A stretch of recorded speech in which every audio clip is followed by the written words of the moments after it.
Doctor.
Doctor.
Doctor.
But Ish, what can't be fleeting? And then you're letting him lead you. It doesn't matter how you feel. Saying he's led by God, but you feel like God is not telling y'all that. Do you still follow him? You said something interesting, Ish. You just said like men don't think the way that women do. So it almost sounds like you don't fully trust their expertise. So how could you successfully be led by So the women? majority of men don't have kids. Y'all are picking wrong. Y'all are literally picking the minority. Every man that's on this panel, y'all have more kids than all of us women? 51% of black men are single and childless. Excuses for the statistics. The statistics don't go well in your favor. So you say things like, okay, are they shooting blanks? Or they because men, I don't feel like men are overall passive aggressive. The majority of men, Do you think that silence is that passive aggressive? Because we will do that. Yeah, because there's niggas that'll use that as a way to trigger a woman. Like, because a lot of time a woman will tell you, like, when you're silent, it makes me feel like I'm ignored. So a nigga will do that intentionally. Yeah, no, I'm just because I didn't agree with the passive aggressive part until Mary said that. I'm like, okay, I can see men and be like, you know what? I ain't saying nothing else. Will unsubscribing from the Democratic Party help fix Black America? Let's just unsubscribe. No, you got to know why. I don't think so. That's the only thing that get Black people together. You know what I'm saying? Like that's Shit like that. Shit like that. Shit like that. Wow. Like that. What I think will fix is if Black people truly understood politics. Because for a guy, because listen, it's so many different reasons for a man to want to hang out with his friends. Adrian, I'm not gonna let that slide. I heard you. Why do you think that it's older single women who share that opinion? Sometimes that's the case. There has to be balance. Explain what White History Month is. It's honoring the achievements of the greatest ethnic group in human history. Wow. I think all of that shit deserves a put him in the bathroom. Would you rather have a whore of a daughter or a gay son? Let's see here. Bruh. Because if she's a hoe, that ain't my problem. Hell, she just be a hoe. Shit. That's a whore. Definitely. Like, Yeah, is going to college a waste of time? Absolutely. I wouldn't think for biology. It's ridiculous. And can I just piggyback on that? Read this for me, Q. Okay, $5 super chat from Omega Green. Depends. Go for STEM, medical or law. However, if you go for BS degrees like communications, is that supposed to be policies? Or Poli-sci, political science. Poli-sci, okay. Yeah. Or criminal justice, it's wasted time. Final thought. When you take a man's time, it's like taking his money. When you take a man's money, it's like taking his time. Simply put, we want something for it. If you're not interested, don't go out. Sis, hit me up. Let's clear your coochie balance.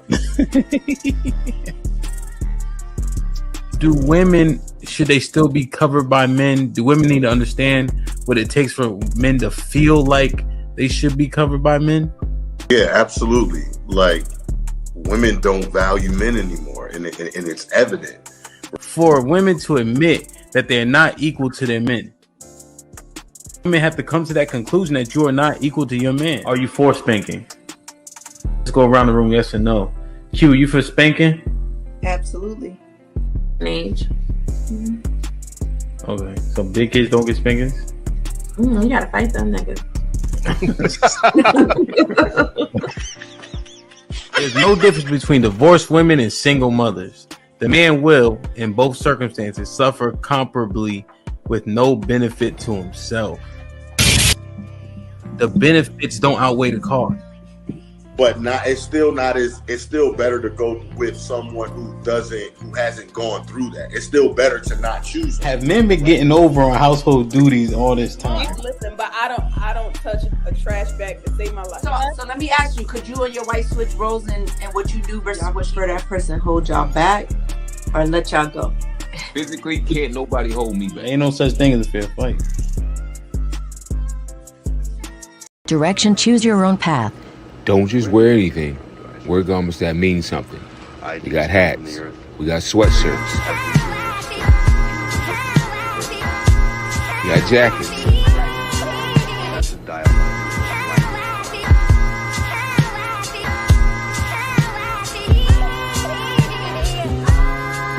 We even got hoodies.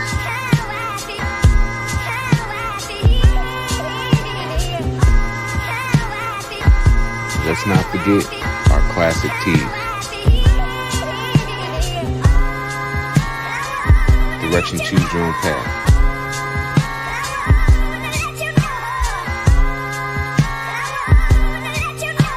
The message is always in the cloth, the colors, the designs, the fit.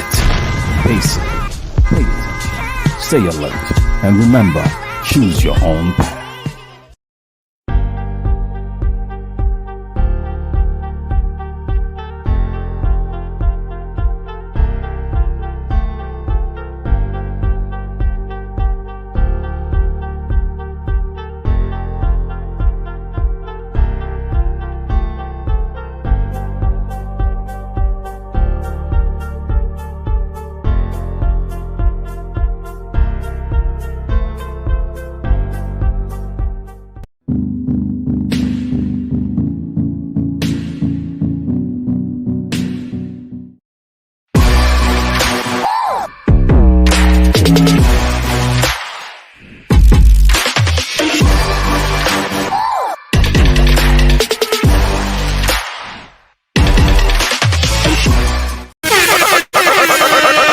Like, share, subscribe, tell a friend, and tell a friend. Hit that like button right now if you can. That helps the channel the most. DJ Hampton Stampede. This might be risky. The women's POV. We here. Run! It's a stampede! DJ Ham the Stampede. DJ Ham the Stampede. Lex, what's popping? Get up on mute. What up? Hey, Good. what? Howdy. Get that out. I don't understand. Greetings and salutations. Okay. Shit like that. I like it. How you? How was your day and all that? Hey, it was dope. Can't complain. Ain't gonna do nothing. So it was dope. Indeed, I agree. Why complain? Who gonna listen, right? Indeed. Lauren, what's popping? Good evening. How's everyone doing? Pretty good. How were you? Fabulous. I can't complain. Tell me about your shirt. It is a combination of traditional and modern. Wait, why are you talking so country? Is that traditional? I'm a Southern Belle. Wow. Okay. Salute. That suits you. Lady Di, what's popping? What's up, everyone? Yeah, what's going on? You all right? Hard. It was a long day, good day, bad day. What? It was both, but not a bad day, just long. Damn, it be like that, man. I haven't stepped out to work like for somebody in a minute. That shit is rough, ain't it? I'm at home, so it ain't the same. Well, at home is rough. Well, we're gonna get into that. Grace, what's popping? Welcome. Perfect. How you doing? Thank you for having me. I appreciate you. How you? How was your day? I'm good. It was long, just got off about a couple hours ago, but I'm here now. Damn, man. So y'all working like drug dealer hours? Like how? What? Yeah. I work 410s. 410s? Mm-hmm. Break that down. What's that mean? 4 days, 10-hour shifts. Oh, okay, duh. Okay. All right. You like it? I feel I when people tell me about shifts like that, I think they settle into it, but I don't know if they like it. You like it? Yeah, because I get 3 days off. So I can go out of town, I can get another job, work on my YouTube. It gives me more space and time to do other things instead of getting boggled down 5 days a week for 8 hours. Yeah, because I guess you eliminate like a level of commuting, right? For that additional day. Well, I work from home. Too. Dang. Okay. Shit like that. They work you for 10 hours at your house? Yep. And I do laundry, I cook, I do everything sometimes but work. You actually more productive because you're not into the office gossip. You're not worrying about what this person's doing. And they monitor everything you do. So you can't get away from it. Yeah, and it's like you're accountable to that phone and those emails more so. And my agents, they're so good. I don't have to micro manage them. They do their thing. Yeah, that's what's up. Okay. Shit like that. Indeed. Jay, what's popping? Welcome. Perfect. How you? We can't hear you. Get him in the fucking bedroom. Get him out. Say something. I can't hear. Can you hear me? There you go. There you go. Oh, okay. Hi. What's going on here? Yeah, my day was good. Can't complain. I get a Yeah. half day tomorrow, so. Okay, cool. I ain't asked you, but okay. Salute to that. Love C was good. Shit like that. Hey, how are you? How is everybody? Doing well, man. We're doing well. How was your day? Pretty good. Indeed. I like it, man. Like, share, It was subscribe. good. Busy, long. Huh? Okay. You got a delay? I think so. Let me refresh. I'm telling you, Lex, you know what's worse than your technology? Her technology. It's some of the worst technology I've ever seen in my life. You know what I mean? So salute the Love C. She'll be back. Get the likes up, man. Let me check who in the chat real quick, and then we'll get it popping. Get the likes up. Let me check the likes real quick. Give me 1 second. 1 second. See, you good now? You still got a delay? I can hear you. Am I behind? I don't think so. Is she behind, ladies? No. Yes. Not really. All right, cool. Let me set the stream up real quick.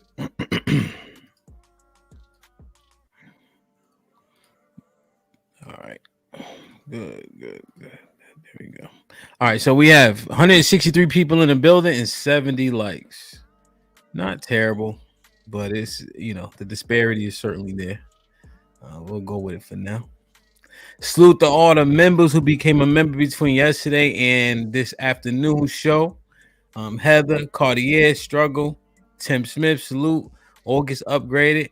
Masha, appreciate you. Mr. Awesome in the building. Granny in the building. Mel, you already know. Love C putting in work. FOE was popping. Get the likes up. Mr. JTK in the building. Mr. Williams in the building. What's popping? Quincy in the building. D the Degenerate was goody. Shiesty, I see you. Jay Prince was popping. Son Kiss, Shalom and grace and peace to you. I ain't see you this afternoon, Son Kiss. You missed it. We had Captain Tazariak in the building, man. It was a hell of an interview for sure, man. He knows what's popping. Aaron was good. I like it. Windchime putting in work. Thank you. Bub was popping. Hey, make sure you guys go to www.directioncyop.com for the latest merchandise, man. We Major, Direction CYOP, Me Frosty, all that good stuff. Appreciate you. Quincy was good. Let me see who else in the building real quick. Quincy, okay. Jordan putting in work. I see you. Impress, salute. Moxie was good. I like it. Nick was good. You grinding, man. I'm proud of you, man. I'm glad. I appreciate you at least being able to chime in for a second. I know duty calls and all that, man. Appreciate you. Let me see who else we got. All right, cool. Let's get it popping. Like, share, subscribe, tell a friend. Hit that like button right now if you can. That helps the channel the most. Keisha was good. Lady O, all the OGs called out, man. You know what I'm saying? But they'll be back next week. Miss Live Your Life, See Through You was popping. Miss Jilly in the building. Gas Mask was popping. I ain't see you in a minute. Lux was good. Okay. Let me read these super chats real quick and we get started. O'Shea was good with the 2000s. Alexis looking like a Thundercat. LOL. And Halal with the $5 says, respect to the beautiful ladies on the panel. AP with the $10. What's popping? AP says, I'm here for Lady Di and Lawrence. Salute him. Perfect. Like, share, subscribe, tell a friend. Hit that like button right now if you can. That helps the channel the most. Victim Olympics was good. Cree was good. Yeah, remote working seemed to be pretty cool, man. Sway was popping. Onukisu was good. All right, I like it. Let's get it popping. D-Town, I see you. Fred was popping. All right, so the ladies presented me with this topic last week, I believe it was, if I'm not mistaken. Lauren can correct me. I shifted some things around given I did an interview in the evening, but it's definitely something I wanted to cover. And I didn't do my due diligence on it. I'm wondering if I did that subconsciously, purposely, because I wanted to get like an organic understanding from the ladies as you guys perceived it, since it specifically applies to you. You know, it's called TRAD wife, right? Is that how they were saying it? And it's just short for traditional, correct? So, Sorry. What did you say? Nothing. No, I missed it. What'd you say? I said correct the mundo. She tried to sneak Spanish in, man. I know what Puerto Rican Spanish sound like. Rel was good. Oh shoot. Granny already put some love. He said Granny crazy. All right. 50 ball, man. Granny, salute. I gotta play this real quick. Salute to the 50 ball. Granny came through. He said, "My love, C. Hey, bad knee lady." Who is that? He said, "My Callie, my Jalen." Salute, salute, salute, salute. Weather outside is humid. She turned up her location. She must think I'm stupid. She wanna run the street, so let her ho, let her ho, let her ho. She doesn't show signs of stopping, so who am I to be cock blocking? I really hate to see you go. Let her ho, let her ho, let her ho. Salute, salute, salute. So I got the video. I have a few videos that I was looking at pretty quickly. I would like to get you guys synopsis, and then I'll play the video for further context, given I think the video has 2 million views, so I would assume the majority of people saw it. When you hear the term traditional wife, what do you think, and then what is being spelled out in the current trend? Right? So you can quickly define it, and then what is the trend trying to say regarding a traditional wife? From what I saw, it seems as though they would like for us to go back to those traditional ways of being homemakers, taking care of the children, and taking care of our husbands while looking great doing it. Okay. I was getting ready to say Stepford wife. That's it. Who is that? Stepford You wife? never seen the movie Stepford Wives? They basically like some robots, like great movie. I don't know. So yeah, they walk around looking like I Love Lucy. Okay. All dolled up, floating around the house. Like a white version of Imani Aziz from Coming to America. Okay. And is there something now? You laughed. I noticed you laughed them out. The Stepford wives. Why? Because they some robots. They never complain. They're just happy to be in their husband's life. They're just little puppies and just happy. Okay. So are they happy or are they not happy? Well, we don't know because they're robots. So, okay. So based on what's up, B? I ain't seen you in a minute. Hope all is well. Devin, salute. Rajin was popping. PJ was popping. Well, if you don't know if they're happy or not, but they look happy, is the assumption that they are happy? That's the assumption, yes. Safe assumption? Mm-hmm. So why we laugh at them? I wouldn't say it's a safe assumption. I'd say it's an assumption. You gotta see the movie. Well, but I guess that is so. Is that movie a good depiction of what this trend is? Does everybody else agree? So I'm kind of using it as a bar a little bit. There was a video I seen that was kind of like what Lauren and Callie said.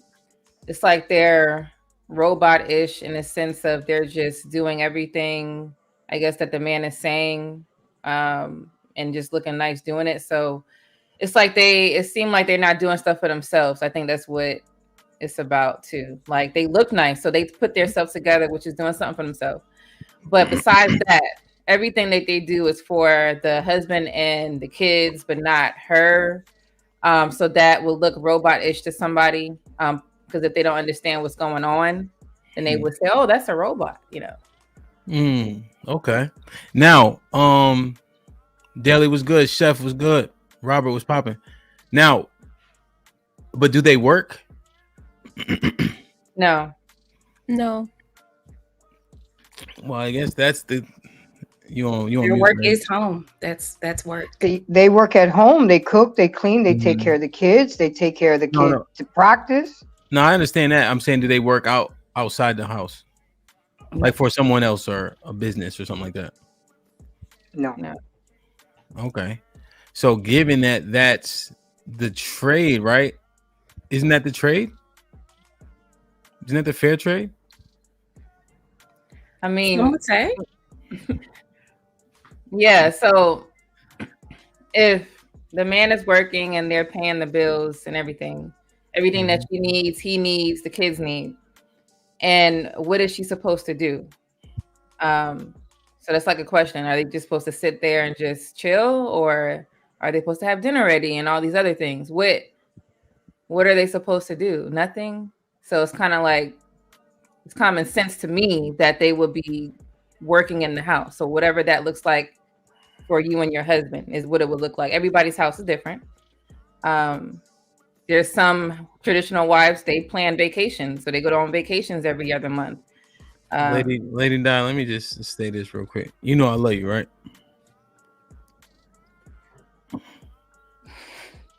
Yes. What did I do this time? You in this something. You love the word some. So do you think everybody's household is that different though, actually? Different. Go ahead, sorry. Well, just in terms of when we say that, I'm just interested, slightly not off topic, but adjacent. Like, you cook, clean, watch the kids, wash clothes, have sex. There's days you want to allocate where you do family shit.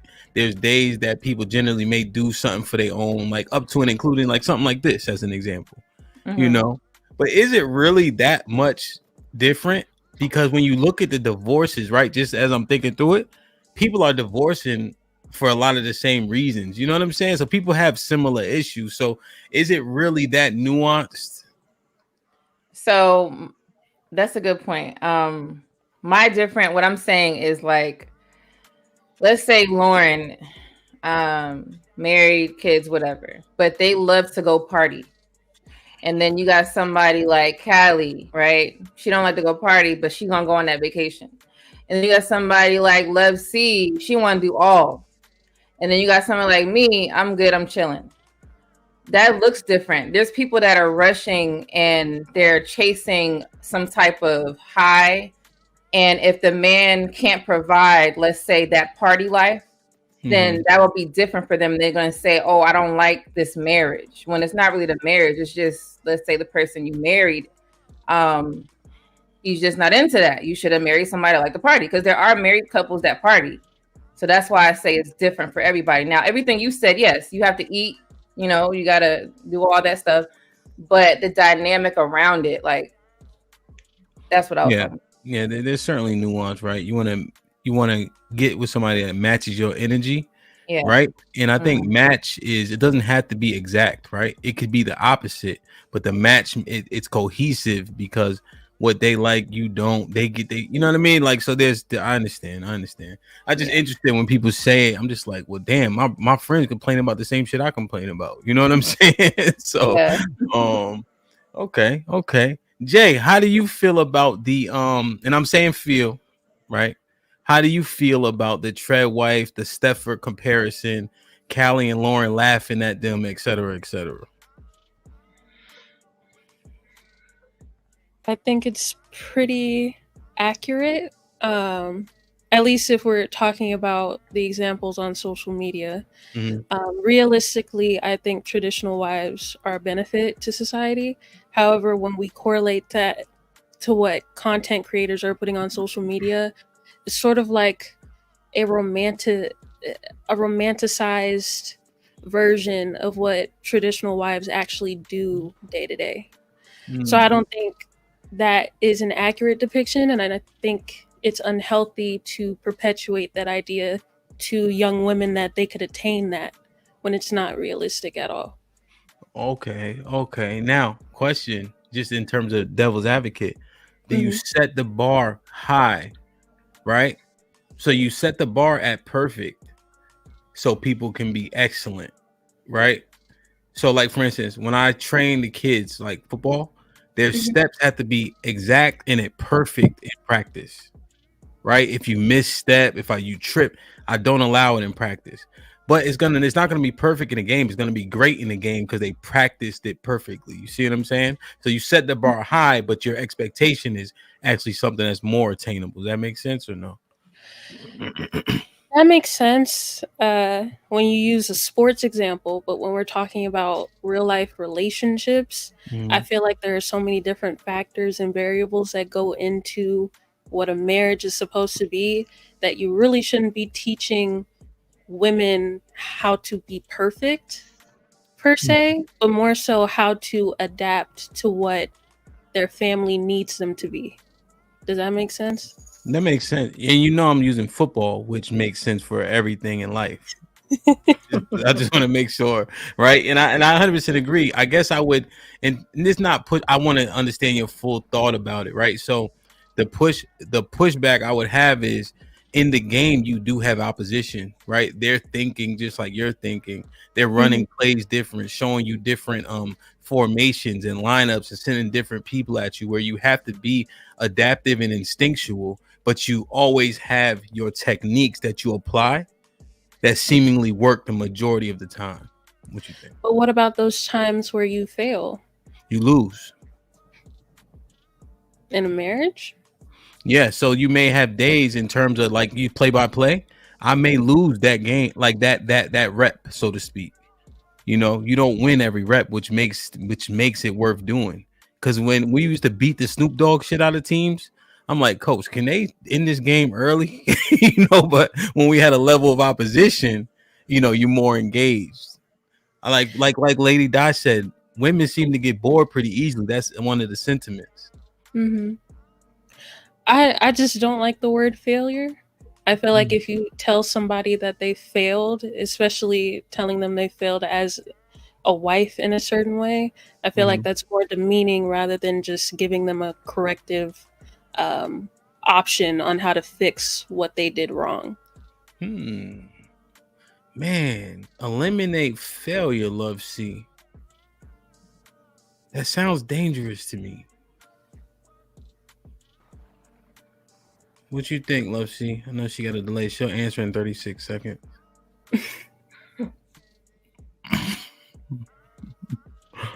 Love C, you're on mute.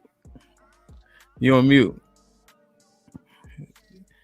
She can't hear me. You're on mute. You're on mute. Can y'all hear me? No, yeah, you're on mute for real, Love C. You're on mute. You can't talk right now. Okay, all right. They must be in the background.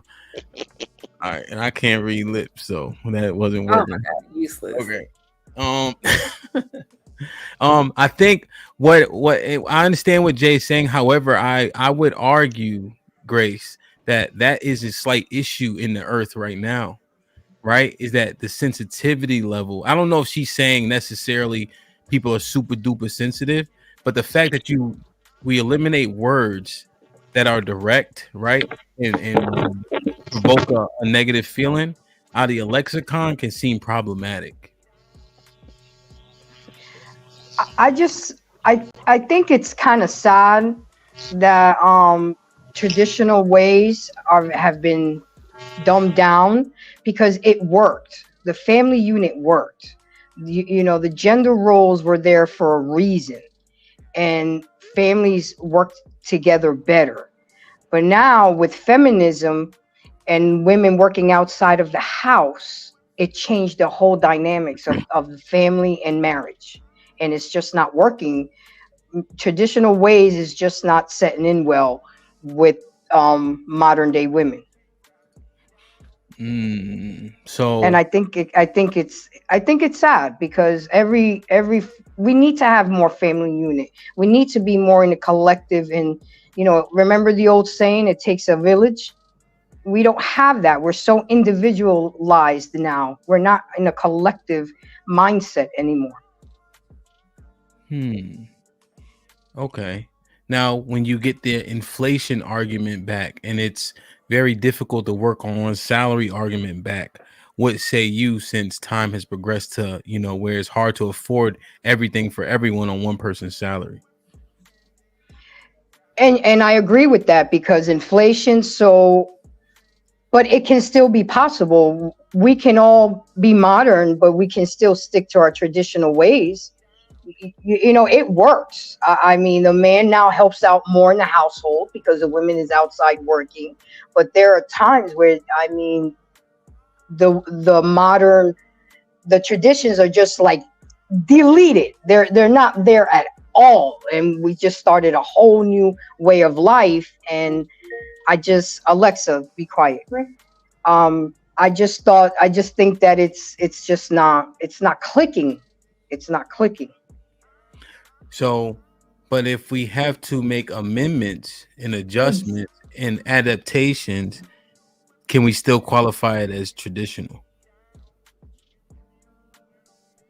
Well, a lot of the things you can eliminate by living outside of your budget. There are a lot of families that don't need all that big house, that don't need 4 or 5 cars, that don't need a lot of things because we're too busy trying to keep up with the Joneses.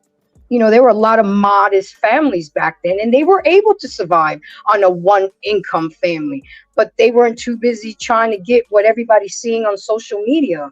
And I think that's another dagger to the situation. It's like we're too busy trying to be materialistic and not really pouring into the family and the finances, getting a 529, getting a prepaid college fund priorities. We're not prioritizing what's really important for the family unit in a traditional sense, where we're too busy trying to live above our means, just to say.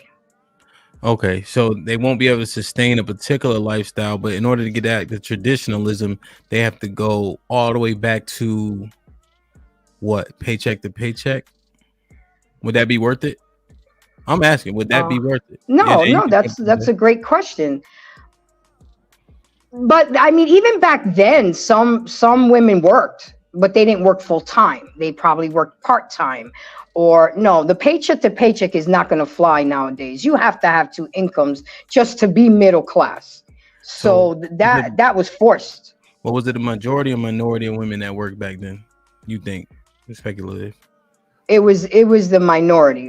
It was mostly men that worked back then. Go ahead, Jay. You had your finger up. When we're talking about traditional marriages, I hate to bring this into the conversation, but I feel like it's very important. A lot of Black families specifically, depending on how far back we go historically, both parents in some aspect worked to bring in income. Black women were expected to work because their husbands weren't able to bring in most of the income into the home. So whether it was being a maid, whether it was being a babysitter, whatever it was, they were bringing some type of income home and then coming back and being domestic.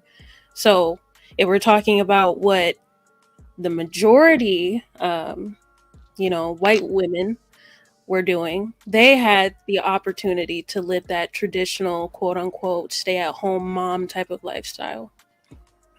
Okay. And that's the differentiator. Yeah. And obviously, Jay, when you say it, I immediately think about shit being cooked into a pie.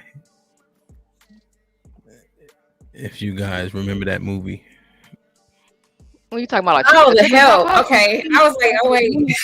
I'm thinking chicken. I ain't seen The Help. I thought he was talking about a chicken pot pie. Wait a minute.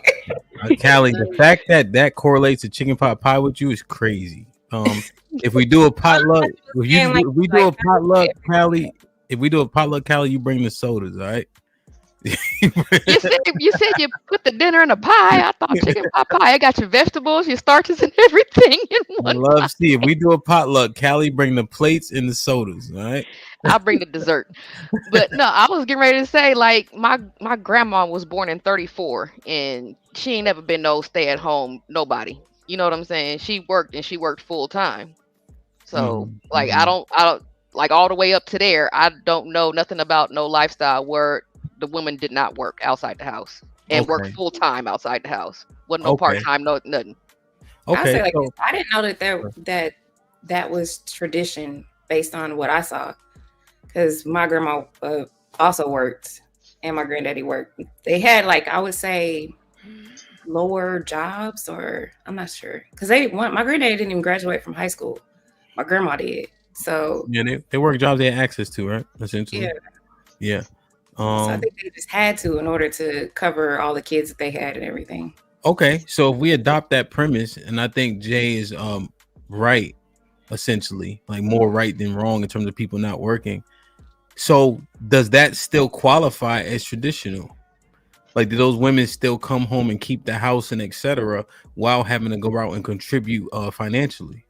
And if you look at this, and I mean, I've been on this wave all day, right? Just with my other interview, Proverbs 31, that woman works in Proverbs 31 also. Just if you guys are familiar. Go ahead, Jay. Yeah, I would consider it traditional also. But the problem is it's not propped up on social media like the dream of living this soft life without having to work is. And that's the problem. People aren't being realistic to what is attainable for them. Honestly, with this economy, most men will not be able to carry a financial load on their own, especially if you add multiple children into that mix, depending on what type of life you want to live as a family. Most men are not going to be able to do it. Yeah. So instead of teaching children that they can possibly live that life, we should teach them something that is more realistic to live. Yeah, I see what you're saying, especially given the fact that women always worked, right? Like, given that fact. So it kind of goes to Grace's point to an extent where the traditional feel or understanding or roles can still be there while both people work. Is women working? So here's the sentiment, right? And I'll go to Alexis, and then if I can hear C. Since women started working and getting a level of money, now it has become a point of contention, because now the man's roles are being challenged because his woman has the same earning potential. His respect is lessened because he may not be paying the majority of the bills. You guys heard that stuff before? Yep. So with that being said, and the women always worked, is it the women that have changed and now the traditionalism can't be achieved because women are looking at their bread differently? But then, and I think we got to go back to what was implied earlier and break down what is a tradition, because I would agree that most of us, from what we were saying, what we saw mom and dad both working. So in a traditional way, can we say that was the tradition right there, that both parents worked in our homes? We saw that. I saw my mom work, and my mom came home, she made dinner, she made sure we was together. I saw my dad fix stuff, like anything in the house, my dad fixed all of that good stuff. We played with our cousins. We agree, right? So now we agree on traditionalism. So now my question, so if all that was happening, the women played her role and man played his, now it's seemingly falling apart to where traditionalism can't be achieved. Have the women made it so? A lot of women have. Majority, minority, what you think? A majority. Damn. And I attest that to the culture and times changing, and not saying that you can't go out there and do what you want to do as far as be the boss that you want to be. But it wasn't something that was in our forefront at one time. Like, mom went out to work to help take care of the home. She wasn't out there thinking like, oh, I'm gonna go to work so I can get this car and I'm gonna be on doing vacations. A lot of times the focus of the woman was, I'm working to help my family. That's it. Like, it wasn't about doing all this other stuff and trying to be the corporate CEO. We were working to help take care of our home. Period. You guys agree or disagree with that sentiment? Absolutely. Absolutely, because it was all a one pot theory. Now is my money is my money, your money is my money. But back then, in the traditional sense, when both parents worked, they put it was all in a one pot deal, and that worked. But now everybody's hanging on to their own money. Now husbands don't even know how much their lady is even making. Like, they doing 50-50, but they don't even see the other bank account. I ain't talking about the secret bank account. I'm just talking about the main one. Damn. They're not even seeing that. I wanted to say something real quick. Like the women who worked back in the day, because to me, traditional is just someone who doesn't go out to work. She's in the home doing that work and then maybe helping running a business, like, but it's still in the house. It's not like she's going getting a 9-to-5, because that changes everything. When they go out to get a 9-to-5 and they have to go physically to a place and have co-workers and stuff, that's a different dynamic. That's not traditional. And if there's women who are doing traditional principles in the house, like cooking and cleaning, and they're doing a 9-to-5, I would just say that they're just have traditional principles in the house. But I wouldn't say she's a traditional wife. I don't call that traditional wife. She got traditional tendencies.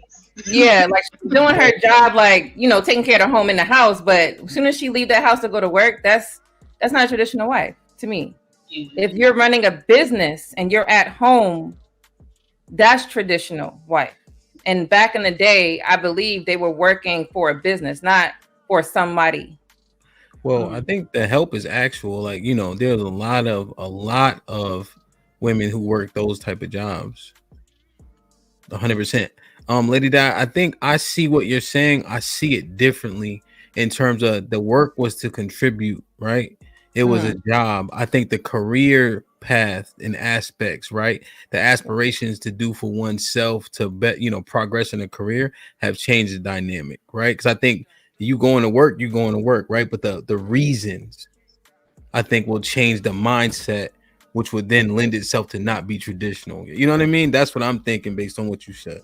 Yeah, because normally you get a regular job, most people, I think, majority of people, I don't think that's majority, but minority of people will only work their way up. So they would try to get up in the chain. You have to have a different level set mind to take your space out of your house and go become a career woman. That's not, I wouldn't say that's traditional. That's just you helping in the house like any other person. But I'm just saying it's on a different level.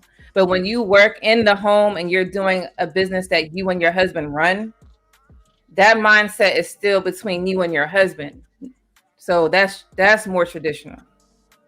But that's what I was saying earlier when I was like us defining traditional, because when y'all talk about Stepford wives, what did they look like? They ain't look like me.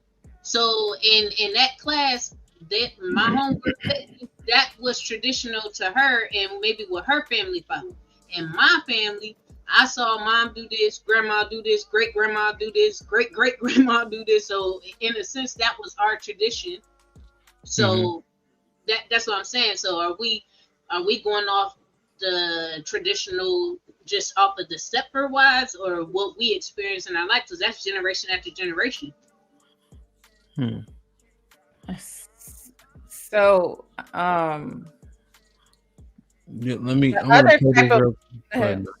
just want to play this, right? Because we saying Stepford. So for the 350 people in the chat, I know it's 300 men. and I don't know if they watch Stepford Wives, so because I'm trying to get the picture of it, so I want to at least just show them when we keep saying it. At least there's a level of, I guess, an example. Guys, let me know if this makes sense. It's big enough, yes. Kisses in the morning leave me dreaming the whole day through. Searching for my 1950s woman. Searching for my calendar girl that I can come home to. Searching for my 1950s woman.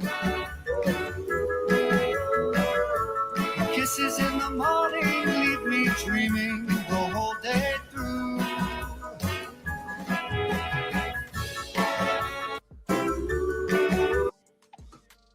That's good. Yeah. So that type of wife, because I know we mentioned women working back in the day. So I wanted to I wanted to clarify what that was. Like I thought that was them just working within the home, not going out. But that type of work that you just showed, I don't think they work at all. It's literally just I'm cooking everything from scratch. I'm preparing lunches for everybody. Like kind of like the Brady Bunch kind of thing. Y'all seen Brady Bunch, right? Brady Bunch, she had a maid and a nanny or whatever. And she was a stay-at-home wife. And she had a nanny and a maid. She didn't go to work. She didn't run no business. Her husband came home and they kind of just did whatever. But it wasn't about none of that. She was just staying in her frame, being a lady and having that role as a wife. No running business, nothing. That's super traditional. Like she don't gotta do nothing, think about no finances. So she could kind of stay in her wife duty. That's what I actually did some research on that lady and went back through all of her TikToks, and she actually used to be like a bodybuilder. Like she was very much modern. And when she got married, huh? This one here? That lady you just played. She used to be a bodybuilder. Oh, so she wearing a costume. She got a costume life. She said her husband asked for it, and she didn't see anything wrong with it. Life has been a lot of these trad wife influencers. If you dig in their past, a lot of YouTubers have done analysis on a lot of them. It's like the secular life to a trad wife pipeline that they go through. Some of them used to be OnlyFans models. Others used to be Instagram influencers. Some used to be bodybuilders. Others used to just be out here being wild. And all of a sudden, they just switched to be a trad wife and make money. Well, the sentiment is, Jay, that women, and I would say you guys, I'm not saying you specifically, but say that you guys will submit to the right man. It's always the right man, the right person that'll have you guys change your whole, like the sentiment is women don't actually have standards when the right man comes across the table. But how could you be a trad wife and yet you are making probably thousands per video? You could just post a video making something from scratch and make $5,000 per video off of it. I don't consider that a traditional wife.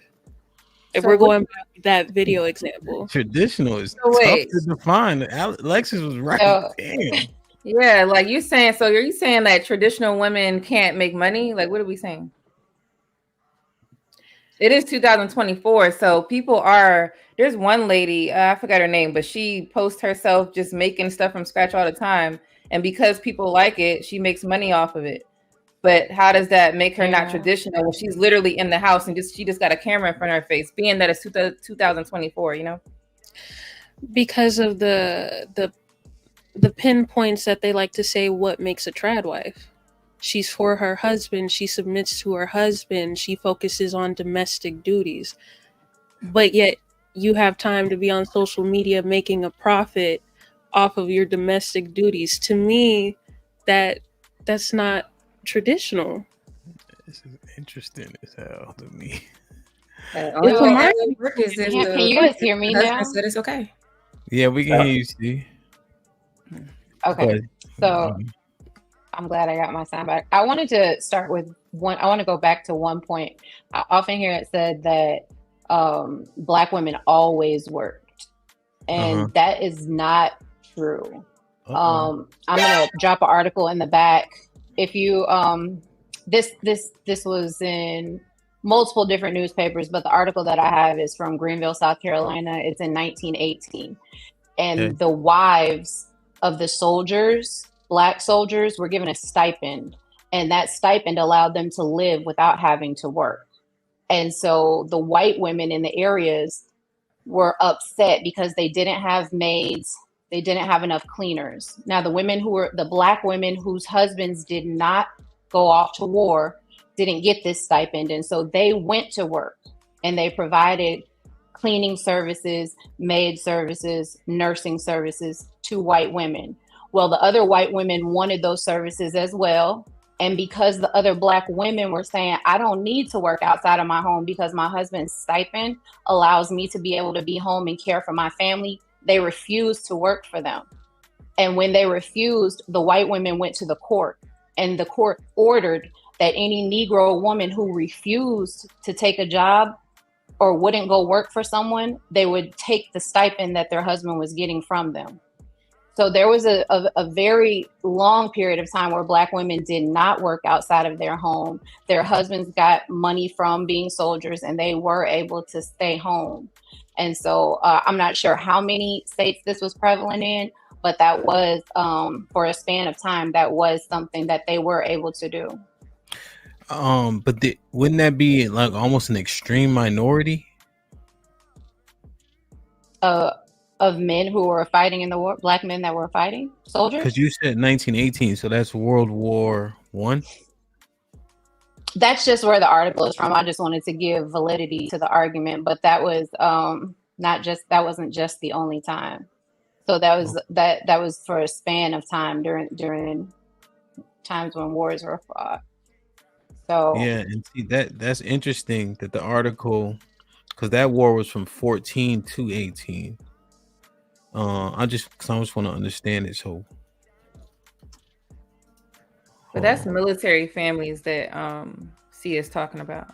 So they still do that today. What you're saying, C? Right, and yeah, and that's the other thing too. I know a lot of women that stay home; they don't work. But I also grew up in the military, so that was also more prevalent in that space. So I think that it's there's a balance, definitely, and it depends on your environment and what's going on. Well, it might be a little bit more prevalent than what we're thinking now, just because didn't they have the draft back then, right? So it wasn't too many people that could actually refuse service. That's kind of where my brain is going. Yeah, I think you're on. But so roughly 370,000 African Americans served in the U.S. military, and I think Callie, you're right. But there's different. Like the Marines didn't allow Black people, and the Navy limited it here. And so, how many Black Americans were there at this time? So yeah, it's a pretty small number. I mean, 370,000 is still 370,000, right? But I think generally speaking, the women overwhelmingly needed to work. If only 370,000 men went to war, I just want to just breaking it down. So, C, what is your stance? On which part? So just traditional what it entails. Well, so it seems like the women were still working though, for the most part. And if this is only in wartime, there's more downtime than actual like wartime. Okay, so I think my stance is that I often hear it said that being a stay-at-home mom is not for Black women, and I completely disagree with that. I think that being a stay-at-home mom or being a stay-at-home wife is largely dependent on that husband and wife's ability to create a plan and work together based off of that plan. And that may mean that just because you don't have that lifestyle, and when I say lifestyle, I mean like something that can be flaunted on social media doesn't mean that it's not a reality for you, because the ideal lifestyle of a stay-at-home mom is not about the designer and the pictures. It's actually about the comfort and the ease that you're able to provide for your children and for your husband, and to care for your home. And if you can do work within that framework, and the key is that it does not take away from the quality of your family. So I'm not talking about going to work and then you come home and you give the last and the final bits of energy and patience that you have to your family and children. If it doesn't interfere with what you have going on at home, then you're able to maintain that that type of environment. And I think that's doable for anybody that's willing to live within their means, whatever that man's means are.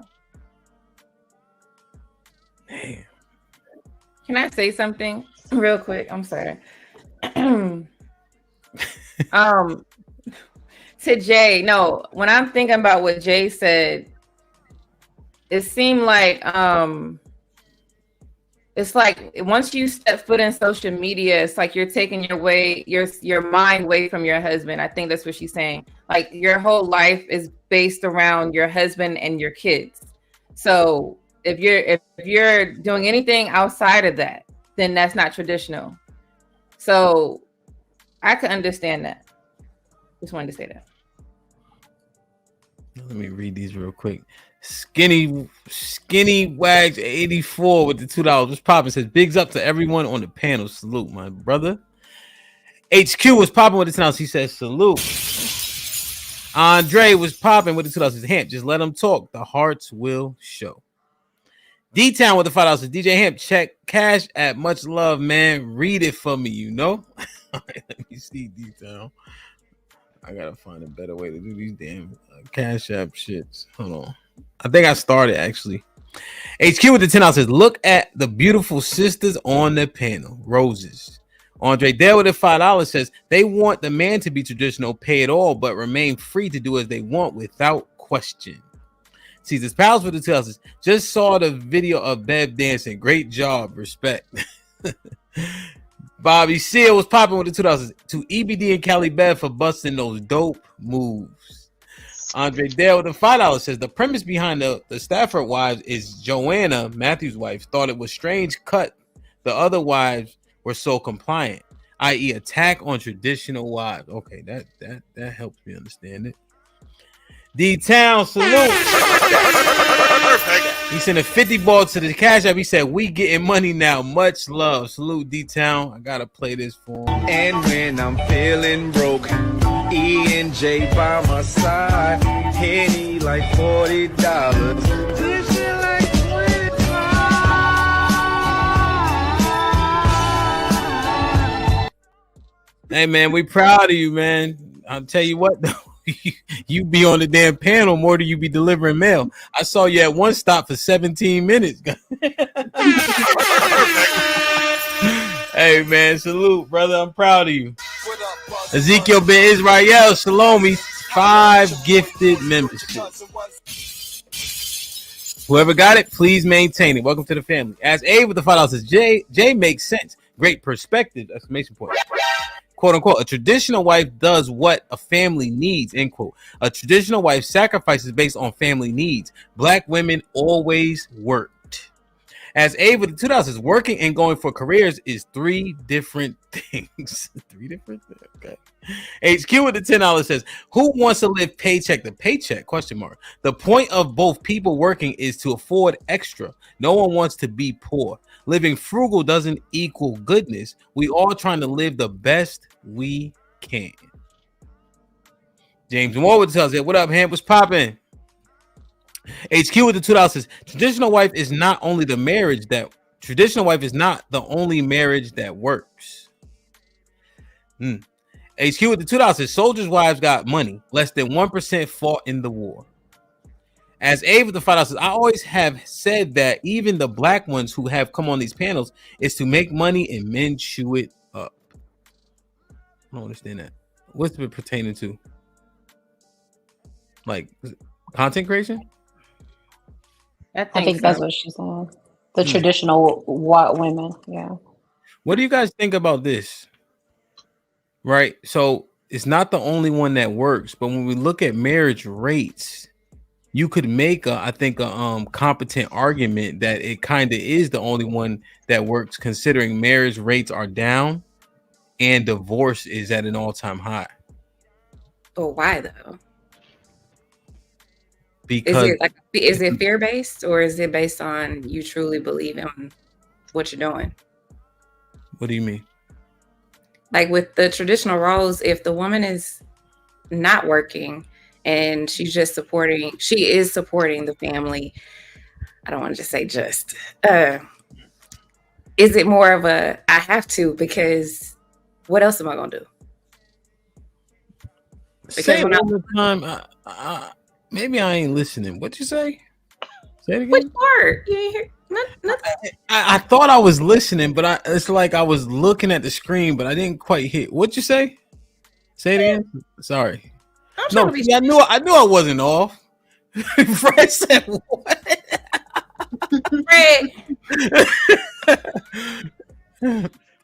I was saying, with the traditional lifestyle of the woman not working, having no career, and only working for the family, basically, is it that they may have a fear of leaving because they don't have anything to fall back on? So is that why those marriages may last a little longer than a modern marriage? That's what I was alleging, right? It's like women have destroyed the concept because that right there, because now your money gives you what, right? Now the money is being leveraged against the man. It sounds like when you make that statement. I know, but should you be staying just because of fear?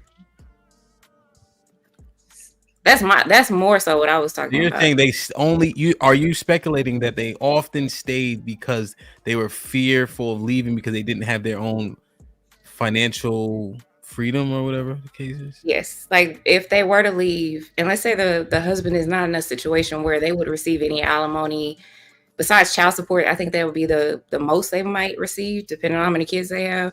But if this is a situation where this is the best option financially, is to stay. Yeah, I mean, you really want to maintain that relationship just out of fear of having to start over. And that's regardless of the race. That's regardless of the race. Cheaper to keeper also applies. But what are we looking for? Like, I guess happiness is an issue, I guess. That's what it sounded like to me when I listened to the opposing videos of women who used to be traditional wives and they got a divorce. They seemed more concerned with the fact that when they left, the husband wasn't able to assist in them trying to get on their feet and all that kind of stuff.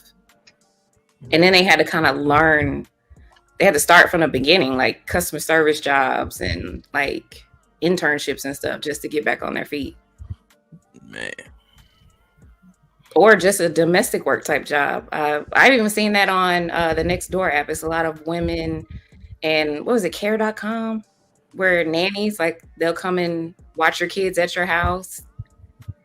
Like it's a lot of jobs out there where it's for people who don't have any type of like experience other than homemaking. Okay. And you were saying that the only reason why the numbers back up traditionalism is because the women didn't have an option to leave. It's the theory. Would it also be safe to say that back then it was considered shameful to be a divorced woman? And also it's so easy nowadays to get divorced, where back then it wasn't as easy. You know, you have different laws, different things that have made it easier for marriages to dissolve. You can just wake up one day and say, I'm bored. I don't want to be with him anymore. And that's an excuse strong enough to get divorced. But back then it was a little bit harder to get divorced. And like Lauren said, most women depended on the husband. They didn't have an exit plan. Whereas women now, because they're working, they're educating, they got their own money, they have an exit plan and don't have to depend on a man if they get divorced. So it's much easier now to get divorced than it was back then. Yeah, I mean, they would just stay, and then Paw would have a whole other family on the side of town. But they still married. It's all good. Oh, but don't forget, Papa took care of both of the families. So let's Papa took care of both of the families. Yeah, but them women also work too. So he. Papa was a pimp. No, that's not all. All of Where them we- didn't work. Where we at, man? It's like I wouldn't say we spinning our wheels. I think the conversation is dope, but what's up with y'all, man? Like, what's up with y'all? I think Like, yo, Jay, Jay, come back. I need to see your facial expression. What's up with y'all? Like, I'm doing a lot. D say y'all didn't work. Jay say y'all did work. My husband said you were so close because that was your half sister. You just didn't know it. That's why y'all was cool. Like, I don't understand. I don't know. It's broken. Like, and I'm asking honestly, right? Regardless of what you hear on panels on a daily basis, did the women break it? The women? Yeah. No. I think society as a whole broke it. If you ask right now, like men don't want I think the majority of men don't want a wife that's a traditional wife. They want her to go to work. They want her to make money. They want a boss.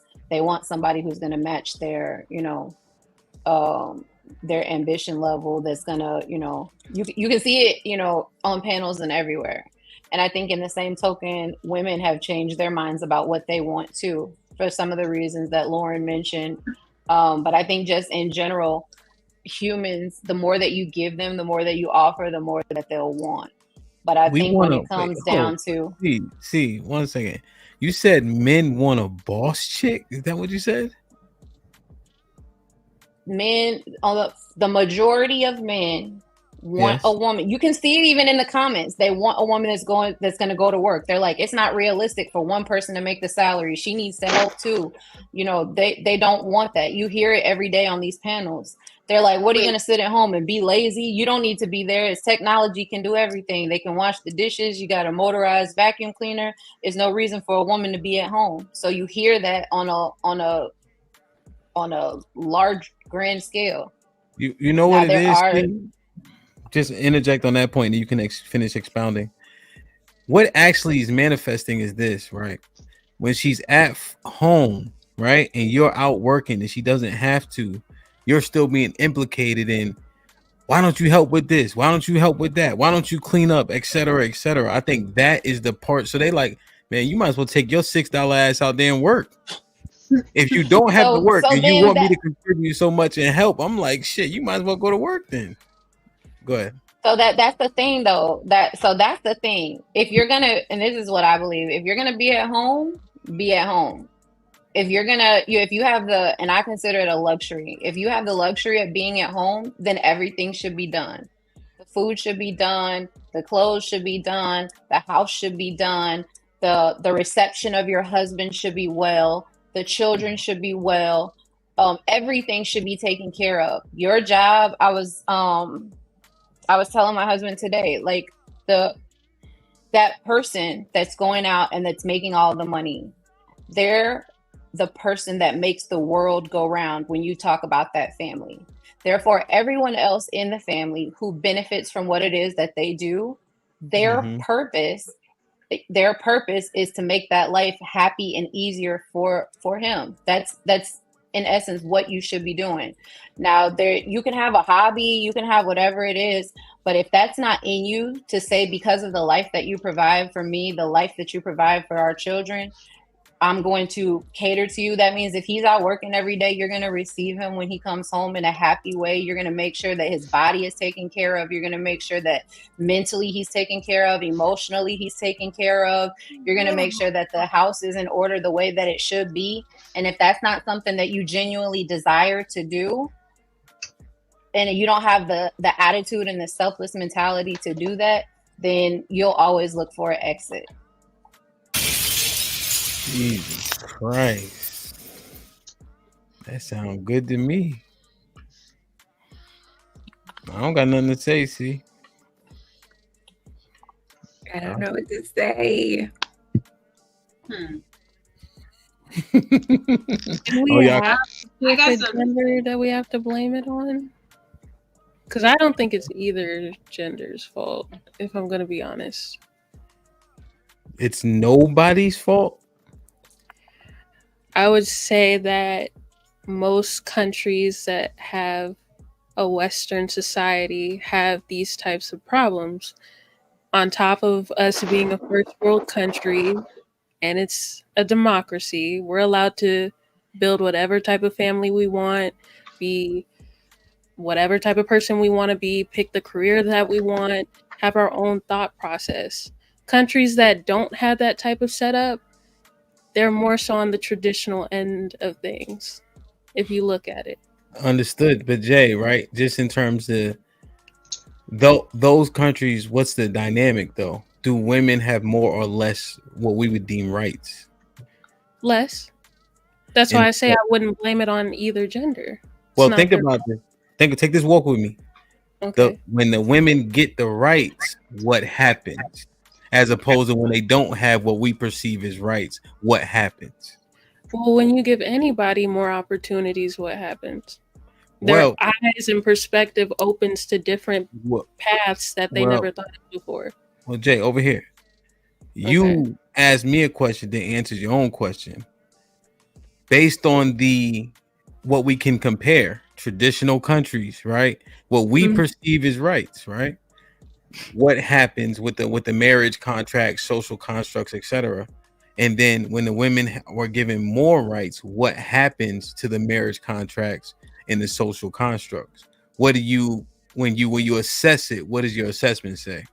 Not rendering what you said moot, but my question, what do you think about it?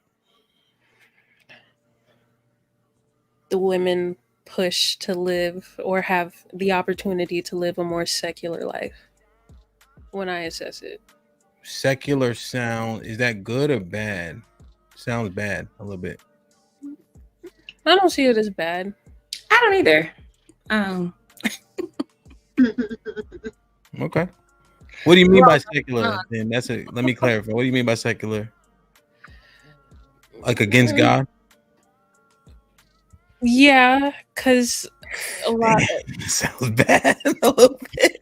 That sounds a little bit bad, Jay. Go ahead, Jay. I ain't gonna say nothing else. Go ahead. It's not bad. It's not bad.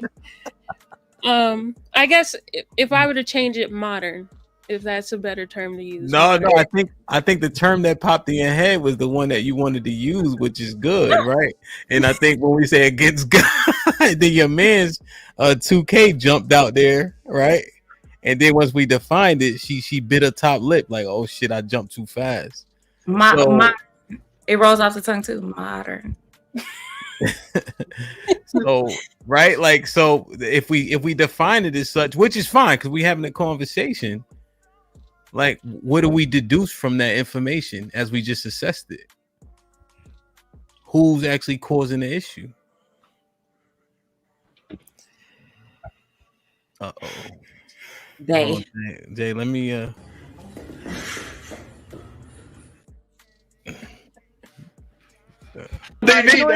do it now.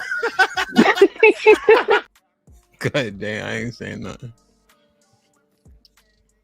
Damn, that's a good assessment. Looking at it from your perspective, I could see why you would still say women. Whoa. That is not my based on your logic. So we had a conversation. We minded out. Jay said secular. Based on what you said. Man, oh man, she's smart. But your man's Lauren, she messed it up for you, Jay. She messed it up. So let me just see. Ladies, what do you guys think about the synopsis we just came to? Jay and I and Lauren so eloquently.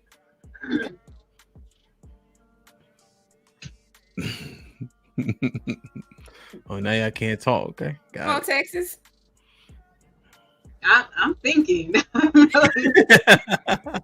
and again, it's not about implicating the women. It's about talking through where we are, where we were, understanding the dynamics when we do compare ourselves to those countries that are ran differently. What do we actually come out with when we assess the variables and finish the equation? It seems like women don't want traditional. They don't want the traditional life. They just want everything to be shared. So any household duty, cooking, cleaning, all of that stuff, they don't want to do it by themselves. They want some time where they don't cook. They want the man to cook. Why do I always have to cook type of question? Wait, like PTO? No? What do you mean? Put it in 2 weeks in advance. Yeah. But you seriously. Like they want to just do like whatever. So it's just not following like back in the day, the principles like that. It's just more, I shouldn't have to do all this. This should be shared, or it should be let him do it. I'll do it sometimes, or that type of agreement. So once you put a lady, because I'll put it like this. When COVID-19 pandemic happened, there were a lot of, I would say, couples complaining, mostly women complaining that everything was kind of forced. So they're at home with their kids and their husband, and they hated it. There's women that I've met in my past that were staying at home, like when you have a child and you have, the break, maternity leave, complaining for those 3, 4, 5 months. I'm ready to go. I'm ready to go to work. I can't do this. I don't know how y'all do this. I'm getting tired of my kids. All that stuff. So it's kind of like, you had the kids, so why don't you want to take care of it? You just want to send the child to daycare. The baby's not even in kindergarten yet. So it's weird. The mindset to me, I think, is weird. Why don't you want to take care of your child? You want to rush to go to work. Your bills are taken care of. You just working because you want to. So I think women just don't want to be traditional. That's it. Damn. Hey, Gray, check the back chat for me. Man. What y'all think about what Lady Di said? I agree. A lot of excuses. I think I do think just call a spade a spade. They don't want to be traditional. They want to get their own money. They want to be boss, and they want to do all this other stuff. Just call it what it is. I'm not saying that it's bad that you have all these dreams and aspirations to be a boss and not, breastfeed your child, but just call it what it is. But I think that those are a lot of the loud voices. And then they don't hear the small voices that is like, no, I don't really agree.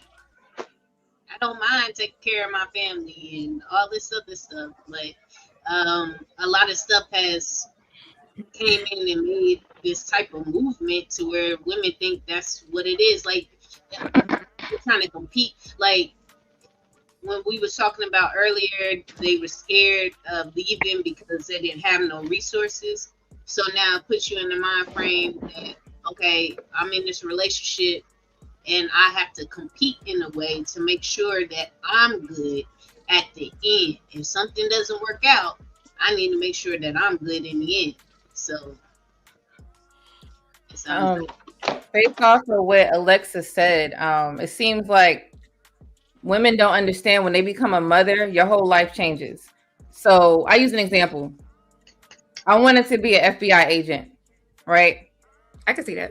If you look at an FBI agent's life, where in the hell do I have time to be married and have some damn kids? I don't.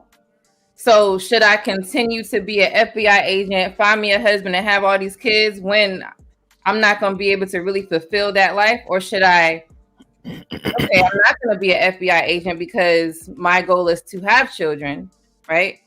And then you put that to the side.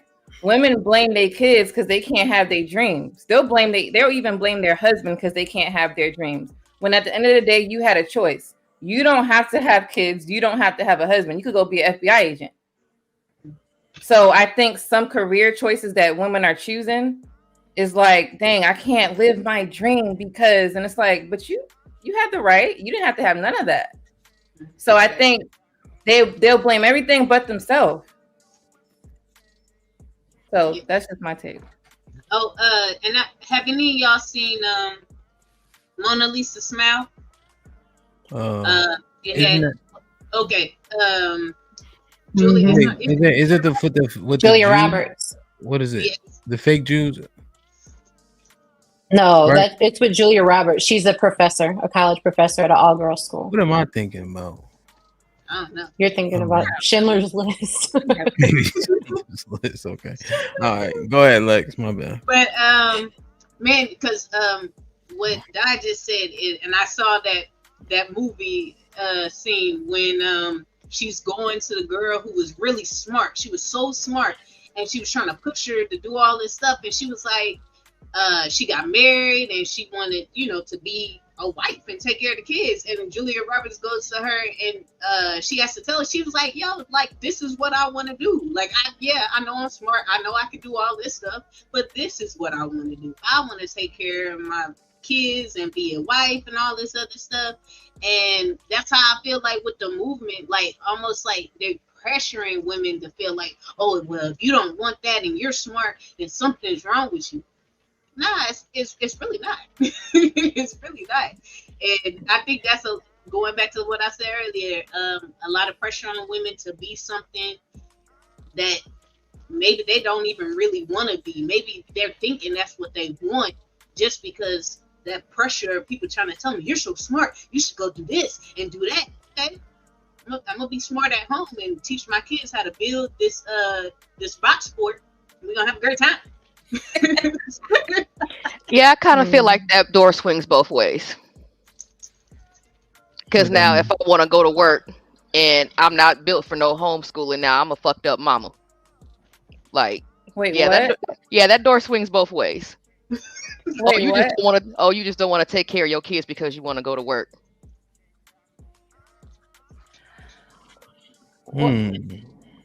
Well, so are you talking about like child in school? Like they're going to first grade, so you want to go to work, so you're gonna send your child to a regular school. You're talking about like that, or are you talking about like under 5? What are we talking about? I'm talking about after my 6 weeks is up, I'm going back to work. Because I gotta go to work. So so this is the thing. If your life is set up where you have to go to work because it helps pay for bills, then you're different. That's kind of not what we would be talking about right now. You have to go to work so your lights could stay on. So your child would have to go in the trusted hands of your trusted daycare. But if you don't have to go to work and you want to go to work, that's where it's like, okay, your child really technically will be better off with you at least the first 4 or 5 years, or maybe 3 years, right? Because you're giving them the ultimate nurture. You see your child after work is 10-hour day, because you could keep kids in daycare up to 10 hours with a stranger, right? So it's kind of like kids do better starting off when they're with their mother. Yeah, what if I'm a fucked up mom? Would they be better off at school? So can you define fucked up though? Because well, hey, I'm trying to teach my kid how to read, but I don't know how to read good. So y'all can learn together. Rosetta Stone. There's a whole bunch of stuff, girl, online. Y'all can learn together. Why would you continue not to know how to read? Wait. You see how that door swing both ways? No, because of what I chose, right? And I'm just using me as an example, right? Because of what I chose, now I'm an insufficient mom. Now my kid's gonna be somehow developmentally fucked up.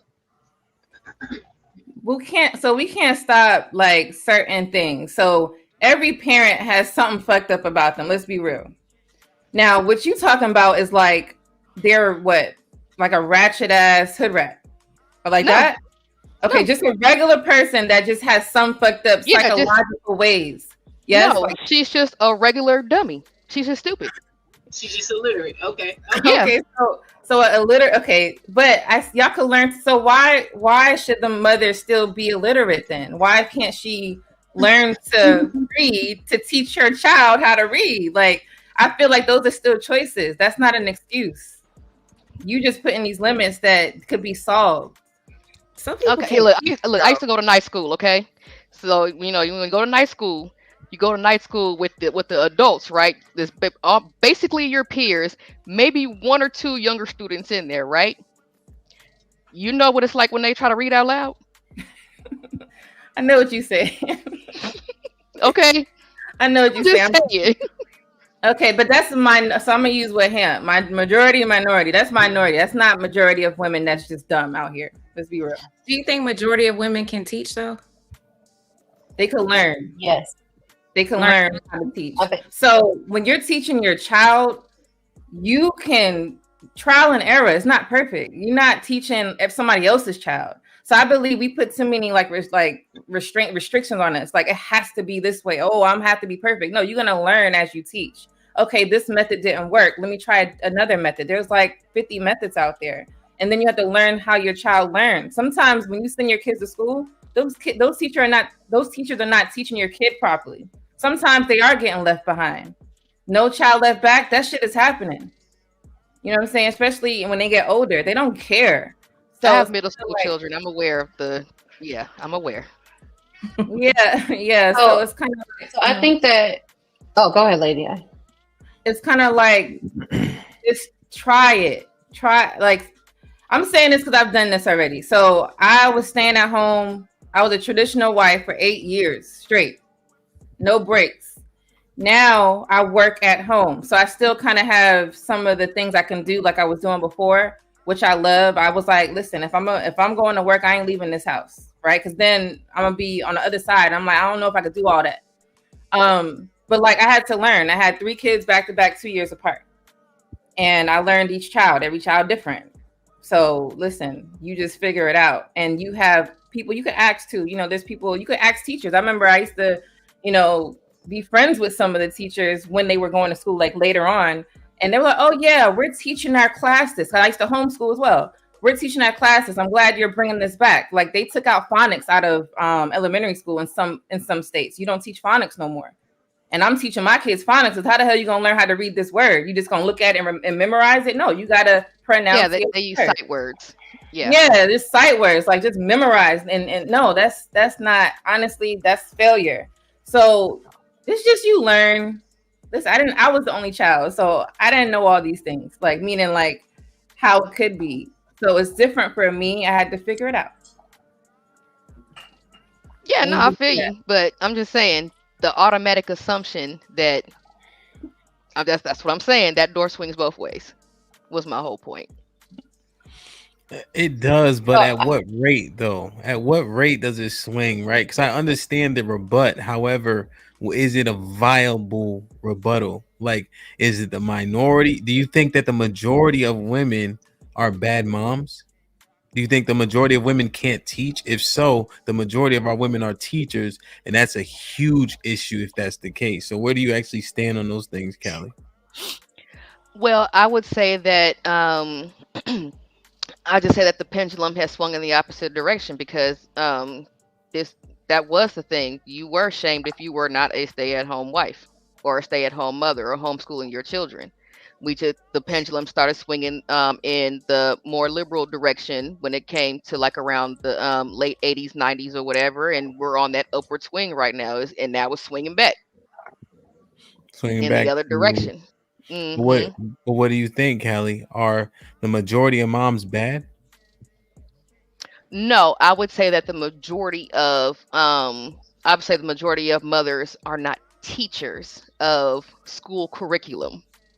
Okay. Hence the homeschooling argument. Yes. Okay.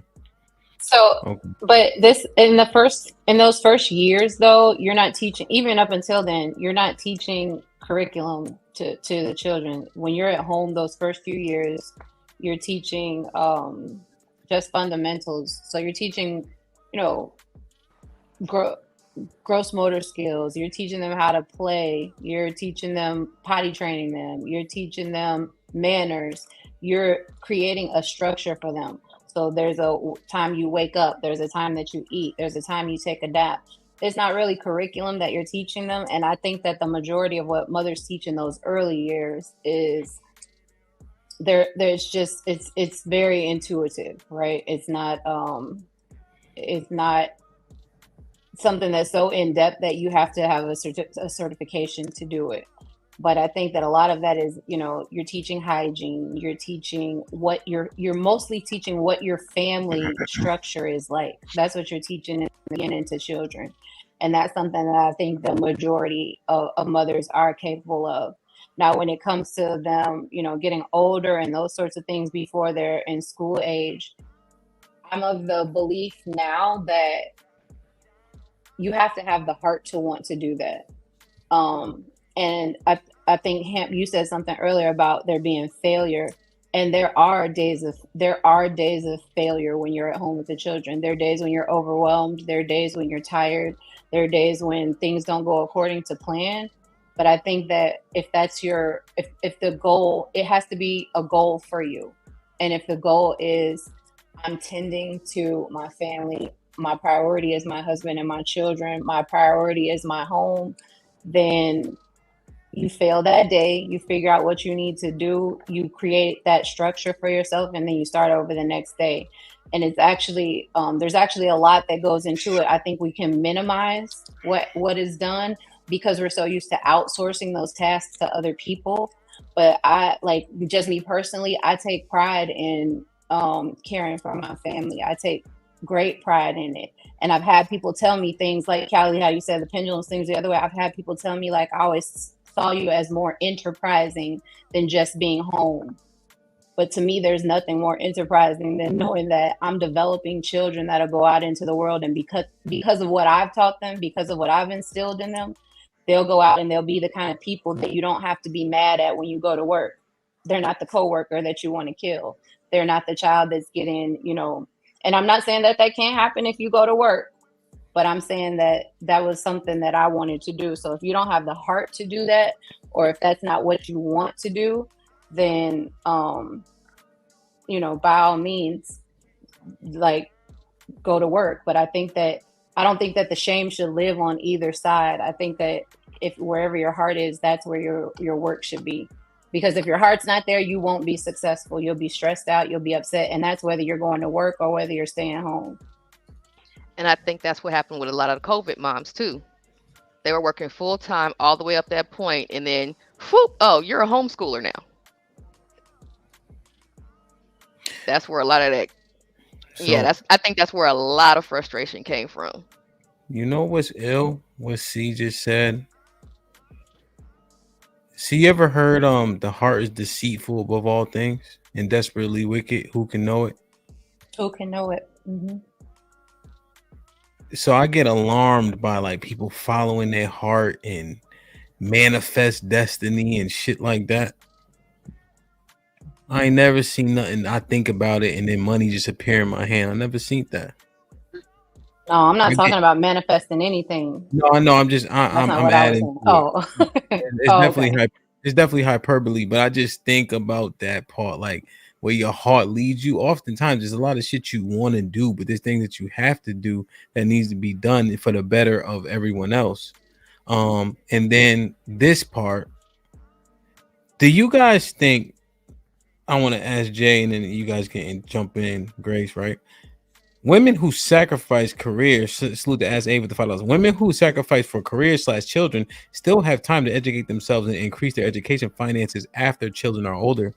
Only thing I see is obviously people are having children when they're older too. Kids were born when people were a lot younger some years back. I see that, but I understand this point. However, the word sacrifice bugs me a bit. Am I right to be bugged by that, Jay, or do you see it as sacrifice also?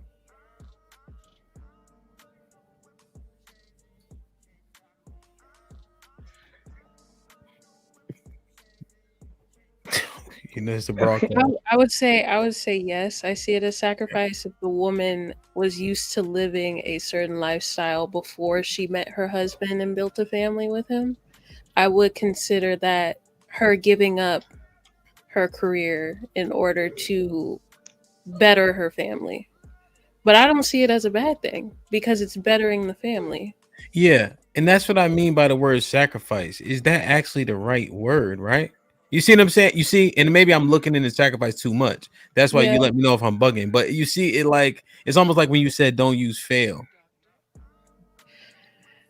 Yeah, you could correlate it to that. I don't see it as. Oh, sorry. I thought you were done. Sorry. I don't see it as a sacrifice because you chose to get married. You chose to have children. And most of the time, when you have a child, like Lady D was saying, it's not about you anymore. It's about that child. Your life does take a back stance for, you know, certain times because all your energy is now going to that child. When I have my son, I purposely and intentionally made it where I didn't work the whole first year. I was home all year with him. I saw the first everything. I didn't want a stranger sending me a snapshot. Oh, he said took his first step.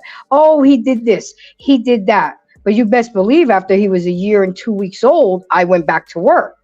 But it's something that we chose. And I agree with you, Ham. That word sacrifice shouldn't be. We should find another word because we chose to have children. And you know, when you choose to have children, you have to raise them. You have to teach them from A to Z. And I want to give some pushback because I'm looking up the word sacrifice, and the definition that I have, it says the act of giving up something that you want to keep, especially in order to get or do something else to help someone. So I want to keep the boss job. I do because I like that money, right? But because I had children, it was a choice between me and, let's say, my husband. But because I realized some things I gotta do a little extra and I may not be able to keep this position. So I do want to keep it, but I'm going to give it up to help my children and my home. So it is the sacrifice. Yeah, so actually what you did was you used a possessive pronoun. You said you want to have children, right? So in that instance, you are sacrificing something for you, because the definition you read would be sacrificing somebody else. But what you said was you want to have children. That's for you too. Yeah, but it's still, I mean, the definition is not saying, this is a choice, or that choice is not even in the definition. So I'm just saying, like, read it again. It says the act of giving up something that you want to keep, especially in order to get or do something else to help someone. So I'm giving up something that I want to keep, but I know I also have to do this to help someone, or like, it's not even to help me, to help my children. I have to do this so I can make sure that Tommy ain't in there talking about some yeah, but no, but you said you want it and to help someone. Does that someone imply other than yourself? If so, I think the point may need to be conceded, because you want to have children. So you're actually doing it for yourself. So you're putting something aside that you want for something else that you want. So if the job came, so if you were working before the kids, maybe in that light, so you had your career and then you had kids 10 years later, that would be, yeah, you wanted the kids, but then you kind of like, all right, I'm gonna sacrifice my job because I can't do that no more, and I'm gonna raise my kids. So I see it like that when she's speaking. Okay. This is what I meant by. I'm sorry. Go ahead. No, this is going. I just hear it like I'm trying to get in shape. I'm like, yo, I'm sacrificing eating donuts. Fuck, I'm not, nigga. Shouldn't be eating donuts in the first place. You know what I mean? Like, people act like they doing something crazy, like, you know. But go ahead, Lovesy. This is what I was saying about the heart is that your heart has to be in it, right? So in order for you to call it a sacrifice, that means I want something else more over here, and I'm giving up that thing that I want to do this other thing that I don't actually prefer over that, right? And that, to me, that means that your heart's not in it. Like I left a job to be at home with my children, a good job, a job that I liked, but I wanted to be there with them. That was my goal. I wanted to raise them. I didn't want them to go to daycare. I didn't want that. So I didn't look at it as a sacrifice.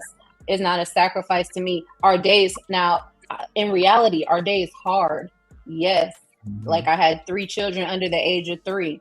So I'm talking about like it was all the way up there. But that was my desire more than anything. And that's something that I always wanted. My mother stayed home with us, and she provided a life that was like a bubble inside of the world. My father created a big bubble, and then she created one inside of that.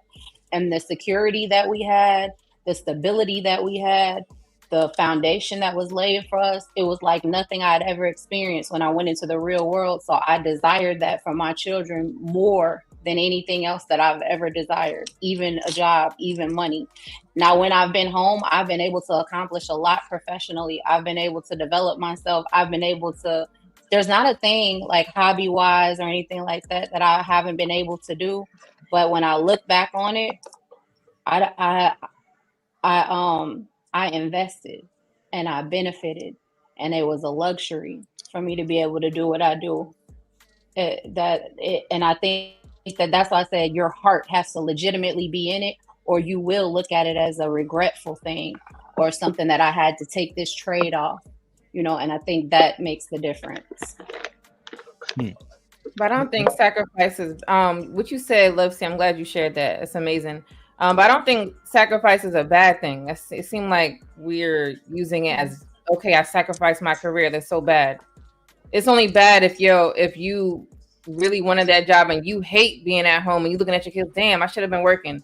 Then yeah, that's a whole nother situation. But we all gotta sacrifice in any relationship. At least compromise something. Yeah. 100%. So when we look at modern versus traditional, what are the connotations? So Callie, what is the connotation of a modern woman versus a traditional woman? Do you think that, how do women see it? You know what men say, right? Yeah, I'm sure you heard that 1,000 times. How do women see it? If she's traditional, you aren't, or Riverside, vice versa. I don't know if y'all seen Juice. Remember when he shot Rodamez in the alley? And he said, Riverside, motherfucker, because that means the roles was reversed. So if I use Riverside, that's what that means. That's all. Okay. Just because I say Riverside, that I had to catch myself. I don't know if everybody understand the reference. But yeah, Callie, how do women see each other? You know what I mean? Like, is somebody shamed? Is it, who's better? Who's considered more? Like, how is it looked at with women? Well, I would say, first off, what would they consider you? Shoot. Before I came to work at home, they probably called me modern or something. Okay. Go ahead. Yeah, so how do But women I mean, have this that is like some kind of weird freaky stuff where all of a sudden I turned into a bad mom over 5 years, and my oldest child is 20. But over the last 5 years now I'm bad. But before it was all fine, So that's what I was meaning earlier when it comes to the pendulum is starting to swing back into the other direction. As far as conservatives actually trying to fight the battle for the socials, But they would consider me modern, but I would say when you engage in these conversations online, you're going to get sniped by somebody on either side, because the people who are extra are always going to have something to say. So if you are, say like me, right? Okay, I stayed home with my with my last 2 children, not my first one, but with my last 2 children, I stayed home. You know what I mean? Halfway by force. One of them was because I wanted to. You know what I'm saying? Because I had to. because the other one was already here. You know what I mean? But I did part time when I started to get a little bit older. But if you knew that part of my life or whatever back then, that was all bad. Why are you staying home? Why are you depending on him? Why he gotta pay? Why he paying all the bills? You gotta ask him for money? Do you gotta ask him for? You should have to ask. It was all of that kind of stuff. Where now, because my children are, Who was saying that to you? Oh, I'm talking about this online conversation because I don't know Oh. any stay-at-home mothers in real life. Okay. So that's where I would come in contact with these people, right? You guys are aliens. No, I'm just playing.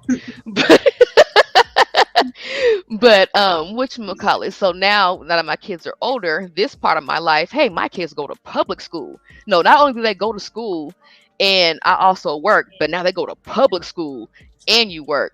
And now it's they're being attacked and people are trying to turn them gay, and it's all this kind of stuff like that. And now I'm a bad mom, you know what I mean? So it just depends on the times, I should say, the times and what part of life that person is living at that moment. But you're going to catch it either way. Man, always somebody sniping, huh? Oh yeah, somebody gonna talk shit. Okay, I think I'll let the one sum answer apply, because I think you guys would kind of agree, like somebody gonna have a problem with something. I think that applies, right? It ain't gonna be 100% on your side, no matter where you are. Jay, what is the conversation? You have kids? No, I don't. Don't do it, bro. So, what's the thing? What's the connotation for traditional versus modern women when you have conversation inside, outside of YouTube? Like, what is it? What has a more negative connotation out of the two? I would say modern women have more of a negative connotation now.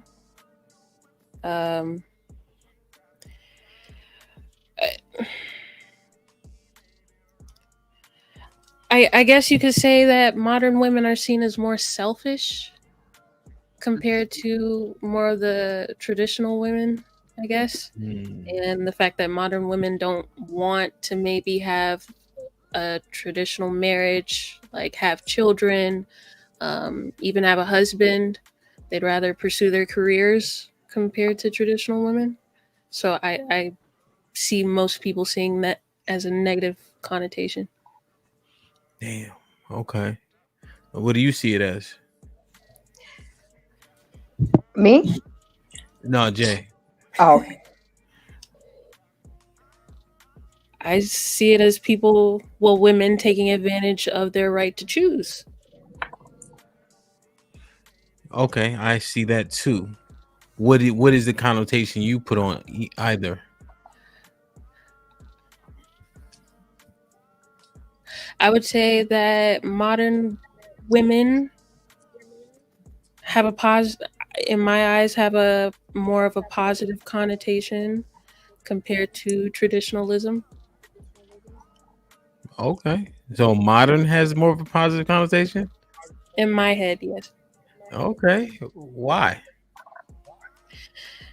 Because considering how far we've progressed in society, we need more modern thought processes in order to be able to continue in advance. I don't think society should regress, especially with how much technology we have today at our disposal. A regression in society wouldn't be able to handle the technological advancement. Okay, and when you define progress as, like, would you look at transgenderism as progress? Yeah. Damn. Okay. So women can be men is progress. I wouldn't say. I just see it as a next step in where society is going. I'm not saying it's a positive or negative thing. I'm just saying it's a progressive lifestyle. That's it. Why? But progressive or alternative? Which one do you think fits?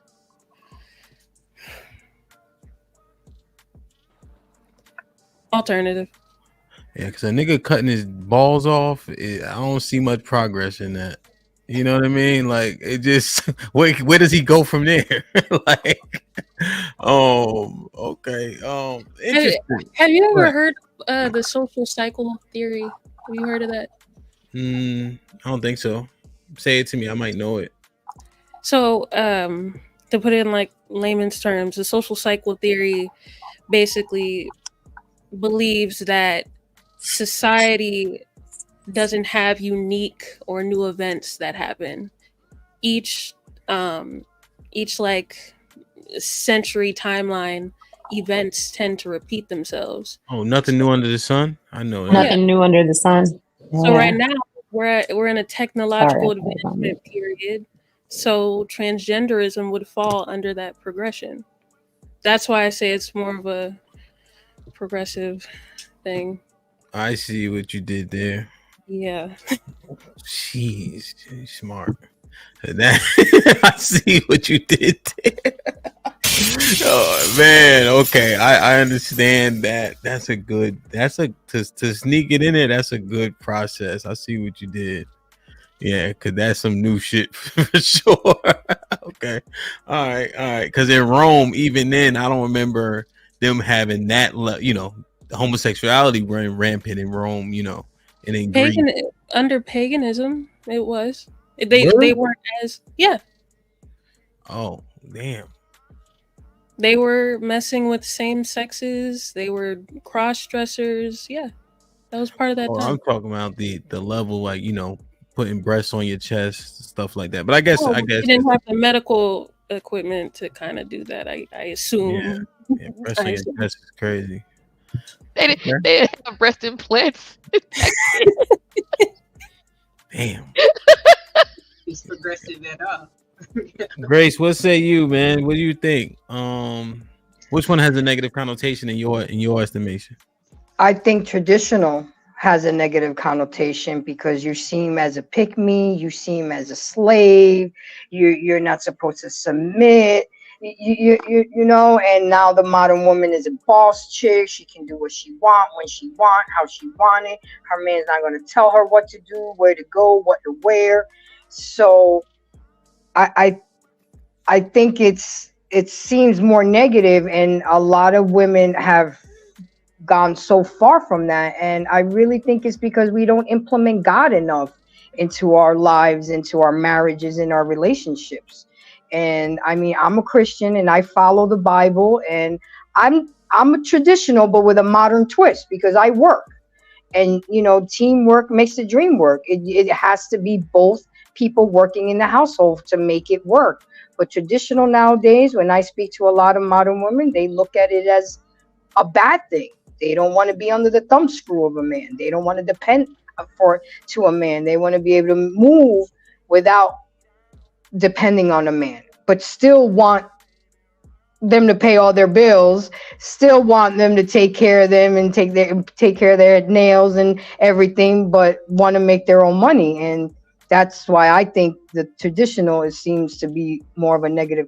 Like one day I was at a barbecue and I was fixing my man his plate.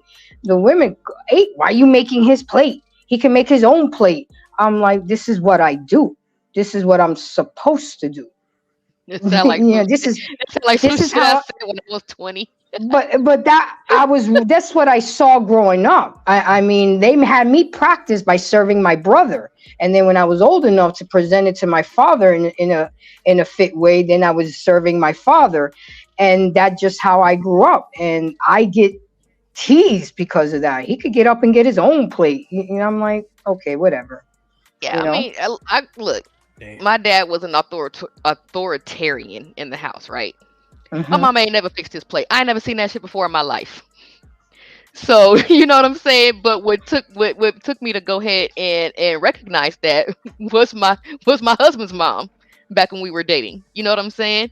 And I don't think that we should necessarily say that we shouldn't be teasing you about it or whatever because of whatever outside conversations that, you know what I'm saying, that we may have had with some actual pick-me's, like for real, because they are out there.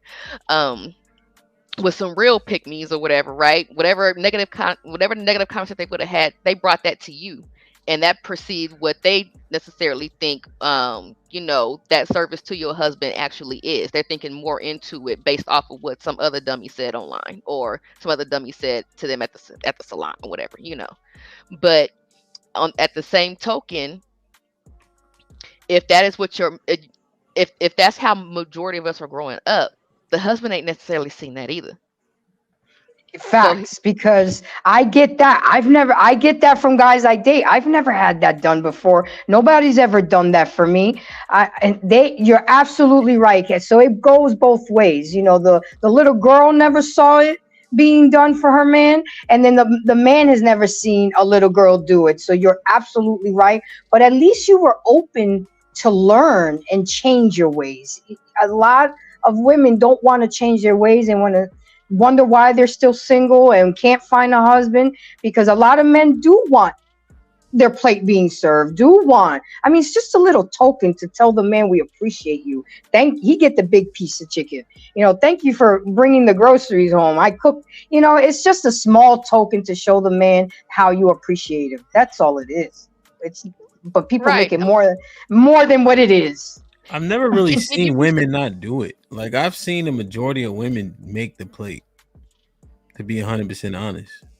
Well, I just live in the South. I'm not from the in South. Public, or have you seen it more in private? Maybe they'll do it in public for a front, but do they really do it every day for their husband, every meal? Even if the kitchen is 2 feet away, would you still get up and make their plate, or do they just do it at barbecues and birthday parties to fit the mold? We can only qualify if she doing it at the birthday party. My assumption is she do it at home. I don't know. I just go off of what I see. I don't really. But my wife, to your point though, just in transparency, right? Once you get all these kids and shit like that, right? Yeah, she made them. They plays one day. I said, man, fuck them kids, man. They don't even know if they hungry or not. Dumbass kids. I'm hungry, obviously, clearly. Make my plate first. Yeah, I'm trying to put the kids in the pizza carousel. Yeah, man. They don't even need no plate, man. They don't even know if they're hungry. Got me. Yeah, man. They just yell and scream. Who cares? But you see how that could depending on how your family is broken down or whatever. You may have never seen that before. Like, my grandma was married, sure, but my grandfather died when I was like 3 months old. You know what I'm saying? So my mama didn't really have my mom didn't really, growing up, she didn't really see it a lot because my grandma worked at night. So even then, you know what I'm saying, even though they were together, they still weren't interacting like that. You know what I mean? So then, I don't spend a whole lot of time at my aunt's house and stuff like that, not long enough for them to fix no plates or anything. But you see all the women going there as a child to go in there for Thanksgiving and start fixing plates. You don't know what that plate's for. You're thinking about your plate. You know what I'm saying? You're a kid. I'm just waiting my turn, but the thing is that my mother-in-law was 10 years older than my mom. So she had a certain, her style, and she's from here in the South too anyway. So they have a certain little culture going on. So that's, and I appreciate her for doing that. She didn't necessarily attack me for it. I mean, even though I know my mother-in-law, she did not have a filter at all, but she took the time to explain to me why you're doing this, what it's supposed to mean, and he'll appreciate it. This is what you do. You know what I mean? So I pretty much had my mother-in-law teach me a lot of those little intricacies that I didn't necessarily pick up from. And he's gonna be expecting it because he saw his mama do it for his dad. So he's gonna be looking at me crazy, like, how come she don't fix no plates? I don't know. I just don't fix no plate. I don't know. I would allege, Lex, that it's willful. Right? I think the majority, we grow up here. Callie knew that men have an expectation of fixing a plate. Ain't no way, because they'll grow up without a dad, but they expect you to kill the bugs. I dated women that didn't have any kids or didn't have a father, but they're like, oh, there's an aunt. Like it's all like there was still that they would understand that. So I don't know. I just think it's because we grow up here. You know what I'm saying? We saw Stepford Wives, shit like that. I I Love Lucy and Leave It to Beaver and stuff, but I wasn't paying attention to that shit. What I really remember is, watching some of the other, the more modern shows. I don't remember Peggy fixing Al a plate. I don't remember that. I don't know. Al ain't never moved. I just don't remember it. I don't think she even cooked. We never saw him eat. No, what it was is she couldn't cook good, but she was trying. Remember, and he used to appease her. Like she used to try a lot of shit, and he used to coddle her and shit. You know what I mean? But Al was always on that couch with his hand halfway down his pants. But what I do remember is that one episode from the Cosby Show. Remember when Claire had went off on Elvin because he had basically called her a maid when she went to go get Bill some coffee, or offered to bring him a cup of coffee or something like that. Now that episode, I watched the Cosby Show like religiously, so that kind of, that's how I knew she wasn't really necessarily telling me anything wrong. You know what I mean? It just wasn't anything. Yeah. Right. Because it sounded, it looked familiar. What she's saying to me looked familiar in my head based off of the Cosby Show, something like that. However, the fact that it wasn't that high up in the totem pole where it was in my everyday life is, it's back here, out of sight, out of mind. I never fixed somebody no plate before. Damn, man. It's hard, man. It's hard, boy. It's hard being a woman, huh? That shit ain't no joke. You gotta fix plates. I had to fight a possum yesterday. Oh, you in the sticks? You got possums in your backyard? Nah, we right on the border of the Houston. Nah, it's not the sticks, but just we got trees. They got trees. They be looking for garbage, you know what I mean? Yeah, man, it's tough sledding, boy. You gotta stop working and start having kids. Man, that you wanted, Lex? I did want my kids. I love my kids, and I surround even the job that I have. I look for a job that caters to my family, and I mean, I don't know what y'all said earlier. Would you want to be a man for a day? Let's see how it is. Heck no. No. No.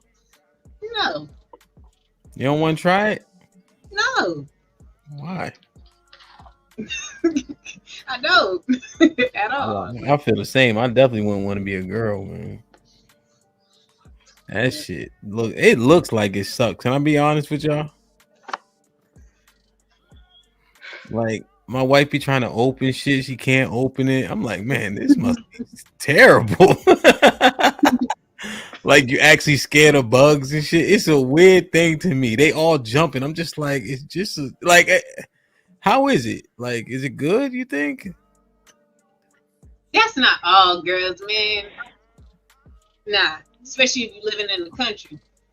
Nah, we ain't scared of none of that. No, I know there's outliers, but generally speaking, you know what I'm saying? Like, how is it? Is it fun? And then that 28-day thing is crazy. I couldn't do that. Mm-mm. Oh my God. Don't call It's God. fun He ain't coming. sometimes. It's fun sometimes, but I would say as a teenager, just by experience, it sucked. Fifi said it's exhausting. The kid looks stressful. Because now you know if you don't make enough money, then you have the potential to go ahead and earn more money, right? What if you ugly? Oh yeah, for a woman, if you ugly. And then what's up? Like, how do y'all cry a lot? How is that? Do you get dehydrated? Yeah. Nope. You drink water. Crying is good for the soul. What's wrong with crying? Huh? What's wrong with crying? No, nothing wrong with it. Damn, your questions are funny because you're like, you see all of this basically emotions, and you're like, how the hell do y'all deal with that shit? Like, how does that feel? Well, we don't know nothing else, so it feels regular. And then when we meet a man, I guess since some of y'all are less emotional, then we get on that wagon, and now we're more, we're less emotional, more logical. Like, It just depends. We're just used to it. We from little kids, we want to talk about bugs. We were screaming about butterflies back in the day. Like it's just what it is. You can't really help your emotions and stuff. Yeah, no, I get it. But when you like y'all ever want cry is good.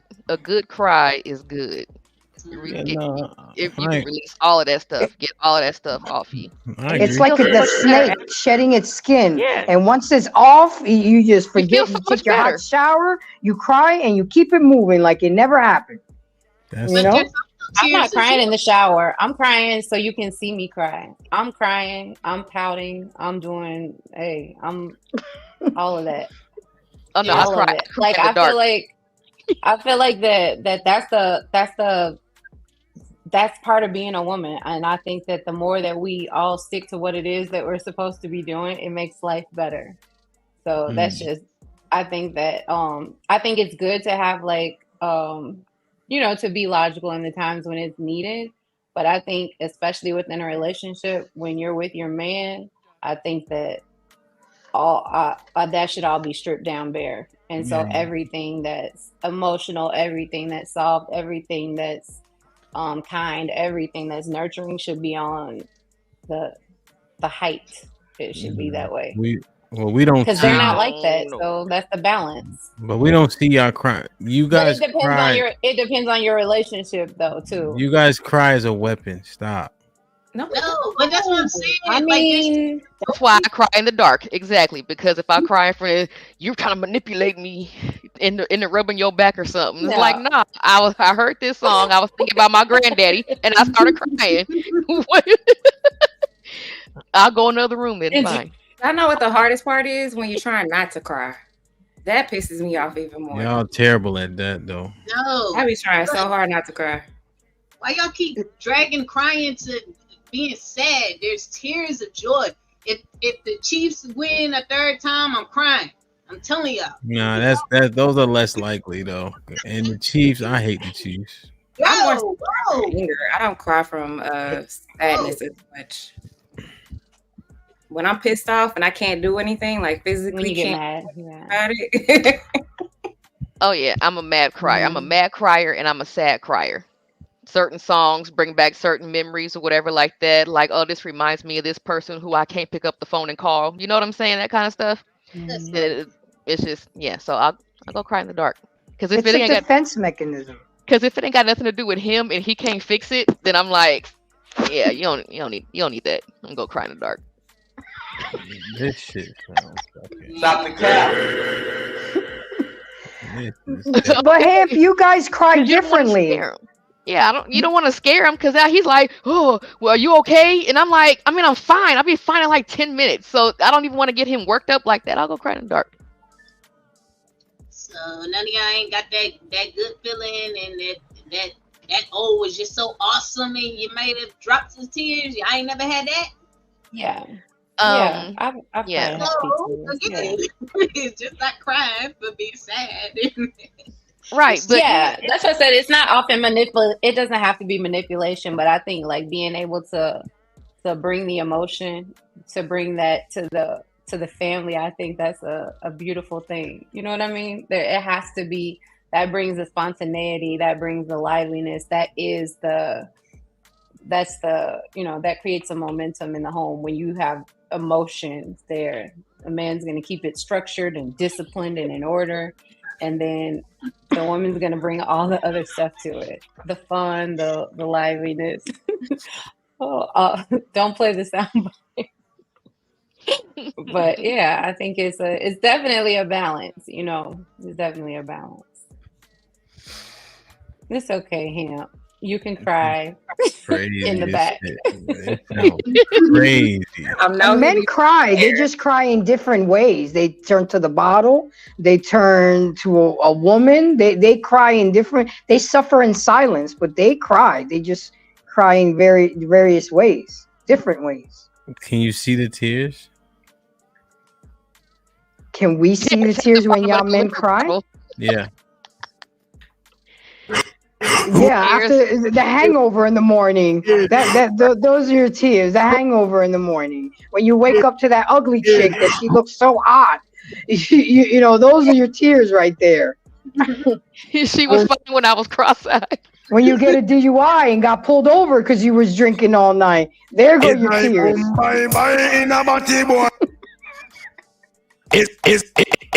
It's like boom, bye, bye. Right. It's okay to cry. We don't listen. No. I mean, I don't know what to do when y'all do cry, but cry. Yeah, you can't be crying. Yeah, you guys know you don't want no man around you crying and boo-hooing and shit like that. He can cry if somebody died. Yeah, that's acceptable. But nah, ain't nobody crying for real. Even with that, brothers don't even cry as much as they used to. Like, but you know you don't want no man crying and being vulnerable and shit like that. Even if I hear a man's voice crack, I start tearing up because I'm like, oh, God, he's about to cry. Y'all don't even take men as seriously. Like, for instance, if I use my bro EBD as an example, or CJ, right? When CJ be commenting on his voice, women in chat be like, shut up, nigga. Like, what the voice is too high of a pitch. It's like y'all be just laughing at niggas. He has had the longest puberty ever, though. Wow. You see what I mean? So you think he can now cry? Hell nah. He could cry because he doesn't know how to control his emotions still. Jesus Christ. Fellas, take note, man. Do not cry. Okay? Don't believe them. Okay? Sorrows, prayers. That's what I do for CJ. You gotta have that gangster cry, like that one tear. That one tear. Oh yeah. That's that glory cry. When Denzel drops a tear, I'm falling out. Look, he ain't gotta cry, but cry for him. Who I need to kill? Who I need to get? I can't do it, man. This is all right. This is getting too soft for me, man. Oh, he getting emotional. No, I ain't. This is feeling like the Skittles pack. HQ with the $2 says partners are not traditional marriages, but they work too. There's outliers. HQ. D Town with the $2 says it was 20 minutes. Okay, not 17 minutes. Grady, shout out now, Jalen. Oh, we're wrong one. Wrong one. Omar, what's popping? Omar with the 20 bosses at Love C. What the Christians say? Amen to that. Hello, that's what you was talking earlier. Love C. And I could play this for the first 20 ball of the day.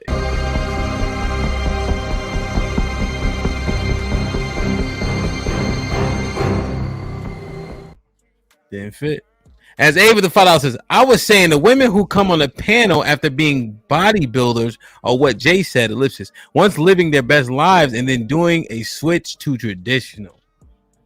Now that part, that be it true, I think the men have talked about that. I think the men would be implicated in that. The fact that we accept the women coming from outside. And we will marry and whatever the case is, except body counts that we complain about, etc., etc. Granny with the $5 says, let's go. Man, he happy for you. HQ with the $5 says, if y'all think kids don't get on your nerves and you need a break sometimes, y'all bugging. Be a mama long enough. Yeah, that's a fact. As A with the $5 says, women who sacrifice. I read this one. Tips and trips that support Lou, my G. Darius was popping with the $10 says, fantastic and Ali about to have a field day. But shout out to you ladies for this combo. Hoping for Jim tonight to help my goddaughter. Shout out to DJ Hamp for another fire show. Thank you, my brother. I appreciate all your love and support, my G. 100%. As Ava the $2 says, if your man works for someone, it ain't that draining. Romello with the $5 says, I remember my grandma said, once you have a child, your life belongs to them. Ellipsis. Selfish heart would think otherwise. As A with the $5 says, it's okay for women to regret sacrificing because there are times you wonder, was it worth it all? There was no way to practice. Any woman can use can use had to excuse. Okay. As Ava the File says, nothing says your child would be better with you at your home. Not true.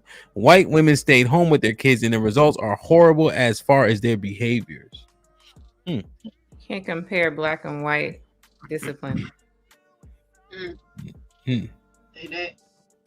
Onika Sue with the $2 says, Jay, you made me throw up in my mouth with that.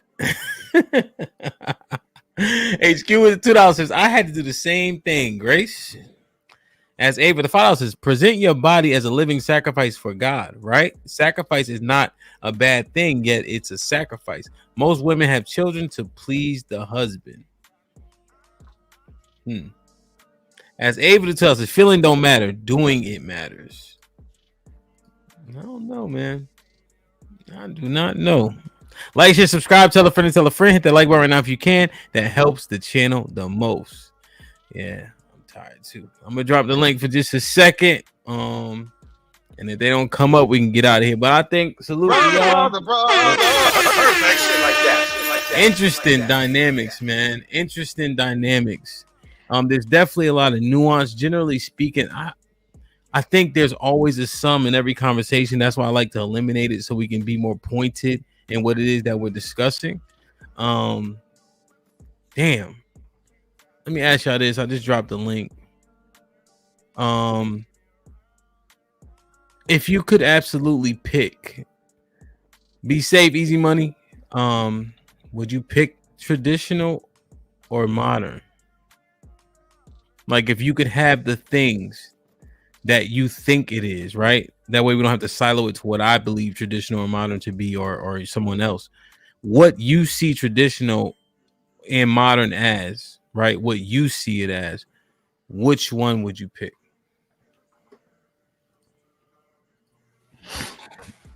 I would pick.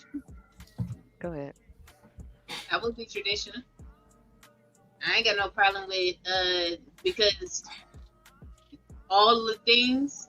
Oh yeah, I would be traditional. I cook, clean, take care of kids, get home, all that stuff. I do it all. If I could have a choice, I would. Okay. Lauren? Can I be TRAD mod? Nope. I would pick modern. Okay. I don't. Traditional just does not sound interesting to me at all. Damn.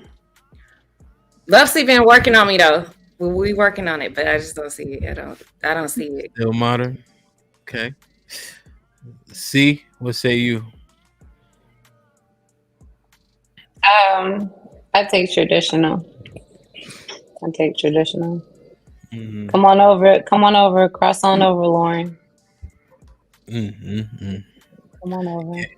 Callie? Modern. Jay? Modern. Damn. Grace? Traditional. Die? Traditional. Damn. Wait, are we split? Wait. No. It's more traditional. It's 3 to 4. Come on over, Lauren. Come on. What are you doing? Oh, I look boring. Let's go. You're in Texas. Let's go. I don't know. I look boring. I'm not boring at all. I mean, when I was doing it, it got on my husband's nerves when he would come home. I'd be just like one of the kids coming up. Hey, what you doing? How'd you do today? You know, it got on his last nerve. No, for the sake of both of our sanity, I would definitely pick modern. Because if he not gonna come home and kick you with me, I don't know. I gotta talk. Can I talk to an adult today? Damn. But you see how y'all, it's what you make it, you know, like it's not one set way. It's whatever you want, Lauren. So like if you live that lifestyle, I don't think it has to be just that what you're seeing online. you make it what you want, but you and your husband have to talk and agree about it, right? So you need to meet a man that matches that same goal, that mindset, and you'll be fine. It's lovely. I really tried to find a traditional outfit, and it was tough. Man. It's only as boring as you make it. Like if you're it could seem that way, but it's only as boring as you determine that it's gonna be. Like I don't think there's anything that I've missed out on. Let me tell y'all the truth, man. That shit boring as fuck. That's why the women who are traditional, they be having hobbies, they create things for themselves, etc., etc. Let me ask you a question. My wife does Pilates. Do they have hookah at Pilates? Oh my God. Yes. They have hookah at Pilates. Yeah, man. I don't know. He always asks it, so I just trolling him, but no. Wait, but so if you have a hobby, if you have a hobby, that means that you're bored. No, yeah. The hold on, Lovesy. What were you saying about Houston, Jay? They do have Pilates hookah. Yep. I'm gonna follow it next time. Fuck this shit. It's probably in the same shopping center. It's next door.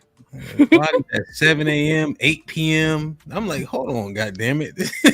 Not Pilates for everybody, but all right, I'm gonna have to follow it one day. I just had two things, right? Okay, Yeah. I just wanted to back up to how come you can't be traditional with sweatpants on, Lauren?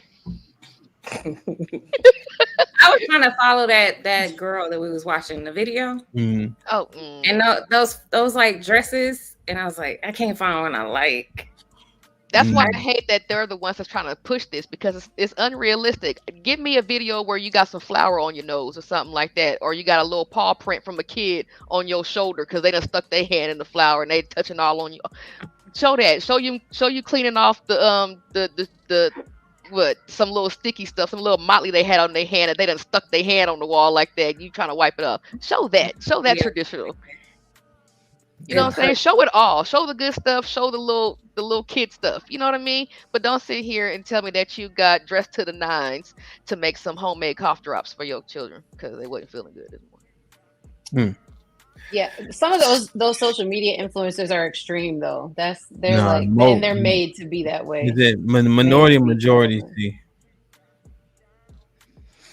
it depends on the algorithm, because I don't see that, like, but I actually follow real women stay-at-home moms. So you're gonna see like the dirty house. You're gonna not dirty house, but you're gonna see like the reality of what their life is like. You're not seeing like the women that you see on IG that's dressed like how Callie's talking about. They're not doing that. Now, they probably baking bread and, making Play-Doh and doing science experiments, making a garden, going on nature walks and things like that for sure. But they're also going to tell you about the day where like somebody had a meltdown in the grocery store, how you trying to put the baby in the car seat and they won't keep arching their back so you can't get them in. Somebody peed on themselves after they were already dressed, so now you got to go back in the house and change clothes. Like, those are the realities of what goes on, not just the highlight reel that you see on social media. Yeah. But that's a reality, period. Regardless if you're tradition or not, that's a reality, period. So. Yeah, I have this funny picture of my boys, right? Because my two youngest, they're 14 months apart. So they were 2 and 3. Okay. So, they're already downstairs watching cartoons Saturday morning, yada, yada, yada. My husband had brought home a dozen Krispy Kreme donuts, put it on the counter, right? We didn't know the 3-year-old can reach all the way up there yet. So, after I, brushed my teeth and everything, I come downstairs.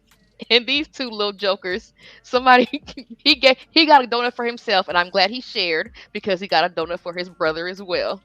They done ducked off over here in the corner of the dining room, in a corner, sitting there eating, munching down on them donuts. That is the funniest thing ever, because you don't know. And then they had icing everywhere. It was a mess. But that is like my favorite picture of some realistic stay-at-home mom stuff that I do not see on the internet, especially from the bigger content creators. That's, I guess, to Love C's point, that's in my algorithm because I think I poisoned it when I first looked up TRAD-wise.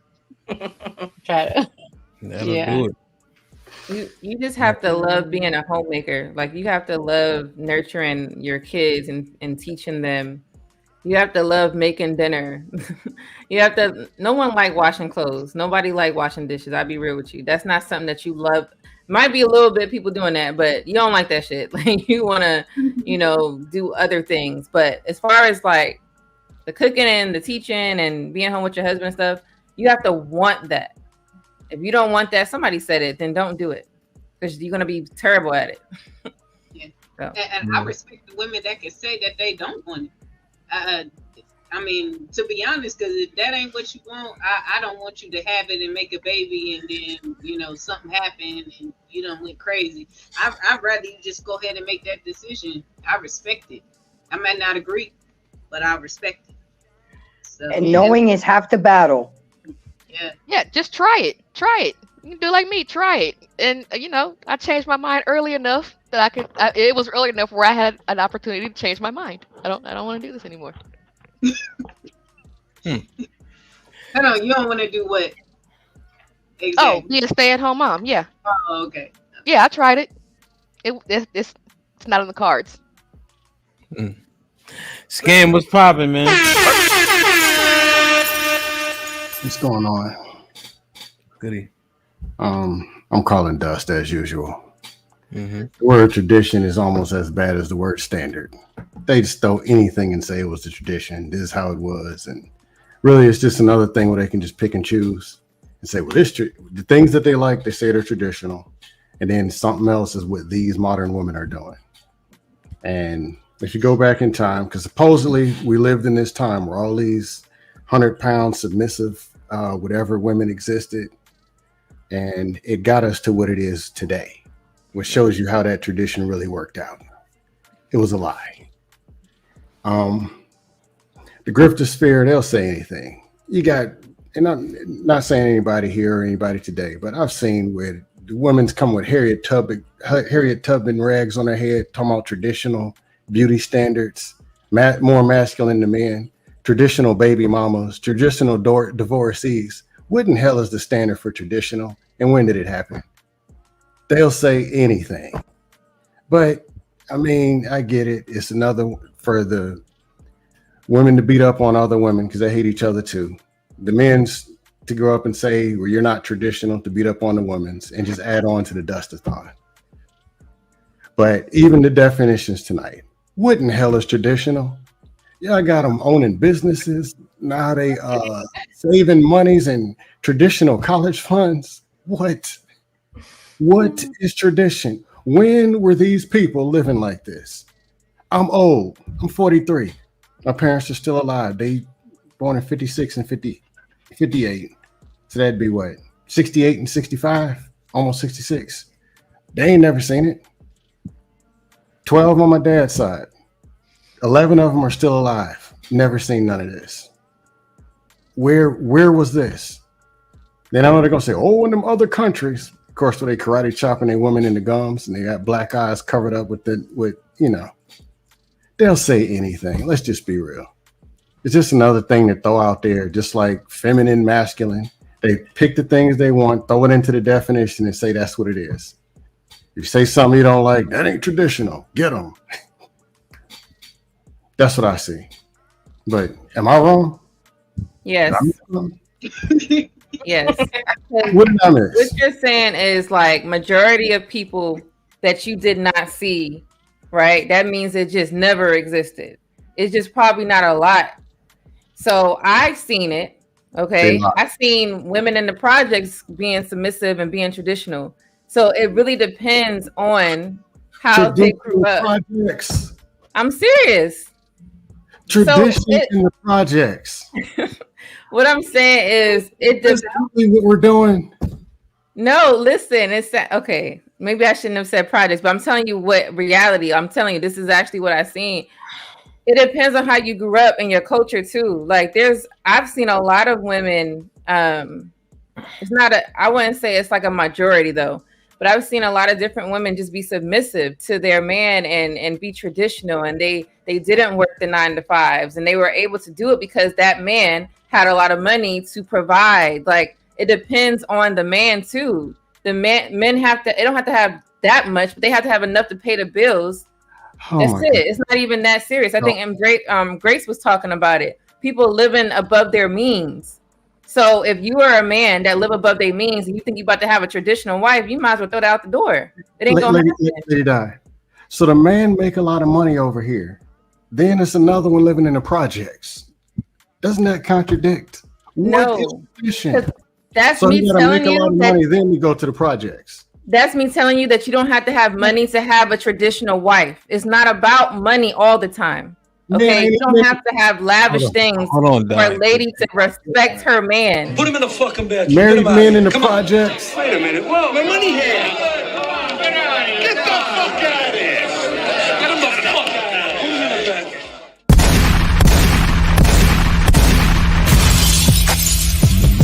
Niggas want me dead. Put prices on my head. To pop my shit and I pop my shit.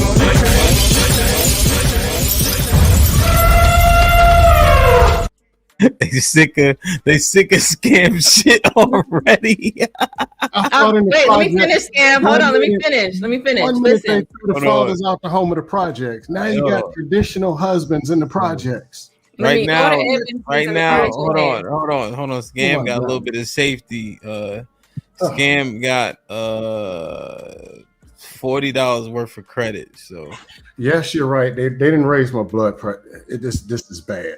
Traditional and project. I got to check my own blood pressure. This is horrible. Let me explain. The projects. I'm gonna explain. About high value, making a lot of money. they don't want to hear. Please pick me off. Please. This might be risky.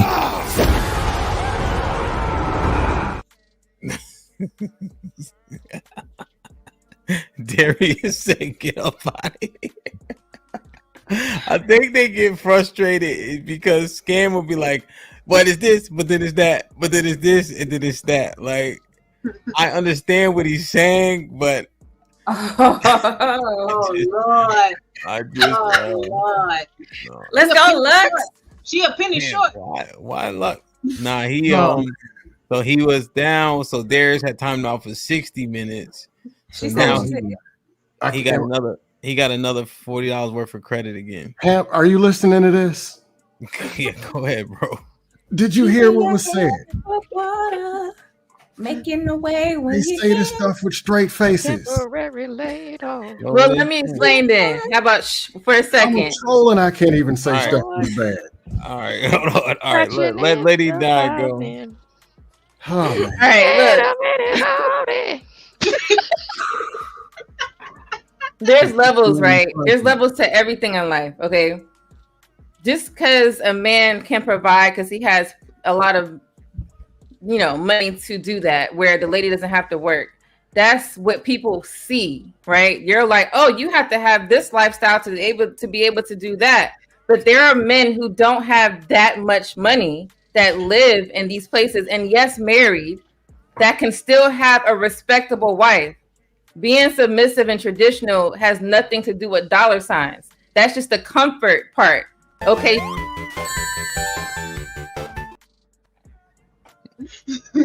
Damn. Alright, so Barry kicked him off again. So you need at least, he had a $40 credit. So you need at least $60 to kick him off. Oh my goodness. This is crazy. And he's steady pouting in the back. And he gonna come up and say the same shit. Oh my God. Can somebody else throw another? Can we get some more windmilling? Because I can't believe this. And Lady Di is even cool. But what is this? I'm being real. So if it had nothing to do with money, why'd you bring up a man providing? Because that's the comfort part. No, so I'm explaining. Scam, let him finish the sentence. Let him finish the sentence, though. Let him finish the sentence. Oh man. Remember, not every lady wants to be in the projects. Yes or no? Okay, we're talking about a different type of person. Like, for example, most women, they want to stay in a house. Okay, so that type of lady is not going to get a man that lives in the projects. And there's some women who live in the projects. That don't mean they can't be married. So you think projects is like, okay, you just hood rat? No, you could still have a family, have a lot of kids, and still have a productive life. You just living in the projects because it's cheaper or whatever. So we have different types of people. You act like everybody the same. It ain't not. Lady You Di, got a lower class, and then you have middle class, and you got high class. Either way, women should. Women should men can't be there. Say it again. This project, most of that Section 8 government housing, the man can't be there. No, that's not true. That's a lie. Point Mafia says they threw all the men out the houses. You just We're put talking about project husbands. You put projects and Section 8. That's not even the same damn thing. Let's be real. That's not. Don't even say that. And you can look that up. Oh my God. There's families in the projects that is not on Section 8. That's Section 8 is different from funds in the projects. Are they on Section 7 or something? What am I missing? It's funded by the city. Okay, Fantastic Ali. This fantastic Ali in the Talking Point Mafia. Can y'all finish this? Because this is bad. I really don't know what a traditional woman is now.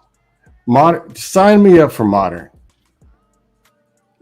Men's go grab the first modern thing that you can find, because they will say anything. It's not true. So I've lived in many different places, and I've seen like different lifestyles, different cultures, Black, everything, Spanish, white, whatever. And I've seen literally in the projects, it's not just where women live there and they can't have their boyfriend come in and all them things. It's not like that. There are projects where you can have a family and live there and have a regular average life. The kids are going to school and all that stuff. It's just a lower class. It's lower class people. That's it. It's the only difference. But you can still have that. Like, and I've seen this. Now, I don't know if this in every state. So this is just what I've seen. So traditional to me is not just like you have money. Like, it's just respecting your spouse and you're doing traditional things in the house, however that looks for you and your husband. I mentioned business earlier. Put traditional on them. The things you don't like, you just say that they're modern, which is the very point that I was saying. I didn't say that. I didn't say what I don't like is modern. I said traditional is a lady that stays at home and takes care of her husband, her kids, and herself without going to a 9-to-5 job. So stay at home just means that's my definition, because I know everybody else had their own. Like, okay, well, you can have a 9-to-5 and still be traditional wife. But at the end of the day, the traditional wife is just a lady who does traditional things in the home and respects her husband. That's it. So let's take the money out. Forget the businesses and 9-to-5s. Just a lady who literally takes care of the house. That's traditional. That's a traditional wife. That's really it, to nail it. So first you said it was a housewife. Then they can have a 9-to-5. Now it's respect the husband. Everybody has their own life. Okay, so they choosing what they want to do. I can't say, like, if you was to get married, right? You may want it a different way. You may want your lady to do these things and still work. It just depends on what y'all decide. But traditional is what it is. You are a homemaker. So if you look up homemaker, then you would see what I'm saying. It has nothing to do with dollars every single time. But you said they can work a 9-to-5. How are you a homemaker? How do you make the home from your job? Wait, I just got a question. Okay. So I work from home. I work full time, but I work from home. Can I still be traditional? She said it's up to what their people decide. So anything can be traditional. If he just writes traditional on a piece of paper, you're traditional. But what did I say traditional? I really have no clue at this point. Right. You missing what she said. Can you repeat it? Well, hold on real quick, right? But because Lady Di submits that there's so much nuance and that everybody can make it their own, that would actually go, when I'm hearing it, I think it actually strengthens Scam's argument, Lady Di.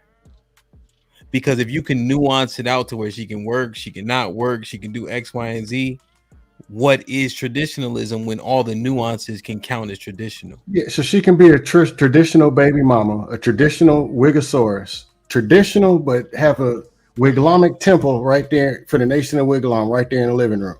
But he said as traditional today. Tomorrow is modern. When he gets mad, get out of here. Then traditional. What is traditional? Traditional is a lady who is a homemaker. As simple as that. So she can make the home. She works 8 she, hours a day. She's making the home on the interstate heading to work. We can't control that part. Okay, just stick to the point. She is a homemaker. I can't control if the lady wants to go work a 9 to 5 or not. Like that's dependent on her and her husband. But traditional is a homemaker. Regardless of what she do, she at home making it great. That's it. Oh my God. My mom worked. She cooked for my dad. She washed clothes. She took care of me and my sisters. Like, but she was traditional in the sense she made us plate. And so I understand what you're saying, Lady Di.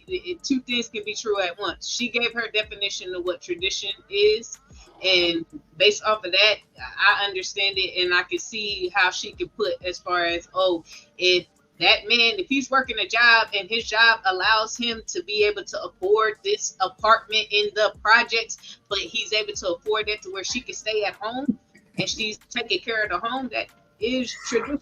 I mean, back in the day, a whole bunch of black people in one area was Wait. So, but let's understand it, right? Because when you look at project housing, it's subsidized, right? Often, when you qualify for those subsidies, you get other subsidies, i.e., stamps. Another man subsidizing your rent and buying your food, that's a traditional construct. Mm-hmm. It is now, yeah. Mm-hmm. You see, like, how does that work though? So I'm a traditional man if I got the government or other men subsidizing my rent. I got stamps coming into my house, buying my food. It's reparations. Am I traditional? hold on, Lauren. God, hold on, because they're gonna get derailed. But is that true? Right? Because if we thinking through it. Right, Lady Di, am I a traditional man if you paying taxes, you putting 40 on my rent every month, and then we got a card that we go to the grocery store with? Is that traditional? Okay, you changing the goalpost. I literally said a traditional wife. If you want to talk about a traditional husband, you can do that. But a traditional wife to a man that you're talking about, we talk about projects. A traditional wife is just what I said, a homemaker.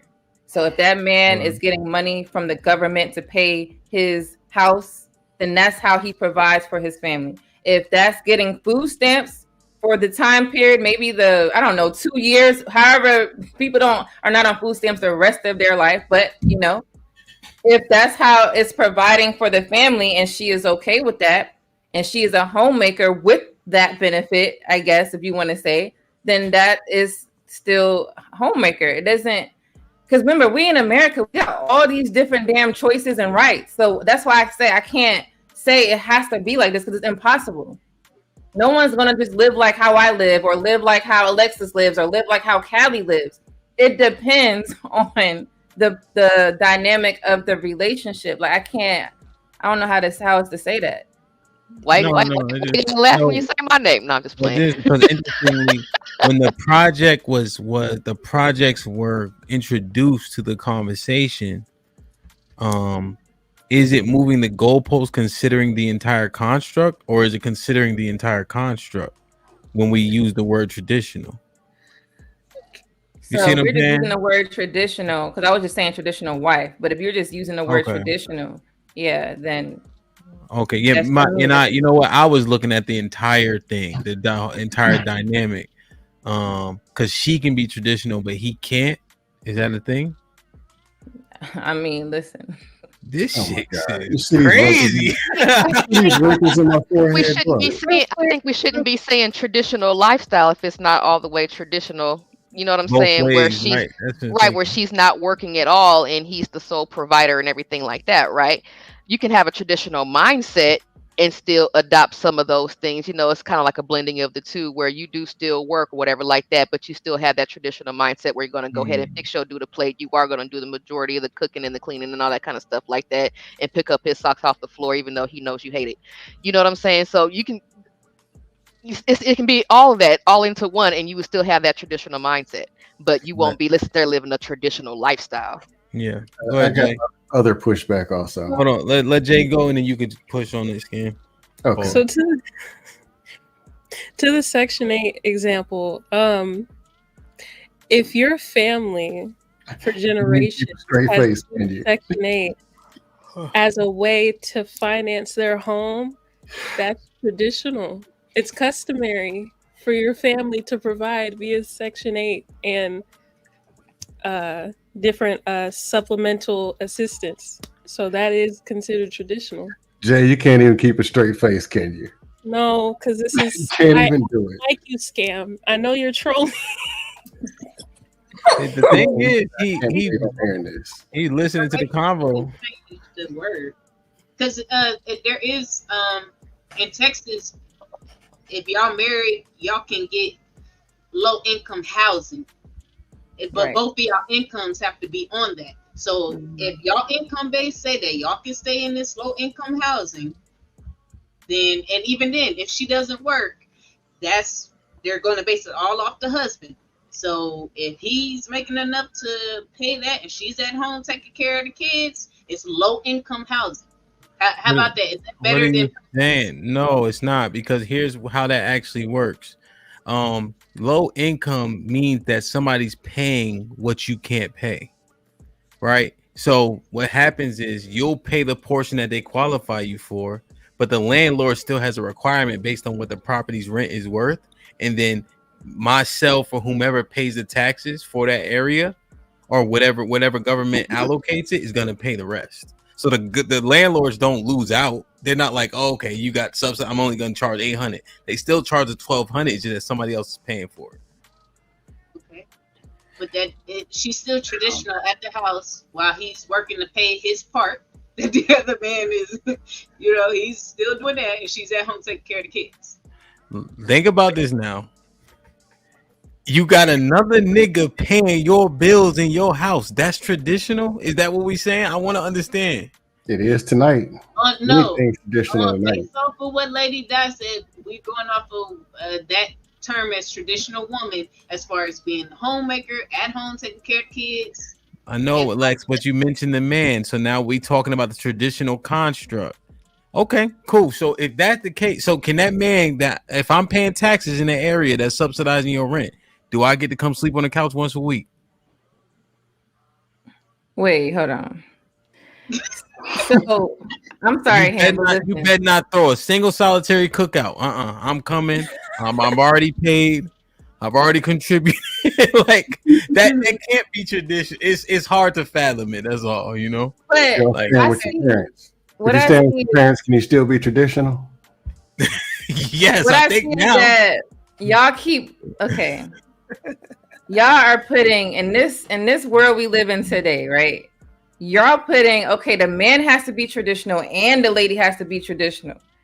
Why can't we just say if the man is not traditional because his ass live in the projects, y'all saying hell no? This lady really, if she's traditional, why are we taking that away from her because the man she chose is not quote unquote traditional? The lady is still traditional. She is still a homemaker. She is still in the house providing for her family. I'm scared to ask what a traditional man is. I'm almost scared of the answer I'm gonna get. At that point, both aren't traditional. It's a modern family structure. Say it again. I didn't hear you. A modern family structure is no family, over 50%. And if you go back to the traditional times that they keep talking about were so great, it was two people who probably didn't even like each other. All the way back from Adam and Eve, they couldn't even get along. There's a percentage of people who could, and the rest of them, a lot of them were just there. Ask your grandparents. If you have grandparents or parents who will tell you the truth, ask them what was really going on.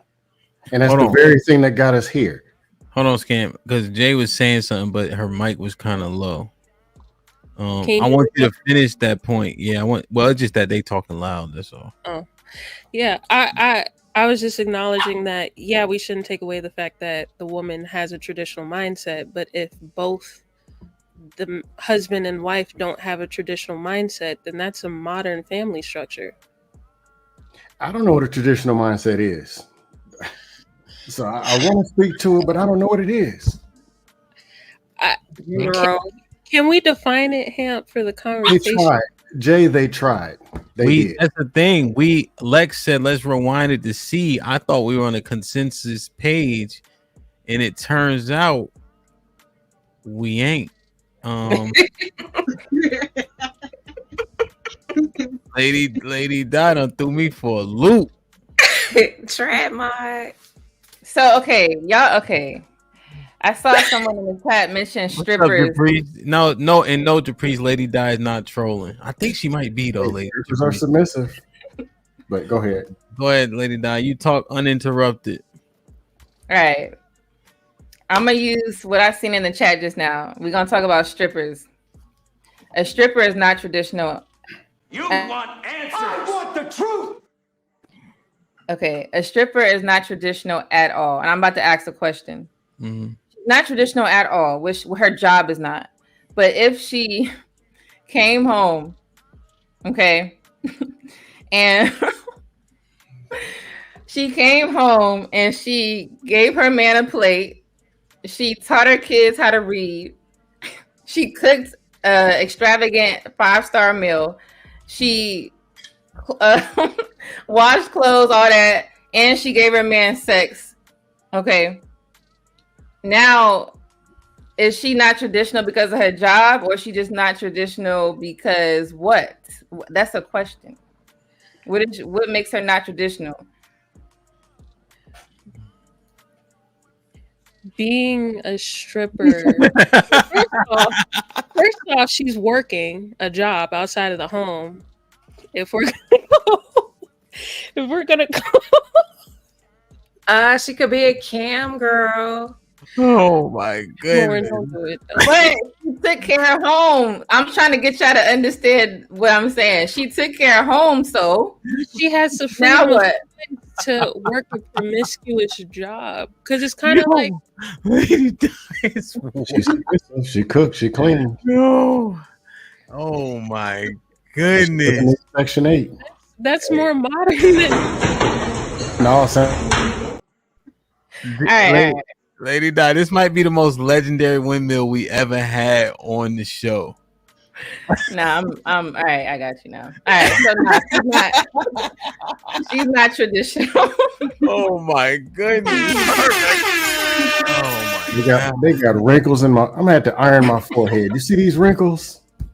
I ain't heard nothing like this in a long time, and I'm on all kind of dust panels. Wow.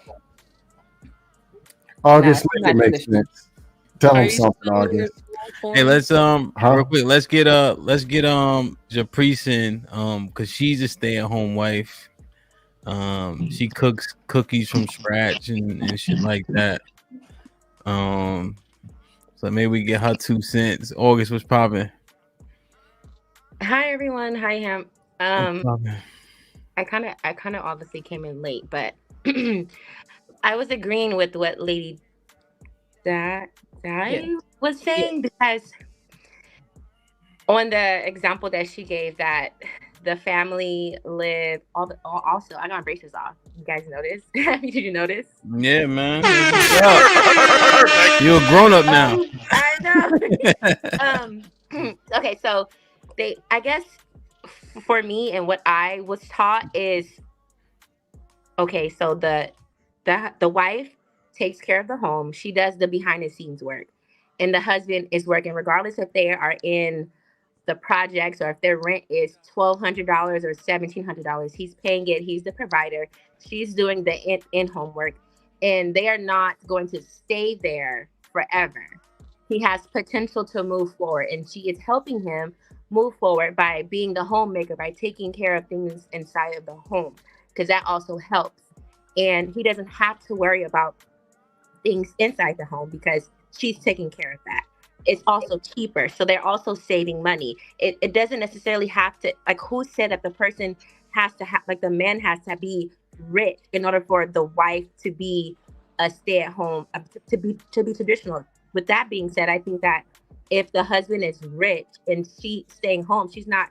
That's traditional by default, because she doesn't have to work, or she doesn't have to pretty much do the things inside the home because they have money. So more than likely they have a maid. More than likely they have cooks, or they have chauffeurs, or whatever the case may be. So that to me is tradition. So on the example that she gave there in the projects, it happens a lot. Spanish families do it all the time. They don't, especially in LA, there's not rich, like a lot of the Spanish families are not rich. They live in the East Side, and the East Side is pretty much like the projects. And it happens. And they don't stay there forever though. They move up, and because he has potential, he's working hard, and she's doing the behind the scenes work, like inside the home, or she's connecting with other wives. So, other wives that husbands have the great jobs, and like, oh, can you put my husband? So that is the type of stuff that goes down with traditional wives and homemakers and stuff like that. Yeah. Hopefully she explained it kind of well. So that's all I was really saying earlier. But Scam wanted to troll me, so I trolled his ass back. Why do you think that a traditional, I don't know, like man or woman, like what is a traditional wife to you? Like a traditional family? It's a lie. That's what it is. Well, I would like, if you can answer, like really give me an answer. What do you think? Because I think you think like most people do. You think that the man has to be rich. That would just mean that the wife is a stay-at-home wife and mom if they have children by default. It's not something that she probably like. Usually they start off at the bottom, and then they build themselves up, because the husband, she saw potential in him. He obviously is a provider. He's a hard worker. He knows, how to be a husband, how to be a father, and he's working hard to take his family from the bottom to the top. So if this were traditional, then this would have been a norm that you saw 20 years, 40 years, 60, 80, and 100 years ago. And it ain't true. There was pimping, smacking, beating hoes in the 70s, in the 80s, 90s, and now we are where we are now. There was femicide in the 1910s. This is more on the white side, because they always put the white people way up here somewhere. There was actual femicide. That ain't no stuff. There was medieval times where they were chopping heads off. Adam and Eve couldn't get along. There was homosexuals all the way into the Bible. When were these times where there's all these miracle families? The men were doing all this working, and the woman's coming home. But on YouTube, somehow this happened. But if this really happened, how in hell did we get here? So I think what you and what most people think, that stay-at-home wives just don't have any income, and like they're just flat broke. There's a such thing as passive income. So I bake, right? I bake, and it's a skill. It's a skill that I was taught since a little girl, and I make money off of a skill. However, I don't off of the skill that I have. However, I don't put my bakery over my family. I work probably like 4 hours a week, if that. And the money that I make, I put it in a savings. It's not going to the household per se, but traditional wives, mainly the main focus is to take care of the home. And whether she's not making any income or she's making income, it's more likely it's a passive income. Like I have a cousin, she tutors other working modern wives, modern women, modern moms, modern wives. She tutors their children, and she makes income like that. Oh man! So passive income is something that more than likely happens. Back in the day, they used to sew. My grandmother, my mom, sew clothes, and that's how they made money here. So I don't know. I think you're just like, I think you're kind of being funny. I think you're just thinking too much into it. That's just what it is. Where were these people who had all these businesses selling sofas and bakeries out the back of the car? When was this? And I'm old. My parents are even older, crispy. My aunts and uncles, where were these people at? And we got all these, we should be running Wall Street by now. I actually have a question for. When was this? Raise your hand. Your grandparents loved each other to death, smiled, did everything, and they owned 4 bakeries, 2 businesses, college funds, and everything, but still lived in the projects. But he was high value. I don't know what traditional is. It's getting worse. You brought high value into a traditional conversation. Is terrible. High value is a modern out here. Yeah. Okay, Miss J, I have a question for you, really quick. So, you said that the side hobby that you do, baking, doesn't necessarily, the profit that you get from it doesn't necessarily go into the household budget that you and your husband have set up, right? So then, why do it if it doesn't benefit the family? That's more so modern then. Okay, so I'm not gonna work for free. I'm not gonna do anything labor. So people like in my community will ask me to bake a cake for them. I will at a price. I'm taking away my time for my family to bake you a cake, so I'm gonna charge you. And it's a skill, and I'm really good at it, and I love. Yeah, it's a great skill to have, but you making a profit off of it doesn't make it traditional anymore. Why not? Because it doesn't go to the family. It's something that you just do as a hobby because you like to bake. So if the profit doesn't go towards the family, then it's not traditional. I'm not really understanding. So the way people talk about traditionalism on the internet, I'm just going to say that because none of this is my true feelings, but I'm saying for the internet's sake, they say that stay-at-home moms usually are not supposed to work and they're supposed to just live their lives based off of what the family needs. So you having an outside life or outside hobbies usually should not happen, right? So the fact that you bake, well, I mean, you should have. That's what I don't know what like these opinions that people have, or like these like made up things, as if no, you have hobbies there, otherwise you'll go crazy. There's downtime. There's a lot of downtime. And you have hobbies, and that's normal. I'm not sure if I am truly understanding what you're saying, because being a traditional woman, a traditional wife, stay-at-home wife and mom, so that means that you don't have hobbies? No, you do. My mom has always been a stay-at-home. Now they have chickens, and she sells the eggs. She sells her eggs. I don't understand. Like she's still in a traditional role. She's not doing anything labor. She's not taking herself out of her home, even though it's just her and my dad. It's not coming in the way of her family, and it's not outside. They're not making someone else rich. If that makes sense. That makes sense. Okay. Agree to disagree. Because scam is trolling, and because we started the conversation with the Stepford wives, and what I would like to almost parallel what Miss J was saying. A lot of those women, they would have Tupperware parties. They would sell Avon, Mary Kay, and all that type of stuff. But they were at home. They didn't have almost like what Miss J was saying. So I think she has some weight to what she's saying. You still are traditional, because basing off of that, that's like doing Tupperware. Like they got money from that and selling Mary Kay and Avon.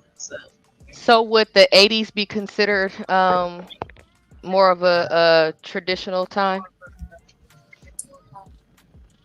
The 80s? Yeah. That's when like the Tupperware parties and stuff blew up, was in the 80s. In the 80s? I Oh, thought that was like the MLMs. You're talking about the MLMs, aren't you? What's the MLM? Like Marketing. multi-level marketing Oh. companies. Multi-level marketing. Mm-hmm. Yeah, it boomed in the 80s. yeah, but Tupperware and like Avon and Mary Kay, that was before the 80s. Now Tupperware was solid 80s. All right, hold on a second, y'all. Hold on a second. All right, I'm gonna bring August right back up, right? Okay, traditionalism. Jay, do you have a time period when you see women being traditional? If so, what is it?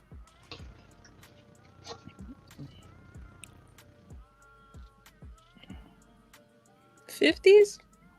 50s. We also conceded that women have always worked, right? Yes. So if you couple that together, then Japri's point would still be valid because she has an outside hobby that generates money but doesn't take precedent. And if women worked and you agree that they were traditional in the 50s, then her anecdotal example would still be valid and qualify for traditional.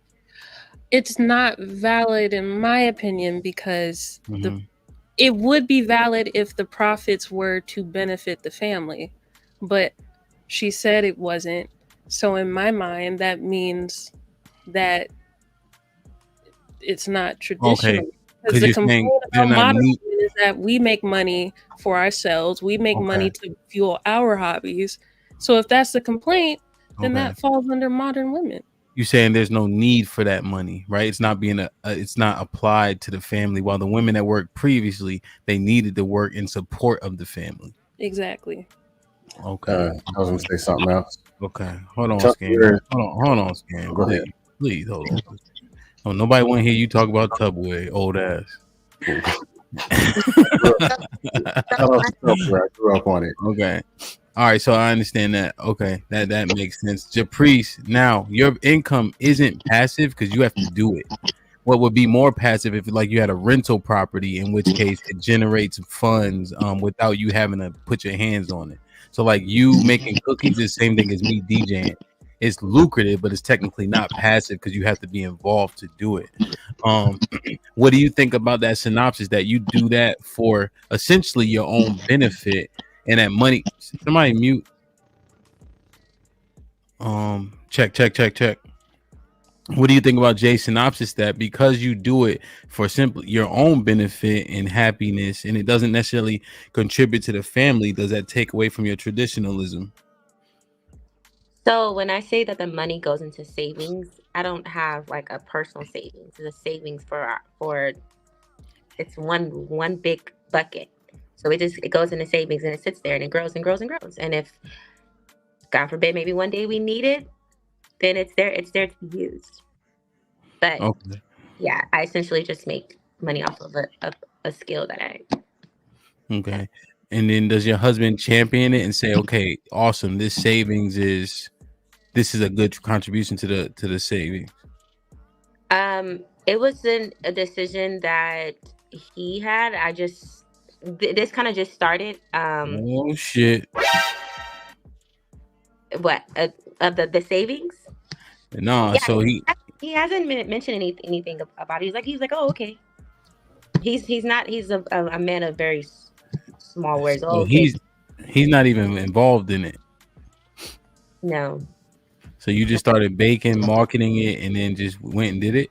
Well, so I baked a lot for my church, and then because I'm of course everybody in my church they're part of my ministry, and for the cafe I will bake the cookies and stuff like that for my church, a part of my ministry to God. So just some of the church members liked my stuff, and they asked if they could oh, can you bake me a cake for my birthday or my child's birthday, and I will.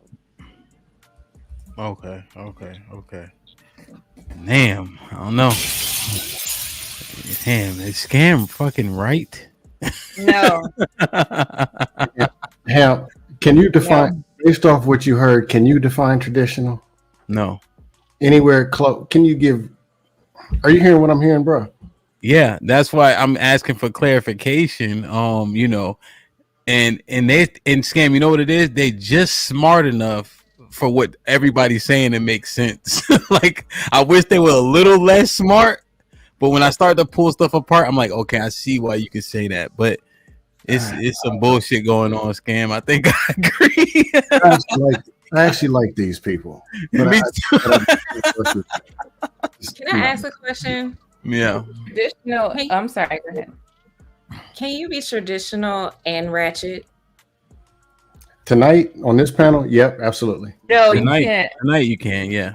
Sure. But generally speaking, I don't think so. I mean, shout out to Lady Di. She introduced the traditional stripper, which I've never seen before. Well, based on what y'all are saying about what traditional is, she could though. If you're just talking about everything is for the sake of the family, and the husband is in approval or chose for you to do that, and y'all are in agreement. Lauren, are you asking a broken question based on what you believe, right? When you were looking for modest apparel, was in your head traditional or ratchet? Traditional. All right, hush for a second, please. You Right, told me. so that video of the lady. I'm out of here, Scam. Y'all ran this man off the panel with the windmill. Lady, she had a low cut dress, and I was like, okay, wait, maybe I thought she was gonna have like a burqa or something, because I was shocked that she was a very voluptuous woman and very low cut revealing outfits, but her ankles were kind of covered. So it was kind of like, okay, is it just your legs is the problem? Because your boobs and cleavage is out. But they dressed like that in the 40s and 50s, in the 20s. It's not new. And what people's like thoughts of when they hear tradition, like, are you guys thinking about a whole Muslim up and down cover only this? Because you still have to this because you're a little bit more conservative, but you still want to look good. You still want to look. But there's no standard. Nobody's talking about beekeeper suits. The standard is Scam, and I'm gonna give you a real answer though. Traditional is really like me and my husband, we follow Bible principles. So traditional is culture, which is in the Bible. So that's traditional in that way. What we're seeing today are different versions. So that's when I was talking about projects and all of this stuff. This is what we're seeing today. This is what's happening. People are not living in middle class. You got low class, but you know they're still providing. Like so. But in the Bible, though, they weren't following in the Bible. Half of the Bible was about what they weren't following. They weren't following stuff back then either. I'm not talking about the stuff that wasn't being followed. Let's talk about the people that were following it because they're in there, right? That's what we're talking about. That would qualify as biblical traditions. But then there's also the rest. So it can't just be we're picking this and saying this traditional. But people are usually doing some of the other stuff too. This is the topic though. But we're talking about the topic. We could talk about gays and stuff that you mentioned. Yes. We could say that whole goddamn city got burned down. Yeah, we could talk about that, but that's not the topic. The topic is tradition. So I'm saying, right. In the 40s and 50s, most people weren't doing what they're supposed to be doing. 60s, 80s, 2000. That's why the world looks the way it does. In 2000 BC, the world looked the way it does. So traditionally, or if that even exists as a word, people always been out of control, not doing what they're supposed to be doing. But when they use it like traditional versus modern, they imply that everybody was in order. The houses and families were together, and they weren't. It wasn't a majority. It was a majority where it was a traditional, and what they're speaking on is the mindset, the traditional mindset. So that's why she used the example of the stripper, which was a bad example, but she was speaking to the mindset of what traditionalism is. So in this day and age, there's a modern mindset and then there's a traditional mindset. That traditional mindset isn't just subject to money. It's just the mindset of a woman who respects her husband and is under his covering. She can go out into the world and work. She can stay in homemake. She can go and bake. It's still a traditional mindset is what they're speaking on. How was it traditional if women didn't respect men 50 years ago either? Because when you look at the demographic between the nuclear family then and now, it's considerably less today than it was back then.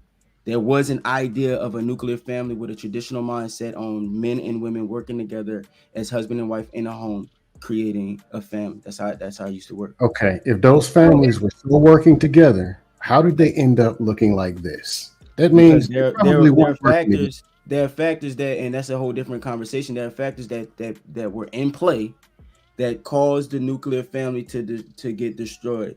And the what government is one of them. The government, Section 8, I don't need a man mantra, just a whole bunch of the media. It's a whole bunch of social media. It's a whole bunch of different factors that were in Feminism. Feminism. Yeah, that was really, if you really went on circumference, it's feminism. And so when that came into play, what does feminism tell you about those households? No, hold on, Scam, real quick. August, if the government assistance in Section 8 led to the broken families, then what Lady Di said about Section 8 being a benefit to traditional households is I didn't say that. I didn't say Section 8 was a benefit. I never said that. Section 8 are people. No, wait. Section 8 are women who stay in a place and they can't have a man in the house, which is breaking having a family dynamic. I never said that was traditional. That's actually the opposite of what I'm saying. Yeah, I got another question. When they say social media, they love throwing it out there. So you didn't say that Section 8 could be used by traditional families. That's not what you said. No, we were talking about the projects. Remember, Scam likely thought that living in the projects and Section 8 was the same thing, and I told him that it's not. So I'm from New York, right? In New York, there are projects that is not Section 8. There are families that actually live in these projects. It's just a lower class. Everybody's not middle class, but that does not mean if you're lower class, you cannot have 5 kids. They're all going to school, and you're having the American traditional life. Like, there are people that are not in the middle class. We have to speak about that. I got a question for August. It's good, bro. There might be a white guy show up on the panel and say, hey, man, the slave masters took great care of black people back then. Black people formed together and fought and died to have freedom. So if feminism existed, women band together. There was femicide in the 1910s. This is even white women. They band together, fought almost to die for feminism. What does that tell you about the households? I don't know. What does it tell you? You gotta educate me. I'm not sure what you're trying to say. Okay, you're married, correct? Mm-hmm. If somebody offered your wife projects, is she gonna leave? No, but we passed that though. No, I'm saying if they offered somebody, here's $20 to leave your spouse, leave your kids, leave everything, and they say yes, were they really married? Was that really a relationship? If you can break them apart with a box of donuts. Well, what they would do is, or they on the way out anyway, banding together with other women to get away from something. Well, it's a combination of things, right? There was the mantra of feminism where women wanted equal rights with men, right? And so that was all women. White women started it, black women, they joined up with it. So there, you can look this up for yourself. There's, and I think there was this one old dude explaining how he remembered this man coming to his mother's house and explaining how the government is going to take care of her as long as the man wasn't in the house. So that was a real thing that was happening back in the day to create division within the nuclear family. So that alone, you can look this up, bro. They used to come and they would advertise. It was like door-to-door sales. I got you, but Miss J, Lady Di, Love C, I got this Section 8 apartment. Y'all leaving your husbands? Y'all interested?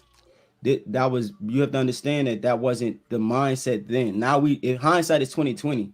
So now that we know the effects of that, and we know the effects of feminism, that's when the evolution comes in our mindset on how we need to move differently. That's why you still have some women that are traditional in the mindset because they understand the value of the nuclear family. But there's also a modern. I know there's a modern mindset that still hasn't realized the value of the nuclear family. They can't even look back in the past and be like, oh, back in the day we were more together, more rich, more, you know what I mean? Well, even back in the day, the rule to have the man not in the house so you can qualify for Section 8 was struck down. So that's not even, it's not even a thing. It hasn't been a thing for quite some time. It didn't last that long.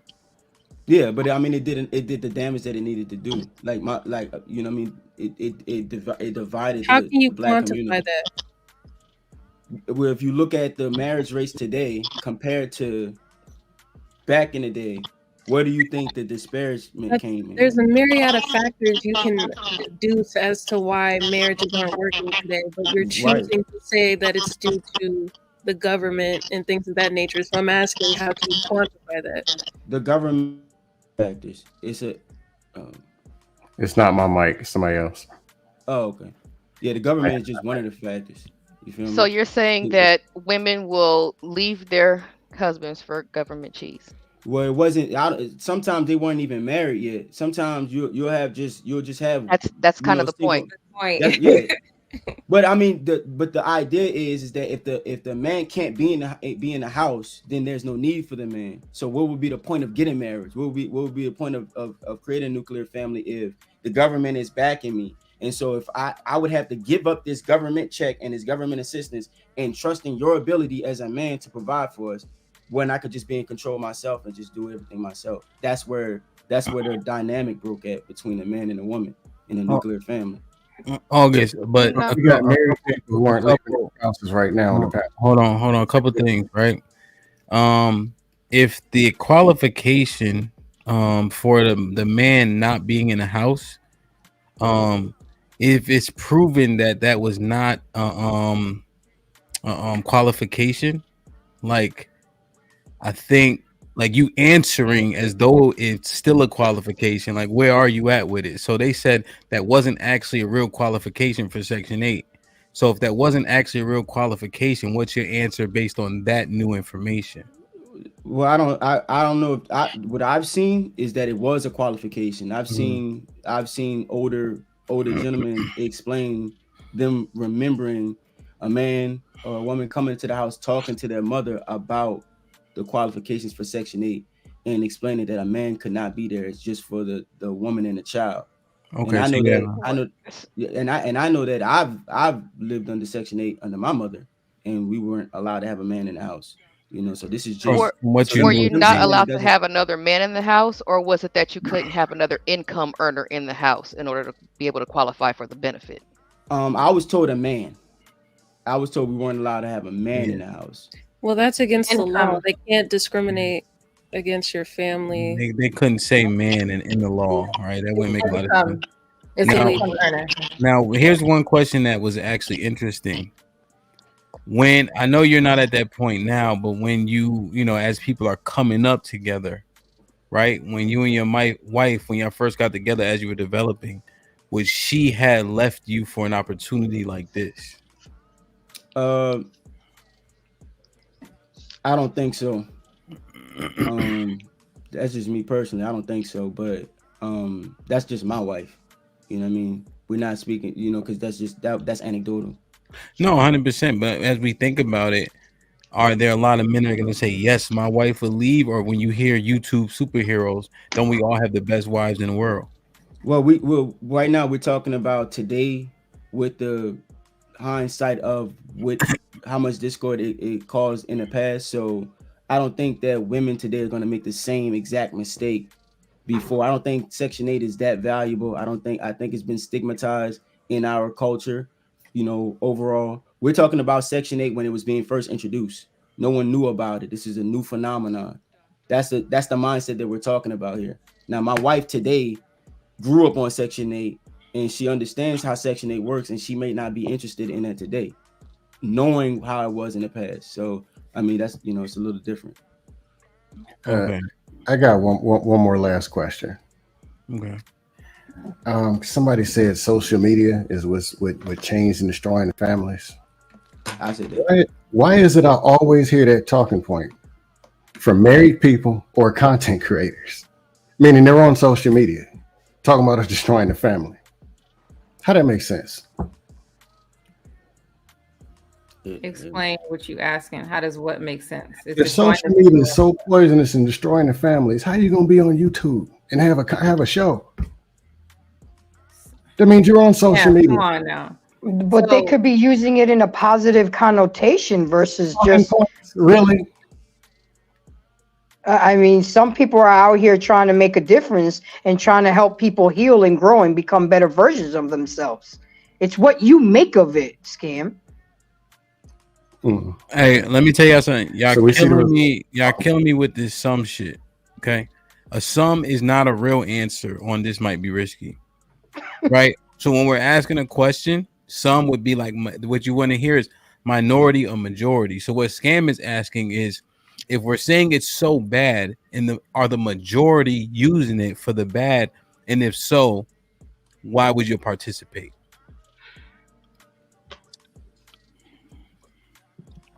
If I could, I would say the majority is using it for a negative connotation. The majority. But you also got to consider the minority. I mean, there's good and bad. There's just more bad than good. That doesn't mean you can't get good out of it. So wouldn't that mean you're teaching the kids to do exactly what's doing? If most of it's if social media is the devil, and you're on 3 hours praying to the devil, regurgitating the same talking points that the devil put out in mind. These modern women, look at the men's, the women's, the men's, the women's. You teach them from right from wrong. You teach the right things, the positive things, versus concentrating on the negative things and the things that. But you got to teach both, because you got to show people how it's. We always talk about all the problems, but we have to also be solution based. We have to bring solutions. And some people bring more solutions. Some people bring beef to social media. Grace, what happened there? Some people. It's like you think I walked away or something. Potty break. Grace, so not Grace. Some does not push the conversation, right? Let's be definitive and decisive. Let's push the conversation, right? Because Scam isn't talking about outliers. He wants to know if the majority is deemed negative, right? And we participate and then tell the kids, hey, this is fucking everything up. Is it hypocritical? No. Okay. Too much of anything is bad. So I think what people are the reason why social media is deemed as, it's a bad thing when you're in a relationship, when you're married, is because of the access to your spouse.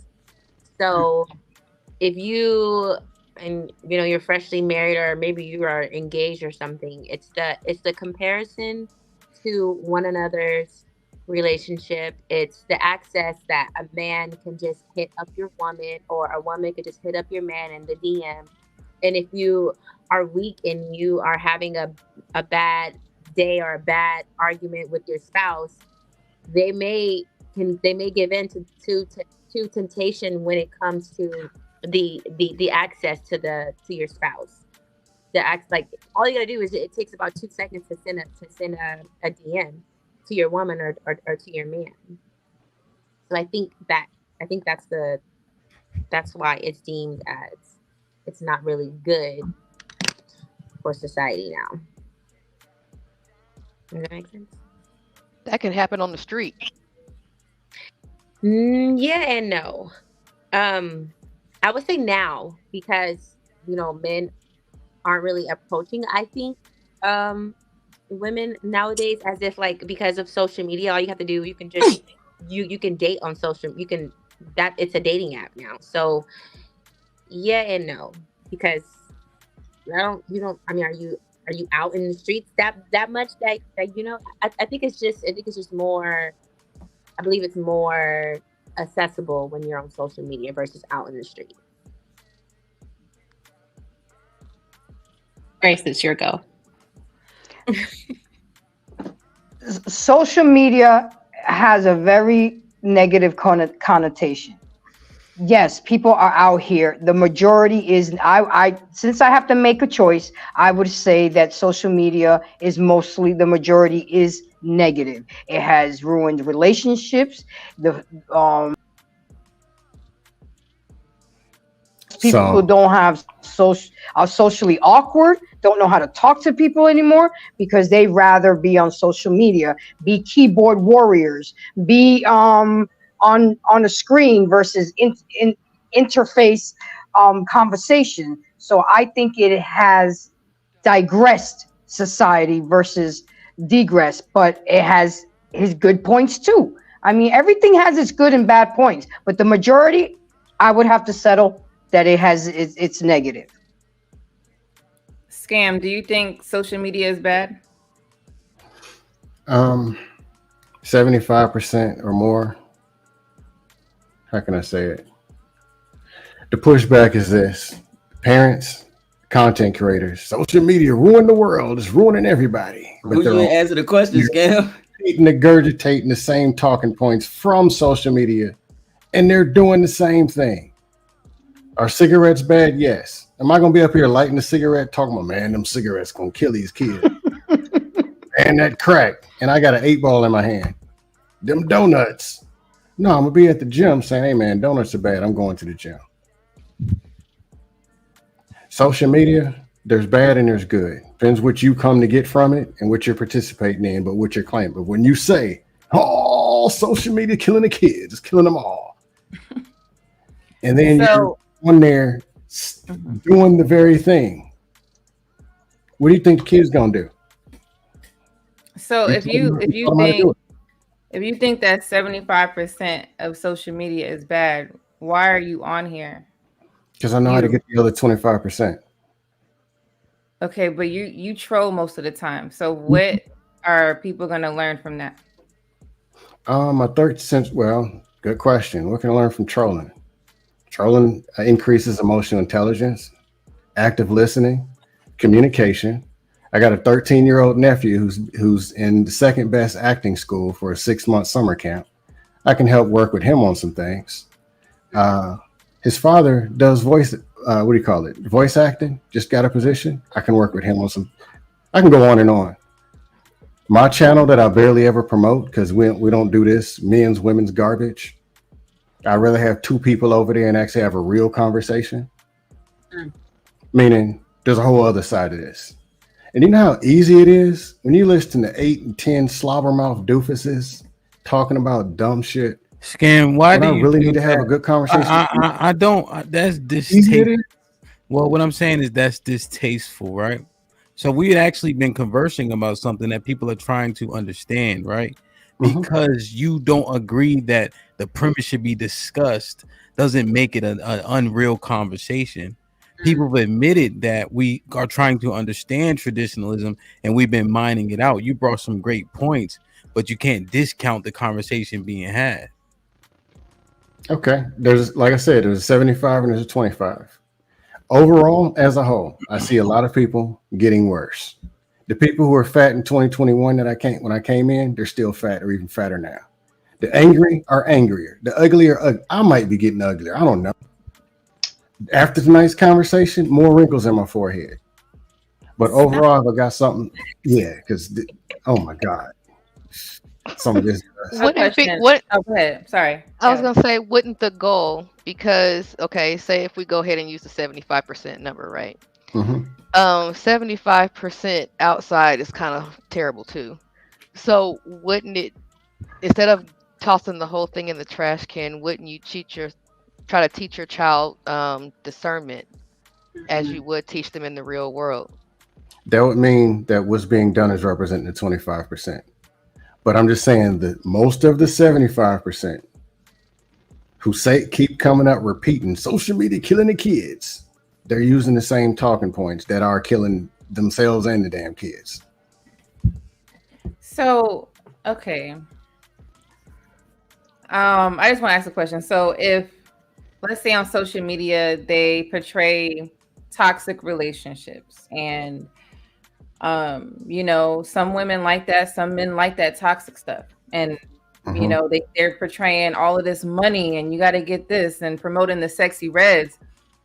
And then you have a little girl and a little boy. They're like 12. They grow up seeing this, right, on social media because their parents allow them, right, to watch social media. And then now they're 25. And do you think that watching that because their parents allowed it, watching that is going to give them a positive outlook on relationships and marriage? I think the bigger problem is what is the relationship that they see in their own household? If it's toxic in the house, it's going to run them towards social media. They want anything other to be like their mom and their daddy. If they're negators, what about her? Yeah, they'll take anything. So, and what about her? What about her question?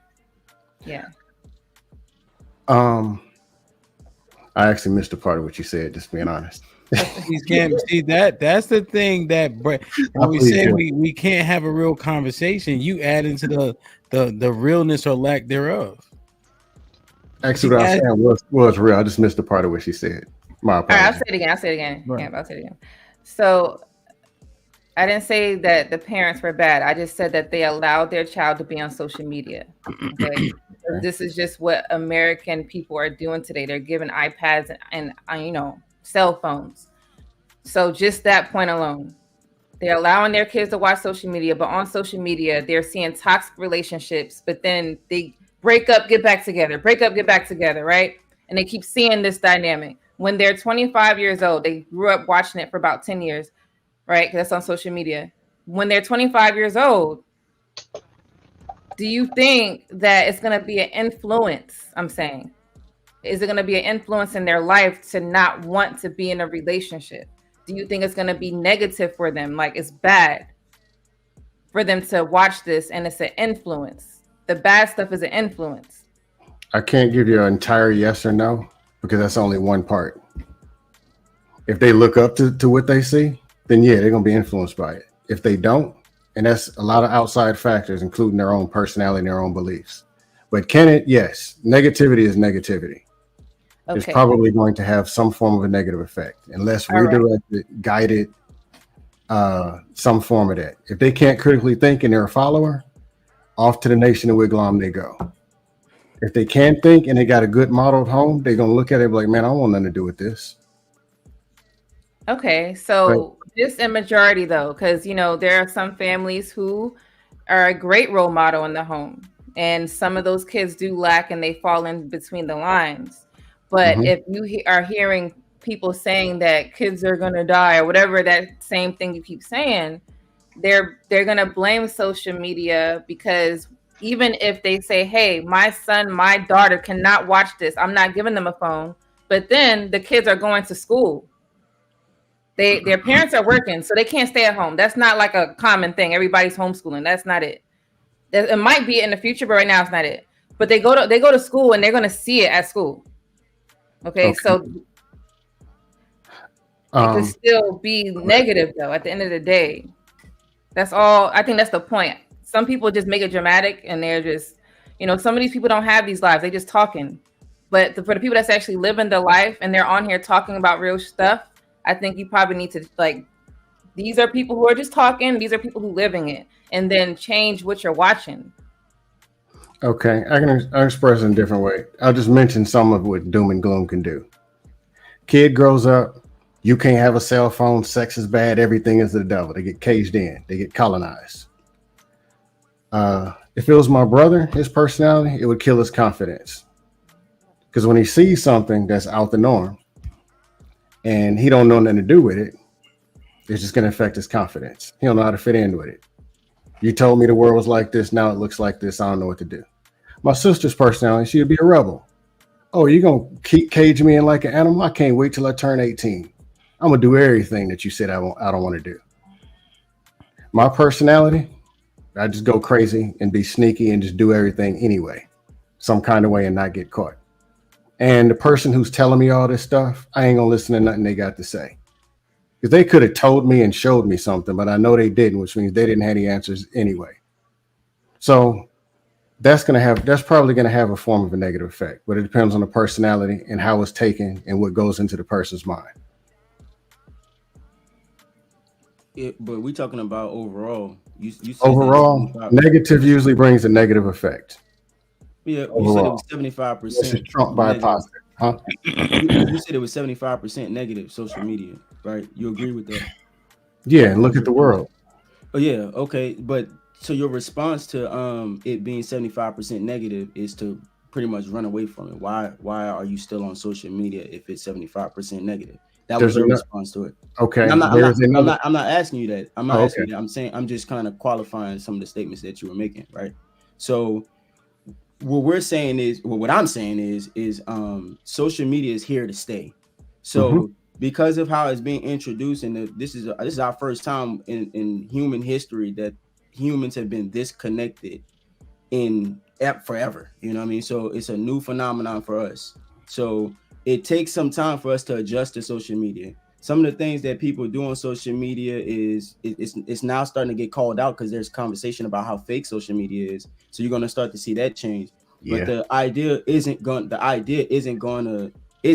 to run away from social media. We're going to be on social media, but what still is the truth is that it has affected relationships in a negative way. Now, will it continue to affect relationships in a negative way? That's a whole separate conversation. It could be projecting in the right direction where people kind of understand how social media works and how to protect their relationship in it. I don't put my relationship on social media ever in it, and I live a phenomenal life. Like, I'm super happy. I understand but why. That's what I got to protect my family, my kids. I don't do that. And they got some weirdos on social media. You know what I'm saying? And I'm not for none of that. You know what I mean? So everybody have their own different reasons. But that's what they're speaking to. Social media has negatively affected relationships and marriages overall. Now, will it continue to do so? That's a separate question. That doesn't mean that we have to leave social media. That's what I'm saying. Like, share, subscribe, tell a friend, hit that like button right now if you can. That helps the channel the most. As Ava the $2 if you are an all-around woman, it's fun. ESVT. I don't know what that means. What does that mean? UT with the $5 says traditionally women always work, so stay-at-home wife is not traditional. So I'm Brewer with tells a quote-unquote homemaker laughing my ass off. Black women saying anything. MC Heavy Tips with the $5 says, is a man stripping to pay bills for his family traditional? Yes. As long as he's not fat, yes. That's crazy.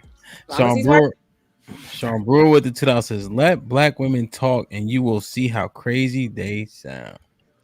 Just Gems with the $2 says, scam, it's hyperbole. It never was any tradition. Facts. Granny shouting out again. Perfect. James with the $2 says, so were the women in the Help traditional? I think what is the Help? It's a movie. Oh, I ain't said. Granny with the $5 says, walk that shit down, Jalen. Troll said, embrace the. Why are you talking? Why are you doing? He can just be doing anything. UT with the $5 says, the mindset don't matter if it is not being practiced. August. Sean Brewer with the $5 says, lady, you lying. All projects in New York are all on some government assistance, exclamation point. Maybe not Section 8, but it's another section. I never said that it wasn't government assistance. I actually said that. Yeah, we actually clarified it. Joel with the $10 says, Hamp just supporting the show. Salute, my G.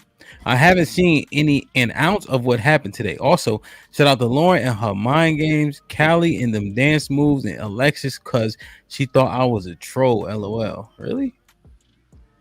As Ava has been a member for 6 months, says Grace, it's all good. You're adding to the combo. We all had to learn his way at one point, but you'll get it. Troll Lord with the $5 says, scam looks like a 2000 Midwest Coast Productions. Damn, man. They calling you traditional all of a sudden or something. They calling you Wesley Pipes, man. I'm a virgin. I don't know what y'all talking about. West. You know, because you knew what to reference. I'm a virgin. I don't know what you're talking about. But you did laugh when it said West Coast Productions. That means that scrolled across your TV screen on that DVD when you had it on volume on one. What is West Coast Productions? I know who Wesley Pipes is. I don't know what West Coast Productions is. It's just one of the porno companies. That's all. I want to respond unpopular truth. It started in the mindset, so that's where everything generates from. You'll see action after the mindset. You can't change, any action without it starting in that mindset. I think he's alluding to if it's in the mind without action, how do you know it's in the mind at all? It's probably not in the mind. They probably just don't agree with it, and that's just the truth of the matter. Yeah, because if your actions don't show the mindset, then we would question. I guess you would question it, right? Essentially. Right. I am so lost at this point about tradition. That makes sense. Well, yeah, I mean, tradition is what it seemingly sounded like for women is you can work, but it has to be for strict contribution to the household. If it's for self, you're not traditional. Okay, so I think this is why I'm confused. It is by the talking points to Scam's point. Like, if I was to watch certain shows, a traditional woman is about how she carries herself, how she displays herself, but it sounds like it's majority of what you do in the house. No, it's outside It's too. almost like a mannerism. Like when you if you walk outside and you are, I know you mentioned clothes, so you're not as reserved. That's honestly not traditional. It would be the more modest approach. Okay. So it's not just in the house, it's outside too. And how you speak, yeah. You see why I told you being a woman must suck, right? Think about all these different definitions and how it's fluid and too subjective. How can anybody actually live up to it? This is why I don't understand why people have an issue with modern mindsets. If you can define traditional if it's just a relative thing, then what's the problem with modern living? No, we're defining how we want to live our lives too. So what's the issue? Jay, what it is married. But what it is though, Jay, and then August you can respond, is it's all modern to your point. Because of the subjectivity. The fact that we allow so much subjectivity instantly makes it modern. Right? Because even when you look back, and Scam, we talked about corporal punishment and such, right? Because back then it was do as I say, don't worry about it, kids shut up. That was very objective. We agree on that. Kids that grew up getting their ass whooped and shit like that. But now, Jay, how the fuck? Jeez Louise, man. Right? But to your point, now it's all so fluid. It's just modern because you can mold it to the nuances can fit your narrative and what's convenient to you. So we know what objectivity actually looks like. So objectively, were there more marriages back in the day than there are today, objectively speaking? Yeah. Okay, so there has to have been some kind of ideology in that time period that kept marriages together. Is that objective enough? No, it's rigged. Because what is it then? Which that's the question. That we haven't gotten to there yet, but we can objectively say that there had to have been some type of mindset back in the day that kept the family together, that kept marriages together. Objectively speaking, right? And what it starts to boil down to is a semblance of what Lauren was saying in terms of when we saw and what Jay and I were going back and forth about. When we saw women get rights, we see the family start to disband. But what we're doing is we're just trying to mine out the objectivity so that there isn't this idea of it being fluid. So there is certain parts about traditionalism that we can say is objective that we all can agree on. Am I correct? Or no, not really. Because here's the thing: when people have hold on, August, when people have choice, right? When you start to see rights implemented, feminism, etc., now we're not aligned. When you look at countries where women have less rights, they're more married. They don't even have a word for divorce in those countries, right? But they're also void of rights. Yes, which speaks to the point that played a part. So, but we just objectively said that there were more marriages back then than there are today. We can agree on that, right? That's objective. Yeah, we all can agree with that. The numbers coincide. Right. So because of that, there had to have been some kind of institution of a mindset that made it that way. Yeah, we can objectively agree with that, right? This is what because it's not the mindset, right? Okay. It's what was available. That's seemingly what it looks like, right? When you see women start to have access to things, right? that construct becomes less valuable, which we lend the ear to what Lauren said about fear because they didn't have anything. Okay, so how would you qualify that again? Since I said mindset, what would you replace mindset with? What word would it be? Colonization. Rights. Rights. So when they have rights by law, what are the results? Okay. And so what rights did they gain? Just so the we fact want to that when it comes to divorce, you can now file under irreconcilable differences, and it's an easier process. I would say things like feminism. that has made it easier for women, men, whatever, to get out of marriages rather than historically before. So the more rights and the more laws that you give people the opportunity to get out of things, the more people are going to use it because they have a choice not to be in it anymore. No fault divorce. I can agree with that. So I think that people, I brought the Bible up earlier, but I think people just got away from the Bible, because if you were sticking to what the Bible principles are, it wouldn't be so much of this nonsense that we're seeing today. Divorce rates are not going to be low. People are actually going to be happy in their homes. They're not just staying because they got to stay and they can't provide. Like, it will be more of a traditional lifestyle. Traditional is in the Bible. Traditional is culture. If they weren't following the Bible principles back then either. Well, we made that argument already. Lady Di, I have a question. Bible principle states he can be beating your ass and you cannot leave. If a woman is getting her ass beat, are you telling her to stay? You said if the Bible said that? It does say that. It The does. only reason why you can divorce is adultery. But he's not following biblical principle because And abandonment. Oh, go ahead. Hold on. Can you show that verse? Yeah. Matthew 5:38. That's why when a lot of depends on the church, but corporal punishment is a conversation within churches on how to correct a woman's behavior. Yeah. So you're saying if a lady is okay, hold on. Let's break it down. If you're saying a lady is out of line, so she disrespected him, that's what we're talking about. We're not talking about just a respectful wife that is doing right to her family. We talking about a wife to a husband, right? And you go to Matthew 5. Let me get to it, right? Because I just want to understand, you know, how we see this. 5:38. Huh? Matthew 27. 27.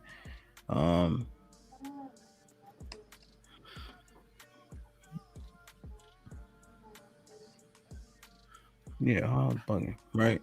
31, it says, it have been said that whosoever shall put away his wife, let him give her the right of divorcement. But I say unto you that whosoever shall put away his wife, saving for the cause of fornication, causes her to commit adultery, and whosoever shall marry her have a divorce committed adultery. And then I'm surprised you never seen this before.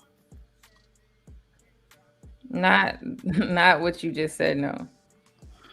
Ephesians You 6. can't put in hands, you know. Hey, stop. Everybody stop chiming in for just 1 second so we can get clarity on one thing. Right. So here, because this is Jesus talking, the only reason for divorce is adultery. Right. Before in the Older Testament, men could put their wives away if they didn't like them. But unless she sleeps with another man, you can't put her away, and vice versa. So unless he sleeps with a married woman, right, there's no bill of divorce. But if they want to leave, you can't make them stay. Divorce, though, right? Are you telling her? Because right, we're looking at biblical principle. She can't divorce him. There's nothing in the law, right here when Jesus clarified the divorce law. It doesn't say he can't whoop her ass. It says he can't have sex with another married woman. Okay, but it also says that if the person wants to leave, which is a divorce, then they can do that. They're just going to be judged a little bit harder. Where? Are you talking about Paul? You want to talk Paul just talking? The one that says if you want 7. If your spouse, wife, husband, whatever, they want to leave, you can't make them stay. Leaving, I believe, was divorce. You leaving, so you're about to divorce him or her. You can't make them stay. So that could be anything. It's just that, know. Let me ask you a question. Jesus said this. Are you telling me? Oh, Paul. See, Paul is the Christ of the Christians, 100%. Christians fuck with Paul more than Jesus, wholeheartedly. But who do you believe? Do you believe what Jesus said, or are you going to what Paul said in Corinth because they kept having sex with their father's wives? Okay, so when you say what Christ said, you're saying Christ said only divorce if there's adultery, right? Yeah, Matthew 5. Okay, and then you're saying the verse that I'm saying is what Paul said. Yeah, he said if she wants to depart, let her depart. 1 Corinthians 7, if I'm not mistaken. I know that. Okay, so if that's another conversation because now we're breaking down Paul and Christ. Yes. Well, who's the man? Who's the man? I guess my deeper question. Conversation. But who's the man though? Who's the man of what? I'm sorry. Like out of them two, like who's the big dog? Oh well, yeah, we talking about Christ, right? Yeah, so let's talk about what Christ said. Because if you try to go to Paul to dispute what Christ said, we already at a deficit. Yeah, I wasn't trying to dispute Christ. I was just talking about. I ain't gonna tell him you did that. I ain't gonna tell him I talked to him. Yeah. So if you're just saying, just based off that, forget what the Paul writings are saying. You can only divorce for adultery. So if a man, basically, what you said to your point, could beat you up, then you're saying since the Bible says that, then we should not follow the Bible. Is that what you're trying to ask me? No, I'm asking you, are you telling her follow the Bible if she getting her ass beat? I can't tell somebody to like follow if they don't want to stay because they're getting their ass beat. I'm saying on the positive note, in the Bible, there are biblical principles that, helps a family structure. It helps the family stay together. But if you're talking about those weird ass cases where there are women getting their ass beat, I don't think that's majority. So, I mean, if you're about to die, then you will have to leave regardless. I can never say for somebody to stay if you are getting physically abused. So I know, and that's the thing, right? When you have that answer, I understand it, right? It's full of empathy, being a human being, etc. Our Bible, right? And just to clarify, verse 31, if had been said that whosoever shall put away his wife, let him give her a writing of divorcement. But I say unto you that whosoever shall put away his wife, except for the cause of fornication, causes her to commit adultery. Right? So unless she fornicates, you can't put her away. That just means divorce her. You see? So in that aspect, she can be getting beat up. But if neither one of them commit adultery, there is no divorce. So, and I understand it's hard, right? Following the Bible is hard as fuck. And I think that's what's being alluded to in the conversation.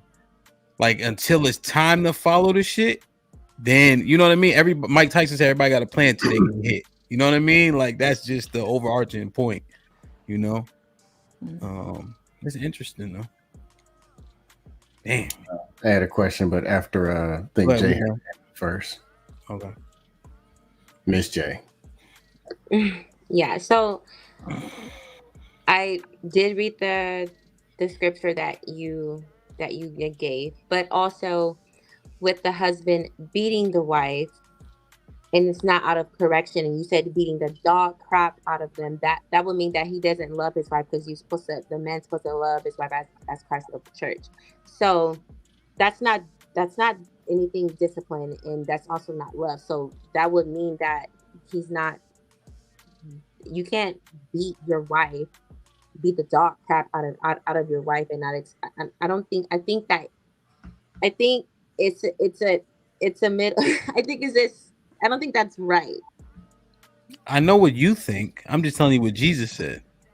Yes. I don't think it's right either, but I can't go with the word of your priest. I got to go to the word with your house. No, yes, of course. Mm-hmm. But I think the reason why it doesn't say anything other than committing adultery is because you're supposed to love your wife as Christ loved the church, meaning that he's not expecting men to be beating their wives. I don't understand. What do you mean? That's actually where I was going to go. Ephesians 6. But she got to it first. Ephesians 5. Okay. Yeah, 6 kids. You're right. Mm-hmm. I don't understand. Yeah, are you guys running the poll again? About the love part. Why does this happen so much? So Jesus says something, then we run the poll, right? But what about what Jesus said? And then guess what it says in Genesis, right? After people think it's the apple, so I'll just use that just for sake of argument. What happened? Your desire will be towards your husband, and he will rule over you. That applies. Doesn't the New Testament trump the Old Testament? Hell no. That's a newer way of living. When he came back. No. What do you think Jesus was reading out of? Okay, just like the eye for eye, tooth for a tooth, they got replaced with make things right with man. That's how we used to do it. This how we do it now. No, because in Revelations, it's an eye for an eye, tooth for a tooth. I think that Jesus addressed that particular thing. Oh, crazy! Because he wouldn't. I wouldn't. Because that doesn't mean that would be the only reason. There will be. You would have to prove it. You would have to prove that. Like, where did you get that from? You cheated, Ham. Bring it out a little bit, but okay. Let me gather. But what I'm trying to say again. Hold on. So wait, Ham. She mentioned the love verse. You're saying the love verse is Paul's writings, just love in general, about loving your husband and your wife. No, he gets it from Leviticus 19, right? You love your neighbor as yourself, right? And so if you love your neighbor, you wouldn't hurt him, you wouldn't rob him, you wouldn't steal him, those things, etc. Right? Right. But we're talking about divorcing your wife. The only reason he says you can give her a bill of divorce is through fornication. And it says nothing about getting in a fisticuffs. And we're adding to the scripture unwisely because we don't like it, which is the point when we tell people stick on biblical principles. What happens when they conflict? We conveniently add things, right? Just so we can get out of following the scriptures. So if a lady was to steal and let's say burn their house down, then you're saying that because it only says to divorce for adultery. I ain't say nothing yet. No, I'm asked. This is a question because you mentioned you can only divorce for this one thing. No, I didn't mention. What I'm saying is I read the verses, Matthew 5:31 and 32. So I didn't say anything. Okay, yes. So the verse, right, said this. You just said it. I'm just saying it like that. That you can only divorce for one thing. So if a lady, let's just reverse it. If a lady was to burn half his arm because she burned the house down because she's upset, because that's right, then he is not even allowed to divorce her, after she hurt him because she did it deliberately. Yes. You're saying that verse is saying you can't divorce at all unless it's adultery. That's what you're saying. That's a fact. I know brothers that literally waited for a woman like, I hope this bitch cheats on me so I can get rid of her. Right? And again, look at scam, right? Because I'm not adding to the Bible. I'm quite literally reading it. But the fact that we're saying, hey, we subscribe to what it says and not what we wanted to say, he shook his head. Don't make no sense. No, it's Bible abuse. Like at the end of the day, people pick something in the Old Testament. They like that better than what they heard in the New Testament. So they're going to go refer to that so they can do it. I don't know what you're talking about. I'm in the New and the Old Testament. I just went through both. Scam. This is not your fight. You got to chill. You're not prepared for this. Right. So this is not the time to troll. You should just learn and listen. I know you mentioned how important the New Testament was, right? You said that, right? That is more important. No, not necessarily. But if I can't, that's what you said, right? But you said everything. Then no. Here's the problem. You said it was more important, right? You said that out your mouth. Now you want to change it. Which one did you actually want to say? Okay, what I said was Old Testament, eye for an eye, tooth for a tooth. Jesus came back in the New Testament. If you have problem with man, go and make things right. Forgive man 77 times 7 times. That would trump what's in the Old Testament. When you're referring to Revelations, Those are just like when we had that, we were talking about it the other day. You even said that those are the natural consequences for people not doing what they're supposed to be doing. It wasn't justified saying everybody, let's go start a war and kill each other. It's just that that's what's going to end up happening. You even agreed to that. Yeah, no, I said it. I didn't agree to nothing you said. I told you that. Now, here's what we agreed that those are natural consequences, right? People are reaping what they sow, right? Right. Yeah. Meaning natural consequence. So yes, but they're reaping what they sow, which means what? Eye for an eye, tooth for a tooth still applies if you're reaping what you sowed. Are you okay? Eye for an eye, tooth for a tooth was the way that the people handled business, meaning this is what we're going to do. This is how we're going to do it. The directions were correct. Make things right with man, as well as forgiveness 77 times 7 times. Revelations is just saying that this is going to happen in the end. It doesn't mean everybody go and do everything that Revelations is happening. It says just saying that's what's going to happen. Like if God says, I'm going to destroy the earth, it does, or the earth is going to be destroyed. It doesn't mean everybody light a match and start burning the earth down. It just means that it's going to happen. Does that make sense? Or in Revelations, does it specifically say it's a free for all, beat each other to death? So you're saying people have jobs to implement punishments? What I'm saying is implementing punishment was Old Testament. This is how we move. This is the law. New Testament, this is not the law. We're going to actually make things right with people. Revelations is saying in the end of time, the earth is going to be destroyed. It's going to be all out chaos and war. But it doesn't tell people, hey, at this time, when this happens, go out there and implement war. Let me ask you a question. I mean, it's a natural consequence. Okay. So look at this. Well, this one here, let me address this first point you made about the Old Testament not mattering to somebody for some reason, right? So this is Jesus, he's in the temple. Oh, sorry. This is Jesus, he's in the temple, right? So and he came to Nazareth where he had been brought up, and Jesus is from Nazareth. Y'all know that, right? Okay, where is this in the Bible? Luke 4. Luke 4. Mm-hmm. Where was I? All right, so he came that he's brought up, right? And as a custom, he went to the synagogue on the Sabbath day and stood up for the read. And there he was delivered unto him the book of the prophet of Isaiah. And he had opened the book, he found a place where it was written, and the Spirit of the Lord is upon me, because he hath anointed me to preach the gospel to the poor. He hath sent me to heal the brokenhearted, to preach deliverance to the captives, and recovering of the sight of the blind, to set the liberty them that are bruised, to preach the acceptable year of the Lord. And he closed the book. Right? So Jesus read directly from the old prophets in the Old Testament. This is where he got the good news, the good tidings, directly from Isaiah 61.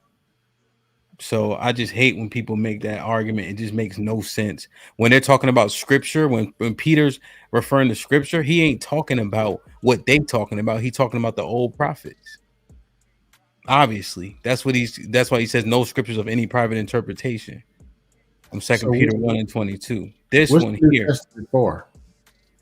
If it's not to be referenced. I don't know why they put this one thing I don't know. I don't know why they put new in there. It's just a continuation. What happens is they remove the Apocrypha, so you get a large gap in time and you don't get all what happened to the Israelites in Greece. If you put the Apocrypha back in, it flows much better. But for some reason, Martin Luther took the Apocrypha out for the Protestants, which is largely what we subscribe to, Baptists, etc., etc. And now we don't understand a large part in history. Like we don't understand that Alexander the Greek is actually in the Bible if you actually read the Apocrypha. All right, I'm out of bounds because now it gets to who wrote it and took stuff out. No, you out of bounds because you've been out of bounds. Now, this part here, this is Luke 22:36 and 38. So this is the one thing I can't let people troll. This is too important. Then he said unto them, he is Jesus, right? If you look this up in your Bible, it'll be read. But now he that have a purse, let him take it, and likewise his scrip. And he that have no sword, let him sell his garment and go buy one. So I don't know what y'all talking about or what Jesus was talking about, but Jesus told them niggas get the strap. He told his man Simon, you know, he hung out with a nigga named Simon the Zealot. Jesus wasn't no pacifist like they try to make him seem. You know what I'm saying? I think we got to stop saying that shit. For I say unto you that as it is written, right, must yet be accomplished in me. And he was reckoned among the transgressors, for things concerning me have an end. Why do they need to strap up and clip up if he gonna be turning his cheek? But we don't understand what turning his cheek is either. And I wish I would have watched the stream from earlier this morning, because I had Captain Tazariak kind of break down a lot of this shit. But we misconstrue that shit. No, you pay for your transgressions. All Jesus did was, I'm not saying all he did, but he gave us grace. Grace don't mean the bill is paid. Grace means you got another week to pay it. Right? That's where the forgiveness comes in. But people can't just keep on repeating the same shit. It's not backed up anywhere in the Bible, pursuant to Hebrews 10 and 27. So pretty much you're saying the Bible is a contradiction. And no, what it is, there's a lack of understanding. There's a lack of understanding. I think what it is people have to put it down, come to somebody who understands it. Because people use it conveniently to say it contradicts because they don't get it. Or they don't like what it says. That's all. Yeah, you will never agree because you're saying pretty much this is what it is, and I'm going to say that's what it will never agree. So I'll just leave it alone. Well, yeah, man, you're gonna have to get some. And well, they did put this in, but they took this out. And I can't say I was there. I said the Apocrypha specifically was removed. It's 8 books. It's still in the Catholic Bible, and it's in the King James 1911. See, that's the thing, and that's why I try to chill, because y'all haven't really dug into it and researched it and did your due diligence. You just espouse things that you heard all along. But the truth is, people don't understand it well. So what they need to do is ask better questions as opposed to make assertions. No, I'm saying you can say these books over here are right, and I say no, this book is right. Be here all day. I believe A, you believe B. What you can keep saying more verses in B, but if I don't believe it, it's a waste of time. If I keep saying A, and eventually what we're both saying ends up contradicting, like either it's all about war. No, what it would be with this particular subject is you got to concede, right? Or you have to prove it to me, right? So I use 2 or 3 witnesses to prove it to you, because what you say, that propaganda, is actually very loud and dangerous when people are trying to learn and grow, right? So I just want you to make note of it when you're talking about conversations not going so well and just dust, because that is dusty as fuck to something that is very important to people. And when we were more married and more successful, we were also more in the church. Okay, this is where I can tell you what you want to hear. Y'all are right, and I'm just wrong because you said so, or let it be. No, but I don't believe it. I don't see it. My answer is no. Yours is yes. I just let it be. No, 100%. But I just want you to also realize that the being willfully obtuse happens to you too. So when you breaking down what people are saying and the contradictions and the talking points, right? I showed you where if Jesus said, "Go get your strap," if Jesus said, "Bring my enemies hither so I can kill them at my feet," if Jesus is coming back to do what he's doing in Revelations, if Paul says, "Reap is what you sow," and it also aligns with the whole rest of the Bible, you're being willfully obtuse, not me. And that's what happens in these conversations that you call out every day. But then, so what was the New Testament for when he says forgiveness? What was that there for? When you say new, right, you have to understand these are continuations, right? Just because you say new in Old Testament, you're causing a separation. It's continuous. The Bibles are actually the books are chronological, with the exception of Job. But again, you ain't reading it to try to understand it, doing your due diligence, so you don't even know that type of information. I don't know anything. Never seen the Bible, Jesus' face. So if I don't agree with everything you say, all good. I'm the wrong person, wrong, evil, and then I'm also trolling some kind of way. Well, you are trolling. You are the wrong person. That is very possible, right? There's a lot of wrong pastors, 100%. Am I saying you're wrong? I think you are. I would need to do more due diligence to know if you're absolutely the wrong person to be teaching the Bible. But right now, I think that you are most likely. Cool. Yeah. Wrong troll. Yeah. Can I offer something real quick? Just one thing. No, hold on a second. It's just one thing I don't really like to play with too much. That's all. Same here. Go ahead, Lex. To my sister, Lady Di, I just wanted to say that yes, if the man is beating his wife, we don't expect her to leave, because yes, correct, you cannot if there's no adultery. And in this sense, I want to point you to when Jesus died and they beat him, they did all that stuff to him. He got on the cross and he said, Lord, please forgive them, for they do not know what they do. And in that sense, it's almost like him showing you, yes, I know it sounds messed up that somebody is beating you up, but we're supposed to be, we're trying to achieve to be like Christ in a sense. And Christ forgave those. So yes, it's an expectation that yes, if he beat you, and especially if he changes, yes, that stay with that man. Like our thoughts is not his thoughts, our ways is not his ways. So we, but yes, it's there's hopefully you could go to the church, and because there should be some type of discipline. If y'all are in together in the church like that, there should be somebody holding him accountable that you should go to, because morally I would like to think morally we know that's not right just to be beating somebody without cause. So you should have someone to go to in the church or something to help. But yeah, it do sound messed up, but in that moment, me thinking like, man, Jesus went through all of what he went through. You know what I'm saying? Like, so I just wanted to throw that out there. Hey, Thanks, Alexis, how do we advocate? Let me respond to her real quick. I'm sorry. Thanks, Alexis. That's a good point. Bringing up Christ and that. But I do know, like, if someone is beating someone for no reason, I would look at that as mental illness. And in the vows, it says sickness and a health. So I would look at that as a sickness. So I'm not just going to be divorcing, because something obviously is wrong with you right now. So I would try to seek help. So that's my first initial reaction would be that, not so-called divorce, but,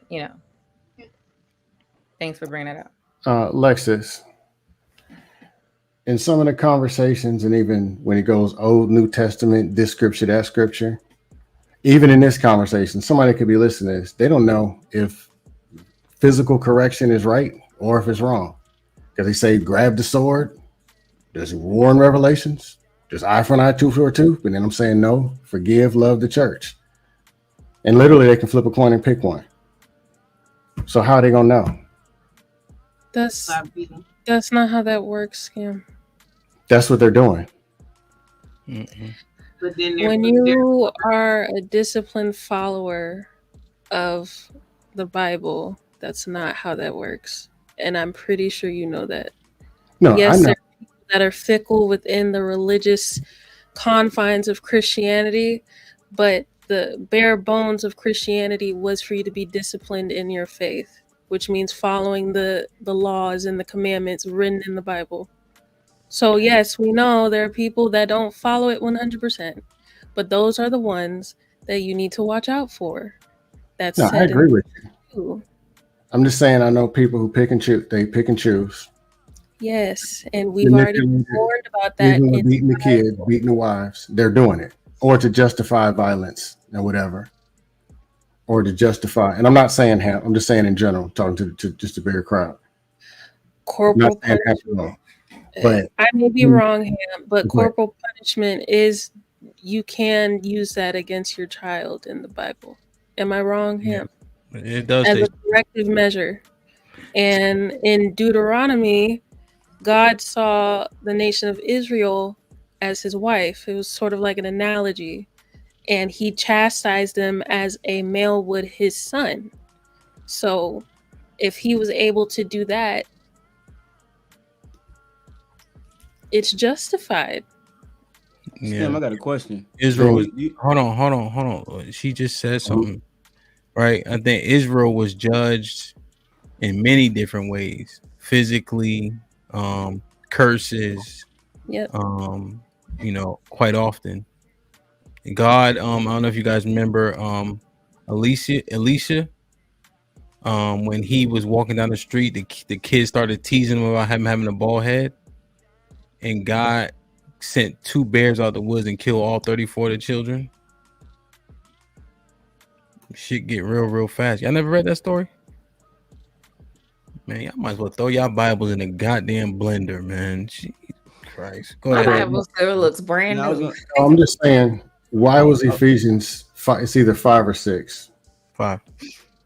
It talks about indirectly gentle parenting. Don't humiliate, don't shame, and don't put hands on the kids.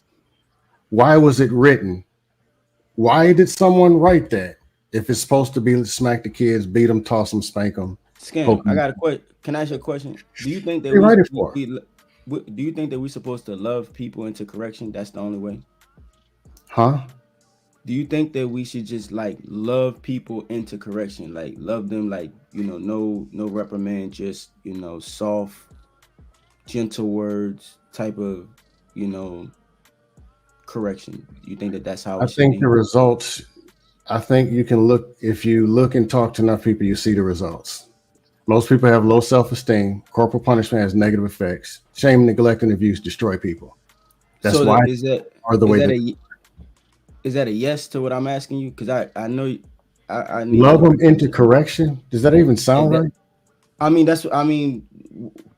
be soft and very loving into correction. You think that that's how you're going to correct someone's behavior? Is just positive words and love, pretty much? No, just yell at them all day. I'm asking you a serious question. I'm asking you a serious question because make the best people. Because when we talk about, I'm asking you a serious question and I'm asking for a direct answer, so I can't tell if you're being if you're joking or not. And the reason why I asked that is because if that's the case, then how do you really make correction? If you touch fire, the pain is the correction for you not to touch fire again. There has to be something, where you can remember through pain and suffering that makes a real correction in what you're doing in life.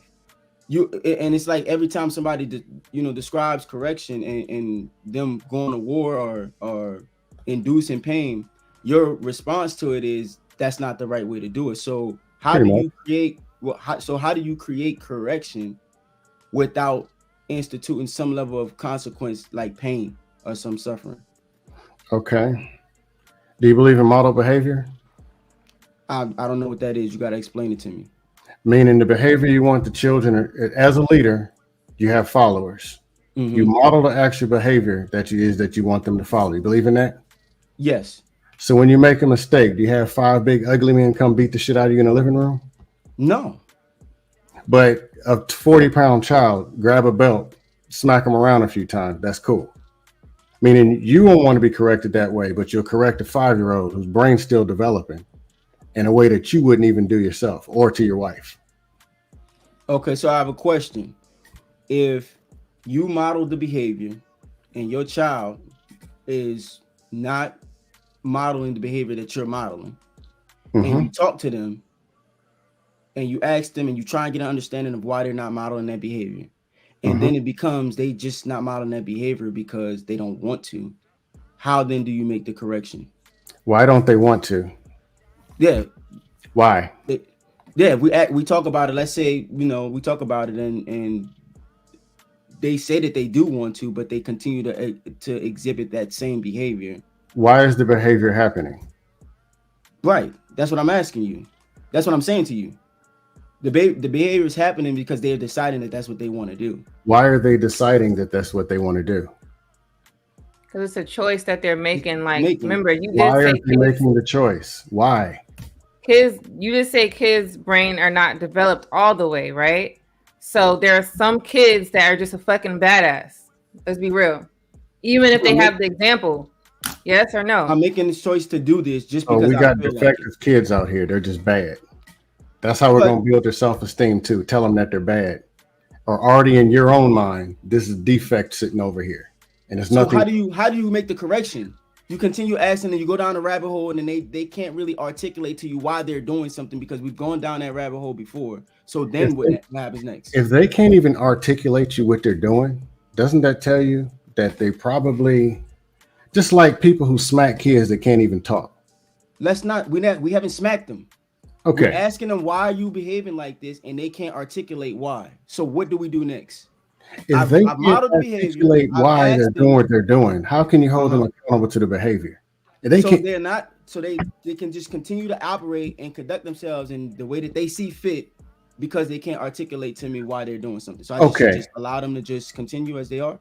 If you said they are unable to articulate why they're doing, how can you hold them to a standard of doing a behavior that they can't even articulate? Because I'm modeling it. Okay, well, I mean, you're grown. They're not.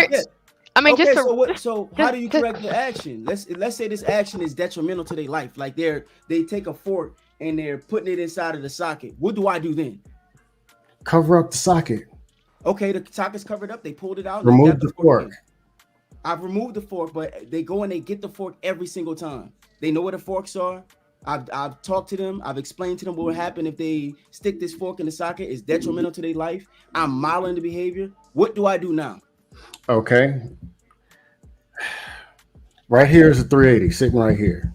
If I had a 5-year-old, there wouldn't be a 380 sitting right here. Okay. Can we bring it down some? Because we're talking about sticking forks in sockets and grabbing pistols and stuff like that, right? No, we make it make sense. I can make it make sense, right? Okay, so a 14-year-old, right? Let's just go ahead and take old Bev, for example. All right. So, I'm a 14-year-old girl. I can articulate myself, right? They ask me a question, I can tell you the answer, right? So I don't clean up the kitchen before I go to bed, as is what the rule is in the house. My dad comes in, how come you didn't clean up the kitchen before you went to bed? I don't know. You know why you didn't clean up the kitchen?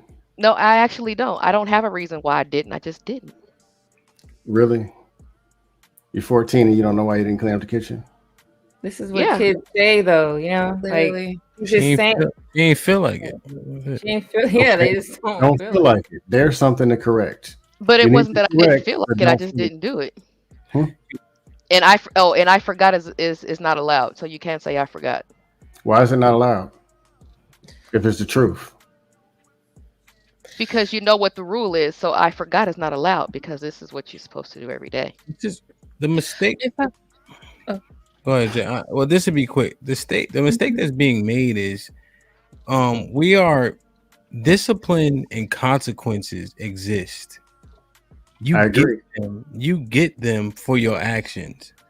Even when you're using the verse about 77, it doesn't say anything about excluding discipline or consequence, right? It said forgiveness, but you can give a discipline and a consequence and forgive people for what they do. Now, people continue to repeat it. And I know Jesus is being hyperbolic there when he's talking to Peter. And if you know anything about Peter, do you know Peter's attitude? See, that's the problem with niggas just talking. You don't even know Peter's attitude. So when you're talking to somebody like Peter, what do you have to tell him? Because of how he operates. That's why you really need to understand when we talk about context, it really is here a little and there a little. But Scam, you're not saying people should be void of consequences. What you're saying is before you get to a physical consequence, understand why it needs to be applied, if applicable at all. I'm talking to correcting behavior because I see, and I was a child before too, miscorrected behavior where there's a whooping or there's a punishment or something taken away, and they never even fixed the actual why it even happened in the first place. So explain, I stole something, I'm gonna beat you. I still want to steal. I'm gonna steal something tomorrow. This ain't gonna get caught. You never asked me why I was stealing. You never gave the actual guidance that I was possibly needing of why I stole something in the first place. But after the point of why, is it okay to get that ass whooping? If you just want to whoop ass, don't even bother. Just whoop the ass when you see him anyway. I'm saying. After we discuss why you stole, and you still stealing, is it okay to whoop that ass? So it's not about the why, it's about whooping ass. Because you never mentioned anything about the why they were stealing. You just went straight to whooping ass. Everybody's why is subjective to them. So if we can go into the But if you already have the consequence lined up to whoop ass, what difference does it make? Well, first we have the conversation, but you're still repeating the action. I haven't demonstrated stealing to you. I'm asking you why you stole. We talk about it, and you tell me why you stole. We have the whole conversation, and then you go back and do it again. Does that constitute an ass whooping? At the end of the day, you can just whoop their ass if you want to. Oh, see? You don't even got to wait for them to steal. Just beat on them. All right, go ahead, Jay. What I'm saying is it's supposed to be in conjunction to correcting the why they stole. If they stole because of peer pressure. They stole because they ain't had no money. They stole because they got confidence. Fix those problems. You might not even have to lay a hand on them. They can fix it their own self. Let Jay get in. Scam. Huh? What happens when Christians get baptized? What's the point of it? Symbolizing of you were old and this is the new. And after you get baptized, are you held accountable for everything you do after that? Honestly, per biblical text. Yeah, but But what? If you get baptized, if you have a problem, trying to think of one, overeating, you just can't lay off the butter biscuits, and you go get baptized, and you still have the same butter biscuit problem, same cravings, you're probably going to eat the same butter biscuit at the same time. Probably, it might take a week, but you're going to be right back to it. Meaning if the actual action didn't correct what the actual problem was or why you are the way you are, then you're going to go back and be the same person, or maybe a worse version of the same person. Do you believe God corrects our behavior softly, or do you think he corrects our behavior with fury behind it for being obedient? Sorry. Most behavior doesn't correct. People go and do the same thing that they were doing. Scam. You hold on, Jay. Sorry, Scam. You gotta answer questions. You gotta answer questions now, Scam. All right, Jay. Can you answer? You can answer, and then you can add your context after. That'll be better. Okay. Go ahead. So, from my understanding and interpretation from the Bible, he responds to our disobedient nature with fury behind his punishments. Okay. He doesn't rule with love and hugs and rainbows and glitter and unicorns and yay, you made a mistake, repent. No. That's not how he does it. So how can you expect parents to respond to their children's habitual bad behavior with just constant communication, talking to over and over? At some point, something's got to give. God says the same thing. So how can you hold human beings who are told they are sinful by nature to a standard that God doesn't even say we should be held to? Okay, I get what you're saying. Extreme measures, extreme consequences, extreme whatever. I can agree with that. I wasn't just saying be soft. The kids is peeing in the corner, and you just come on, stop peeing. No, God, no, absolutely not. I was Army. My dad was Navy. No, but I'm just saying there's other ways to administer even the consequences. I think most it parents can even are be somewhat hardcore, but can be more effective than inflicting pain or I would turning like into to a believe miserable. most parents are not choosing to beat their kids up front. I'm pretty sure most parents are choosing to talk to their kids first. But if it keeps happening over and over again, at some point, there is going to be some type of corporal punishment involved. Okay, is it working? For some kids, yes, it does work. Well, wait. God, So Jay, no, I wasn't even stopping you with that. See, that's the thing. Scam, what about her question? Right? She asked you something, then you said, is it working? But what about her breakdown? Do you agree with what she said? And then your follow-up question is it working? Okay, you're talking extreme cases. Okay, what you're saying is corporal punishment not being the first option. You're saying corporal punishment becoming the last option. I can surrender that to the last option because I would think at least 75 to 95 needs to come off the table. Okay, at least we meet. That's a start. I think 95 needs to come off. Somewhere today. No, that's the thing. I think 95 needs to come off the table, but I won't argue with somebody who says 75 does. 75, cool. But just the regular, I'm going to get them, chasing them with the belt and all that stuff. No. God, no. Yeah. It needs to stop. No, and Scam, I agree. I think we talked about this before. Like, I don't hit my kids, right? Mm-hmm. I think it's partly because it's all girls, with the exception of the boy. He's the youngest, just to be fair. You know what I'm saying? Like, if I had all sons, would it be the same? I'm not 100% sure. But with the girls, I just don't think I don't have a need to hit them per se. But also people spank out of anger a lot of the time. And I think that's the biggest issue. I know every time I got to spank because my dad was mad before I started crying. You know what I mean? Like, so I think that's the part where people are spanking for them, not for the kid, right? Because they got so upset, and that's a slippery slope. However, if you laid out the guidelines to when the spanking comes, like more of a structured thing, like, all right, now this is time number 3. You know, on 4th, I'm taxing that ass. Right now, there's a level set expectation that the kid can comprehend. But yeah, up front, just doing it, that's out of anger and frustration. And I think that's what needs to be checked, because that doesn't do anything. But because when you're referring to Ephesians 6, what it says is that part. You instill that violence in a kid. But if the kid knows there's a structure, the reason why you got spanked, the takeaways aren't the same. You know, because it doesn't actually say don't spank them. It says, hey, don't instill I forget the word it actually uses, you know. So, but I do agree with that point. Now, hey, Hamp, do you agree that the most influential people use the less consequences? They speak, people move. Yeah. So more of the thing is, the more understanding, the better communicating, the more knowledge of children and how their brains work, the less consequences would be administered, correct? Say that last part again. If parents had more of an understanding of the kids, child psychology, to anger management, just more parental skills, there would be less corporal punishment even administered. Would you agree?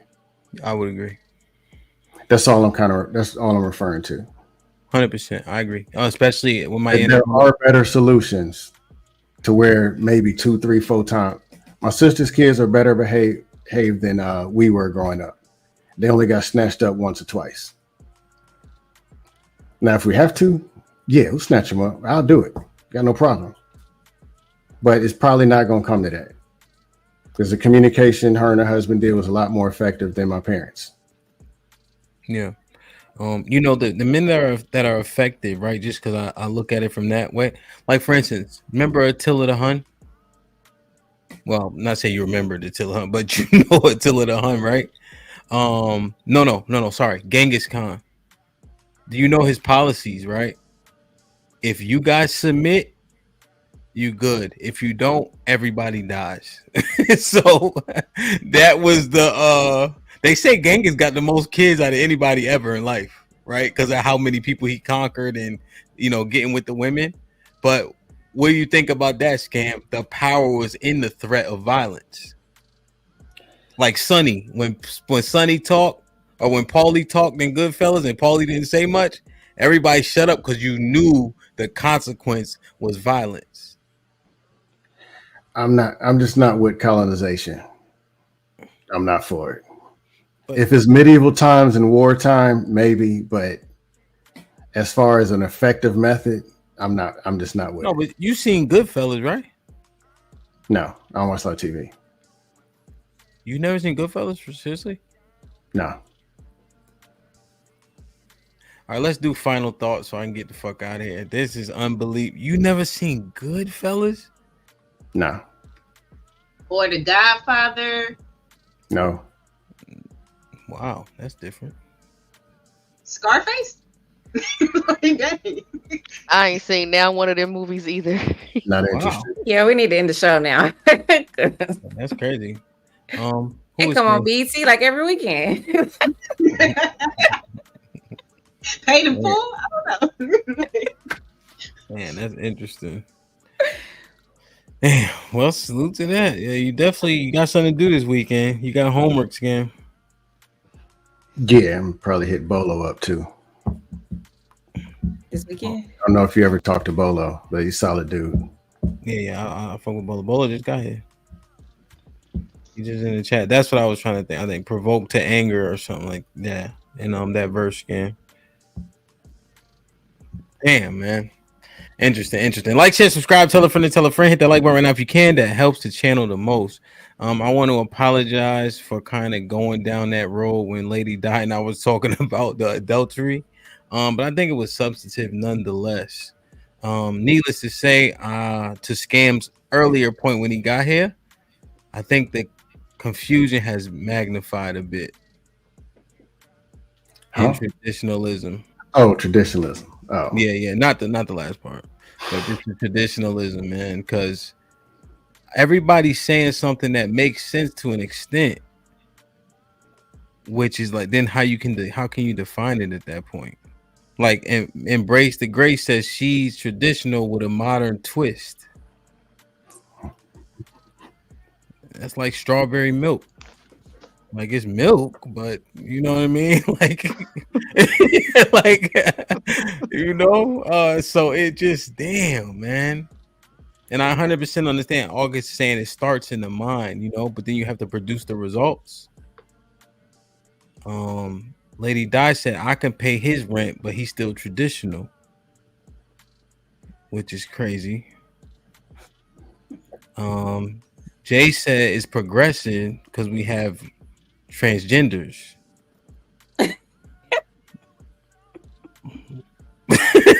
This is what happened, August. This is what is happening all night. You know what I mean? Damn, man. Let me see if we got any super chats. Get tired. Beats over. What is that? Troll Lord. To the beats over clap cheeks. Let's stay together. Troll with the $2 being Eskimo bros with your own father is wild. What the fuck are we talking about? As Ava says, doesn't the Bible say God hates tradition? Samuel with the $5 says, will men in the 2080s fed up with the synthetic robot wives be talking about wanting the quote unquote traditional women of the 2020s? Damn, that's interesting. I read this one. Marcus Evans with the tell. This is what happens when trolling goes wrong. As Ava the 10 says, women are prostituting from women 304ing, manipulating, and women were cheating. They had to make a rule that people cannot divorce except adultery because people were divorcing at a high rate back then. Yeah, men were putting away their wives for anything. James with the 20 ball said, concede or go, Scam. As Abe with the $2, so is calling you a name love? Would you leave for that? I don't understand this. You guys understand? Like the B word? She was talking about, because you're supposed to love your wife as the church. That's about the time when she had put that up. Okay. And then we got to do another breakdown of Ephesians, I think so. I think we'll do one. James Moore, what's up? James said, take a break, Scam. So you try to kick Scam. Yeah, I got some credits. Yeah, so he said, no more. Yeah, I think that was the end of the credits. I have 40 credits. in credits. Yeah, so he put 20, 30, he put 50. Scam, you did a pretty good job today. You definitely you made it fun, You made it fun. I'm innocent. This might be risky.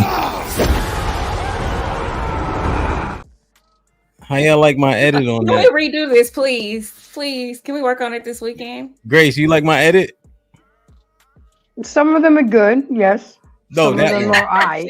Oh, that one? Well, that's one of my favorite movies. So anything out of No, that. did you hear my edit? All right, wait, you gotta listen. Hold on. No, This might be risky. no, you taking away from the movie, sir. Yeah, you might as well left it. Jay, what'd you think about my edit, man? Caprice, did you like my edit? y'all be hating, man. Were you tired? Yeah. That was a one take. I was on my Jay-Z shit. That was one take and that was it. Don't do that no more, please. That shit fire though. This might be risky. Scam is a master at his craft. Yeah, Scam is good at that shit. Troll was 2000. Genghis was the Diddy of his. God damn. Marcus with says, great show, brother. Hand salute, my brother. Despite the trolling bullshit nonsense. Have a good night, everyone. And y'all did a great job, man. Salute. It's interesting. So tomorrow we're gonna do the second part of Bridging the Gap, and we're going to talk. And it's the majority the fellas tomorrow in terms of is traditionalism dead? Or is it even attainable? Should we be actually looking at relationships differently and not chasing traditionalism anymore? So that should be a dope conversation for sure, man. Lauren, any final thoughts? I just wanted to clarify that I got traditionalism and femininity and what was the other thing I came up with? Well, I got those confused. That's why I was saying about the clothing and stuff. I thought that was a part of being traditional, but it was more so like conservatism and being feminine. I thought Lady Di said it still coincides, right? Like it goes together, but it's not exactly the same. Yes, they're related. Like you could be traditional and cuss a person out. Damn. Because it's about how you manage your household, like how you conform to the household. So I was like, oh, Did traditional women? you're just curse? not feminine. It's not feminine. I know, because you're supposed to be like soft spoken and. But that doesn't mean you are a doormat. So I'm not a doormat. I'm not gonna just let you walk all over me. I'm not gonna like. Yeah, but I can't picture you cussing someone out though. Yeah, I may not say like all the vulgar language, or maybe it will slip out. But I'm not a doormat. I'm not gonna just let something slide just because I'm more conservative or reserved, if that makes sense. There's a difference from being a doormat. Would you be more likely to let things slide though? In a modern, quote unquote, modern woman? Probably like I guess it depends. I guess it depends on like if it's messing with my family. Yeah, I think people, even the weakest men, yeah, you mess with somebody's family, it's a different ball game. Yeah.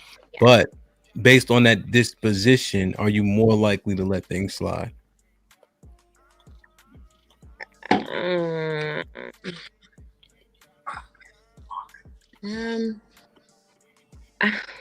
Maybe, yeah,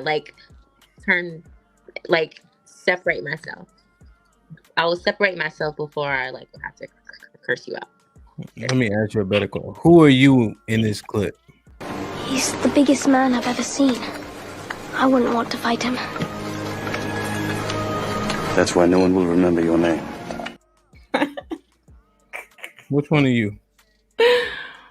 I mean, I'm not gonna fight unless I have to. I'm the little boy.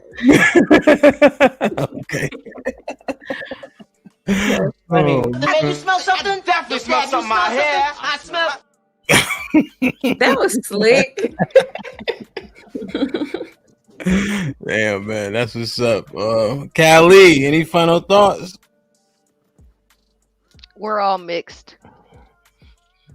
What you mean? We're all mixed. We have we pull some traditional ideas into our families and everything like that, but we absolutely grew up in a modern age. We don't know what the 50s really looked like. We don't know what the 30s really looked like. All we can go off of is what we heard from our own family, and that would be considered anecdotal. All we got is Leave It to Beaver. Damn. Okay. Lady Di? Yeah, I was gonna say something like that in the sense of like most of us were raised modern. We live in a modern world, so like you can't fully grasp the traditional concept and then apply it because it's like you really never actually seen the full thing. You have ideas from people doing it, but it's still not the same with the mindset. The mindset is very big. In order for you to apply it, you have to have that mind frame. So, you know, I wouldn't get too caught up. I'm talking to Lauren now. Like, I wouldn't get too caught up in like the traditional stuff. Just when you get married, like you and your husband need to talk and y'all just speak about things. So let's say you curse somebody out because you felt like they was pissing you off. I'm just saying, you know, if you and your husband are together and he doesn't say nothing to you like, oh, you should watch your tone, don't do that because you're gonna end up fighting and all these other things, then that's between you and your husband. But if you curse somebody out and he's like, yeah, you know, I'm glad you did, you need to go check her again or whatever, it's really dependent on you and your husband. I'm just trying to just relate it like that. It's going to depend on you and your man at the end of the day and what you guys want to follow, and just keep it like that. I wouldn't get caught up in that word. That's all I have to say. It's past my bedtime. It's 2:00. See, I stayed past. Hey, I was surprised. I was just keeping quiet, like, damn, Di still here? That's for sure. But you know what? I'm saying that it's like one of those short weeks because of the so-called holiday. Like tomorrow, I assume when people go to work, like it's kind of a more leisurely day. You know, usually what I see happens like before holidays and shit like that. Well, that's not why I stayed. But I can see that. I didn't stay for that reason. I just was like, oh, okay, you know, I'll go to sleep soon and I'll be okay the next day. So. Yeah, that's the math I usually do. I'll be all right, right? Yeah. I mean, it was a good convo. That means it was a good convo. Yeah, no, I didn't realize it was 2:00. Because Di, I was about to get it off. I was about to turn it off when at like 12 before we went into the whole adultery thing. You know what I mean? Mm-hmm. So that was actually because I don't know how many people know it actually like what Jesus said right there, and it's something to really consider. And I think what it should do is revert people back to how important vetting is in picking a person that you intend to be with, because we say till death do us part through sickness and the health, right? And then we'll eliminate things like, what if he whooping my ass, right? But when you say the vows, you know, the standard ones, it don't say unless he whoop your ass, like you know what I'm saying. So I think it really goes back to the vetting and etc. If that's serious, you really got to know who it is you're dealing with. You know what I mean? Like maybe that's how we look at it. You do, because you know there's some men that they will smack you if you say something that they don't like. That happens, but you have to definitely vet. You know, find a loving, caring man that doesn't have a history of doing that. Then you shouldn't have to worry about that. Like, I'm not worried about my husband whipping my ass. Like, so right. That's why I never really looked at the verse like that, because I'm like, these type of things ain't gonna happen. So when you said it, I was like, oh well, there are cases where women are with men like that, and I'm like, I didn't think about that because that's not like my case, but you gotta vet good, yeah. Word. No, definitely, man. I tomorrow, because I might have to DJ at night. I might start that show early. I gotta see when everybody available. Early, yeah. Like 5 or something, like 6, 5. I don't know. We'll see. Oh, please don't. Oh, never mind. What, you white man got you slaving? You need me to talk to him? I get off early tomorrow, but I'm going to get my nails done. That takes a long time. For me, yeah, 3 hours. What? Damn. 3 hours. 3 hours? I get the full when I go. That's why I only go like once a month. Why the fuck would you do something for 3 hours? What is that? It's a full massage. It's hands and feet. Oh, okay. That's. Oh, yeah, I was saying hands. Oh no, I'm doing everything. Yeah. Okay. Okay, all right. Well, See, that's why it's better just spend your 3 hours at home and do them yourself. Hell YouTube no. University. I girl. have the kit, and no, that ain't I not haven't the mastered same. it. Give you a tutorial. I'll give you a tutorial. I have like 3 kits. Nah, I get mine. What's the one where you get your feet done? Manicure, Pedicure. So I get those like once a month. I'm dead. Do you chuckle? Do you giggle? I don't. I'm not ticklish. You think if I don't cry, you think I'm ticklish? You can't stop that feeling, sir. Like, come on. I swear on my kids, I ain't ticklish. All right, lift your arm up. I will fight the feeling before I chuckle. That's what you're doing. You're fighting. Oh, because you ticklish? Look at his face. He's ticklish. Exactly. Who the fuck we look like being ticklish? Get the fuck out of here. That shit's crazy as hell. Can y'all imagine me squirming because somebody tickling me? That's crazy. Nah, what men do is like, hey, watch out. That's what they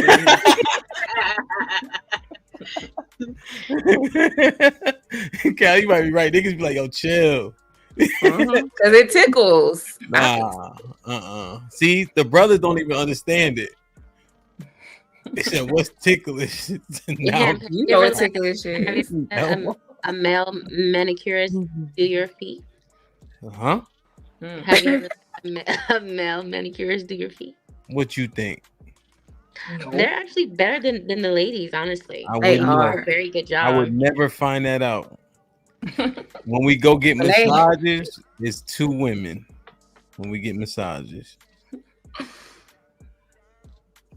August, if you go get a massage with your wife, you let her have a male. What if the woman's a lesbian? She gonna have to be a lesbian to herself. So it's still a woman. She can't give your wife a massage. Yeah, I mean, it is what it is. She ain't gonna be like, hey, she ain't gonna have a lesbian sign on her back, is she? You can tell though. It's the way they smile at you.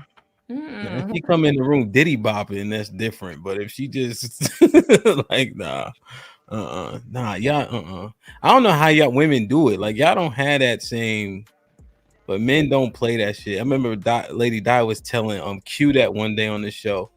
Like men will hurt you for coming up acting like they homosexual or something like that. Like niggas don't play that shit at all. You know, damn man. Grace, man, good shit today, man. I know it's your first time. Thank you for having me. It was a good conversation. The conversation was indicative of everybody's different perspectives because we all were raised in different environments. You know, we all saw one thing while Callie saw another thing, Lauren saw another thing, and we all just have to figure out what best fits for us and your relationship. You know, couples should customize their marriage according to them, but always interject God into it, and you will be okay. And thank you for having me. I like that final thought, Grace. And maybe we'll leave with this. It might be slightly rhetorical. If God can't be customized, what happens then? Yeah, we'll explore that. Good shit, Grace. You'll be laying it on heavy. That was a good question. Yeah, man. We had a good time. Y'all did a good job answering questions, man. Y'all did, man. I liked it. I liked it, man. August, any final thoughts, Playboy? Yeah.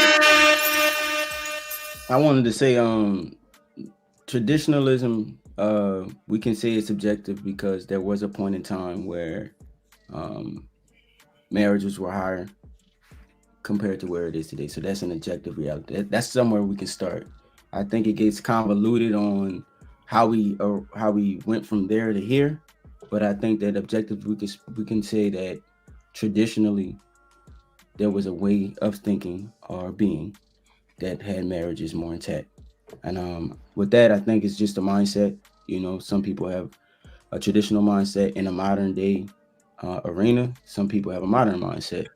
And I think that there's a delineage between those two as well.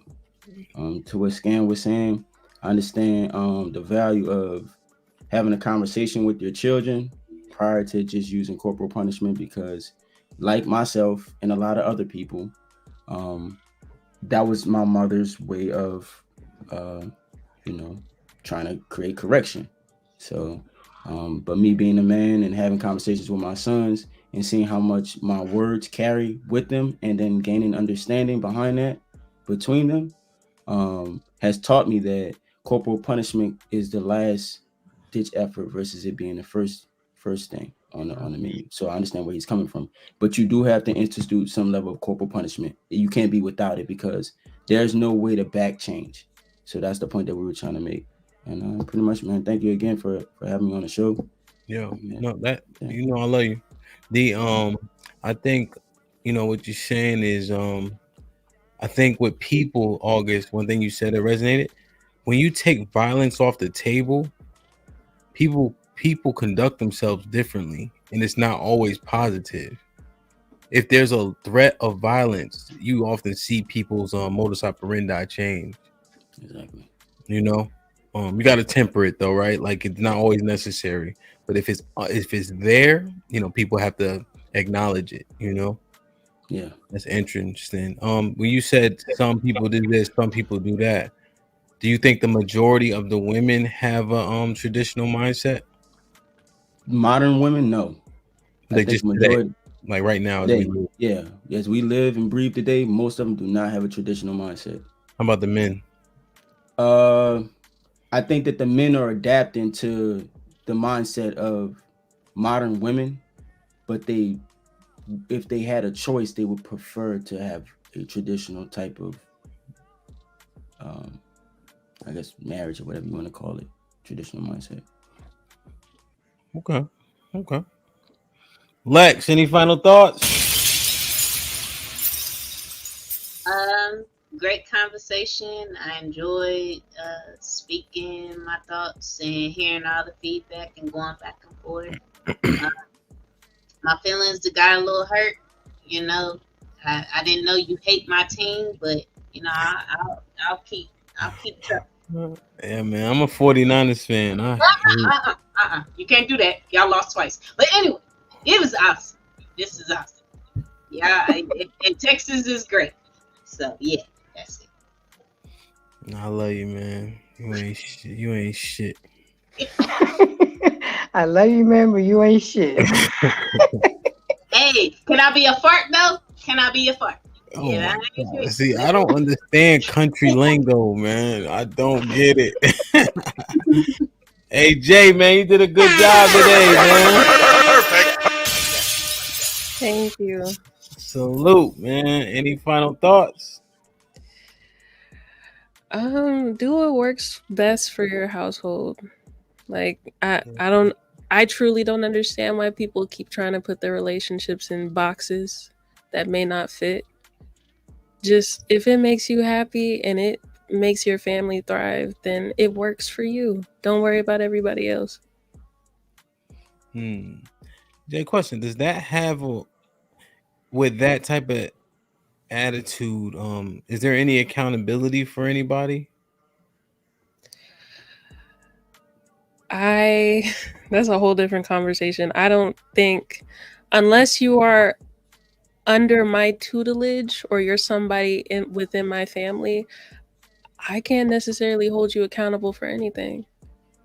And I think you're right. People have to have a level of reverence or respect, right, to consider your opinion to something that may be a catalyst for them to change. But I guess what I'm asking is, everybody's doing as they will, and that would essentially mean there's no standard, and therefore accountability simply goes out the window across the board. But you got to consider that everybody isn't disciplined enough to follow a religious faith. And there are some people that need the religious faith for its structure. So everybody can't do the same thing. That's something that people just gotta be content with. Yeah. Okay. Yeah, that's true. And even in the Bible, it does say, "Straight is the gate, but narrow is the way." Right. Mm-hmm. Few are chosen. Right. So that's fair. Good shit, man.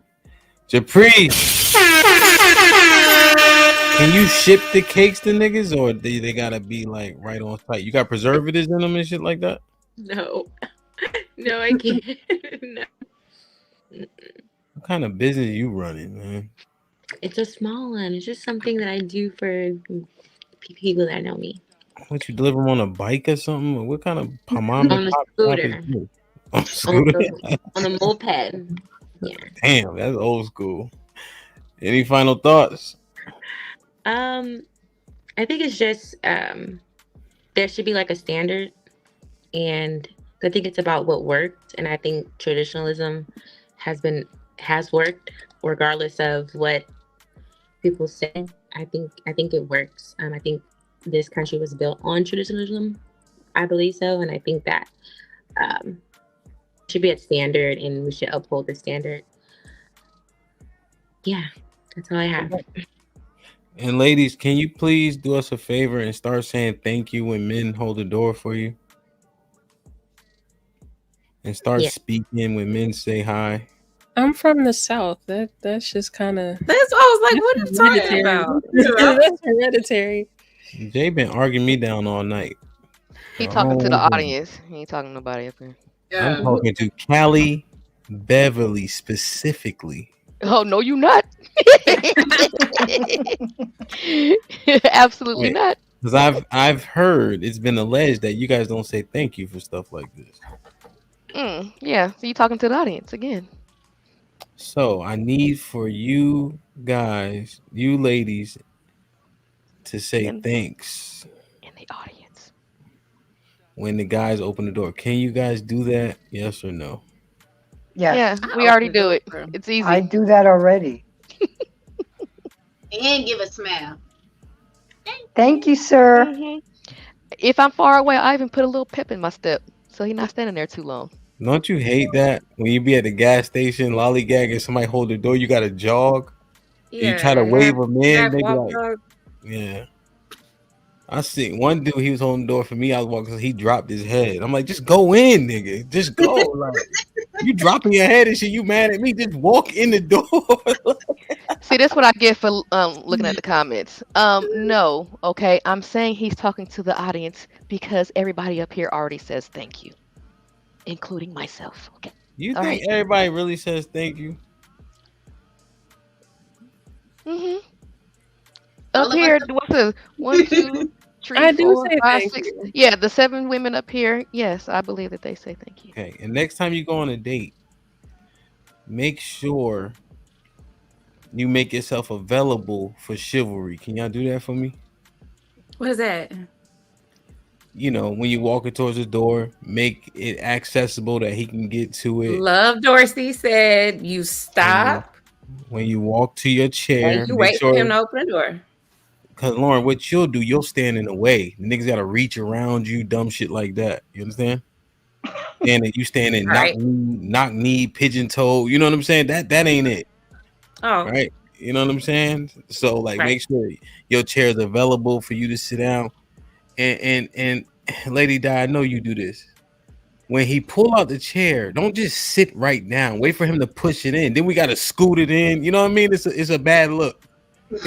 Y'all be sitting down all early. Now we gotta pick the bitch. August, your wife ever do that? My wife will sit down as soon as I pull the chair out. Now I'm scooting the shit, but it's on a rug. I'm trying not. Why to do y'all break, pull it so far out? Jesus. You can get in. You feel me? She sit down all quick. Oh, sorry. Now I gotta lift you up. Like it's just. No, you just don't put all your weight in the seat when you sit down. That's all. Well, tell her that. God damn it. It's hard. I mean, before me and my husband got married, I used to be in the way, like what you was telling Lauren. He would try to open the door, and it's already open. You know, I'm like, I ain't never seen a problem until he was like, look. Yeah. And then he had to break it down. Do y'all ladies pass? Oh, sorry. Go ahead, Greg. Do y'all ladies pass the Bronx Tale test? Do you do that one? What's that? They got buttons now, Grace. You don't gotta reach over.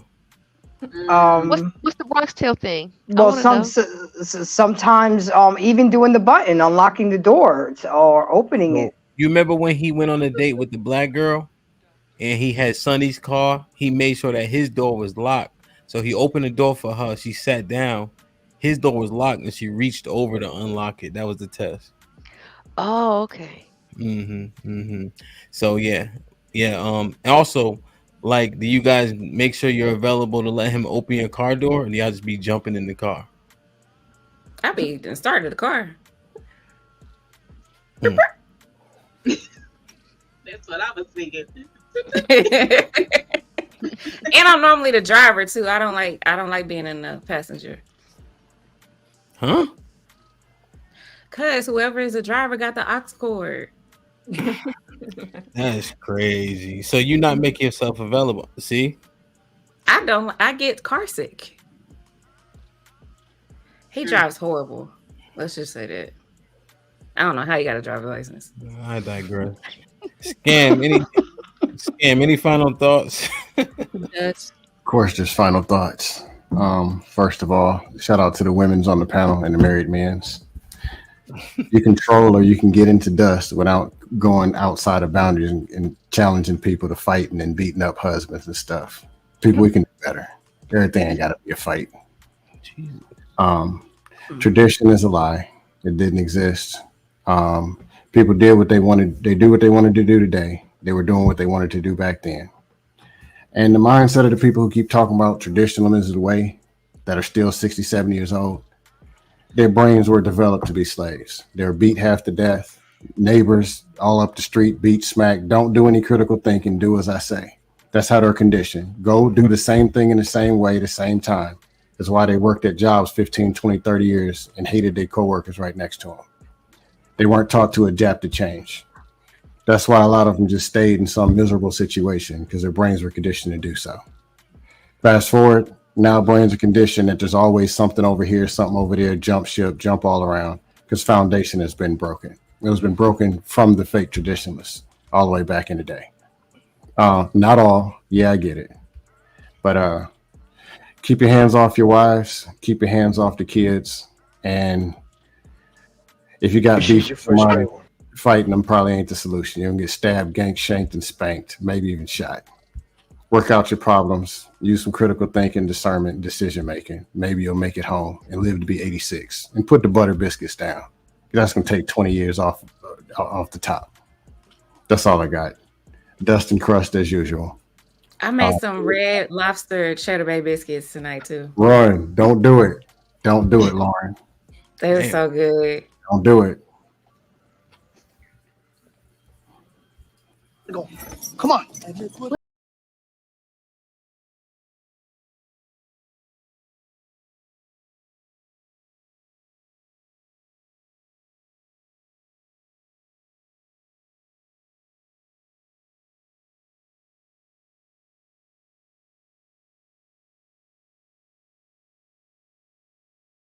For y'all that never seen that before. By the way, she still looks the same.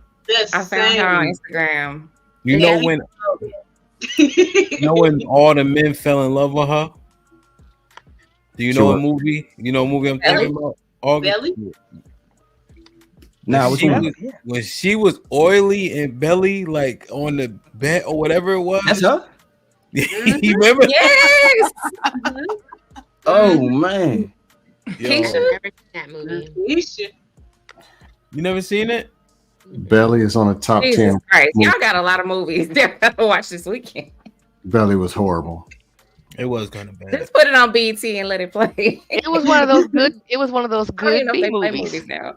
It was good for what it was. I wasn't watching BET, honestly. That's what it was. How old are MTV you? started real late. How old are you, Miss J? I'm 31. Oh, okay. I can understand why then. Yeah. What? That's old. Okay. I can't remember the last time. I watched Yeah, BET. I can see why you didn't watch BET, because after a certain point, it just swirled down the toilet. It wasn't even worth watching anymore. Yeah, they weren't around for the top 20 countdown. Donnie Simpson. Yes. Vibrations, like the good days. With the light eyes. Yep, the green eyes. Video soul. Big Liz. Now she was pretty. Rhapsody, Big Liz. 106 in Park. No, my favorite was Miss Sita. She wasn't even real. No, one of the best shows was a college tour. My parents had BT for the BT. Yeah, the college tour on BT. Yeah. Yeah, and that fool would go around talking about Moo Sai Moo. Oh yeah. But you had to be up real late to see BET Uncut. Like it was like 2 a.m. The entire channel was blocked. Yeah. Oh well, we had the chip, so I wasn't watching BET Uncut. I had watched Loose Peep Show. We had HBO and all that. Y'all couldn't watch movies growing up. I was one of those. Couldn't watch stuff too late. Clearly. I could watch certain movies, like okay, so another nostalgic moment or whatever.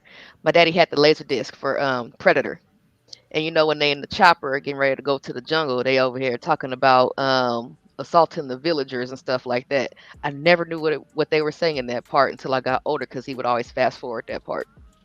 Like he'd come in the room, like he would know, you know what I'm saying? He'd come in the room, he fast forward, and then he'd go back out. My mom did that to me with Players Club. I used to have to go to my friend's house to see that movie. Man, I watch I got an older brother, so I watch every single movie in the theater. I seen Juice in the movie theater. Dang. How was you when Juice came out? I was in 6th. Right. Spring 92. Yeah, that was 92, so I was like 6, 5, 6. Oh, now Yeah, he's cable. Who'd you go with? And everything. My brother. My brother 12 years older than me, so. Yeah. Victim of an older brother. I get it. My brother's 8 years older than me. So. Every movie you can imagine. Did you understand everything? Yeah, Juice ain't that complicated. I'm watching some movies and I couldn't, and then I asked too many questions. They're like, "All right, man, go to bed." Yeah, you get annoying, and then when you cover your eye, did y'all actually cover your eyes? What, the sex scenes? Yeah. I was like, I mean, technically, look at Callie. It still saw everything though. Yeah. You just had to use the correct hand based on where they was sitting in the room. Yeah, I don't anybody cover their eyes for real. I guess I was like a different child, because I wasn't really into the things that some people speak about. I never was like into it. It never crossed my mind. I never was introduced to it, or so maybe I don't know. Maybe I'm a little different. You didn't. I just was never influenced by any of this stuff. I never took it serious. Right. Entertainment. Yeah. I can't say I was influenced. It was just on TV. Did y'all see? You know what Michael Jackson? I gotta show y'all this. Did y'all see this? Just speaking of nostalgia, then we're gonna get the hell out of here. Did y'all see this comedian? So this might ruin it for y'all, but it's all right. Is he lying? You just ruined it. Because I like the fake version better. Even the Baltimore House version, you ruined both of them. He lying. He lying. He had me. But when he said it, though, it sounds like resonated. Yeah. I'm gonna say it one more time. I'm not gonna stop. That makes sense.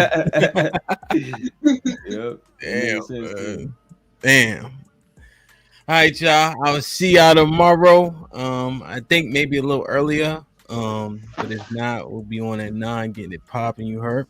I appreciate y'all, man. Everybody in the chat. Still 234 people. We all need to go to bed. That's for damn sure. Enjoy the time off if you have it, man. Enjoy the people around you. That shit matters, B. We be so busy grinding, we don't stop to smell the roses, myself included, you know. So we just got to do a better job of taking care of ourselves, 100%. August 11th, this might be Rocky is going down. I'm gonna announce the next fight. And it is what it is, man. Interesting. Like, share, subscribe. Tell a friend to tell a friend. We out.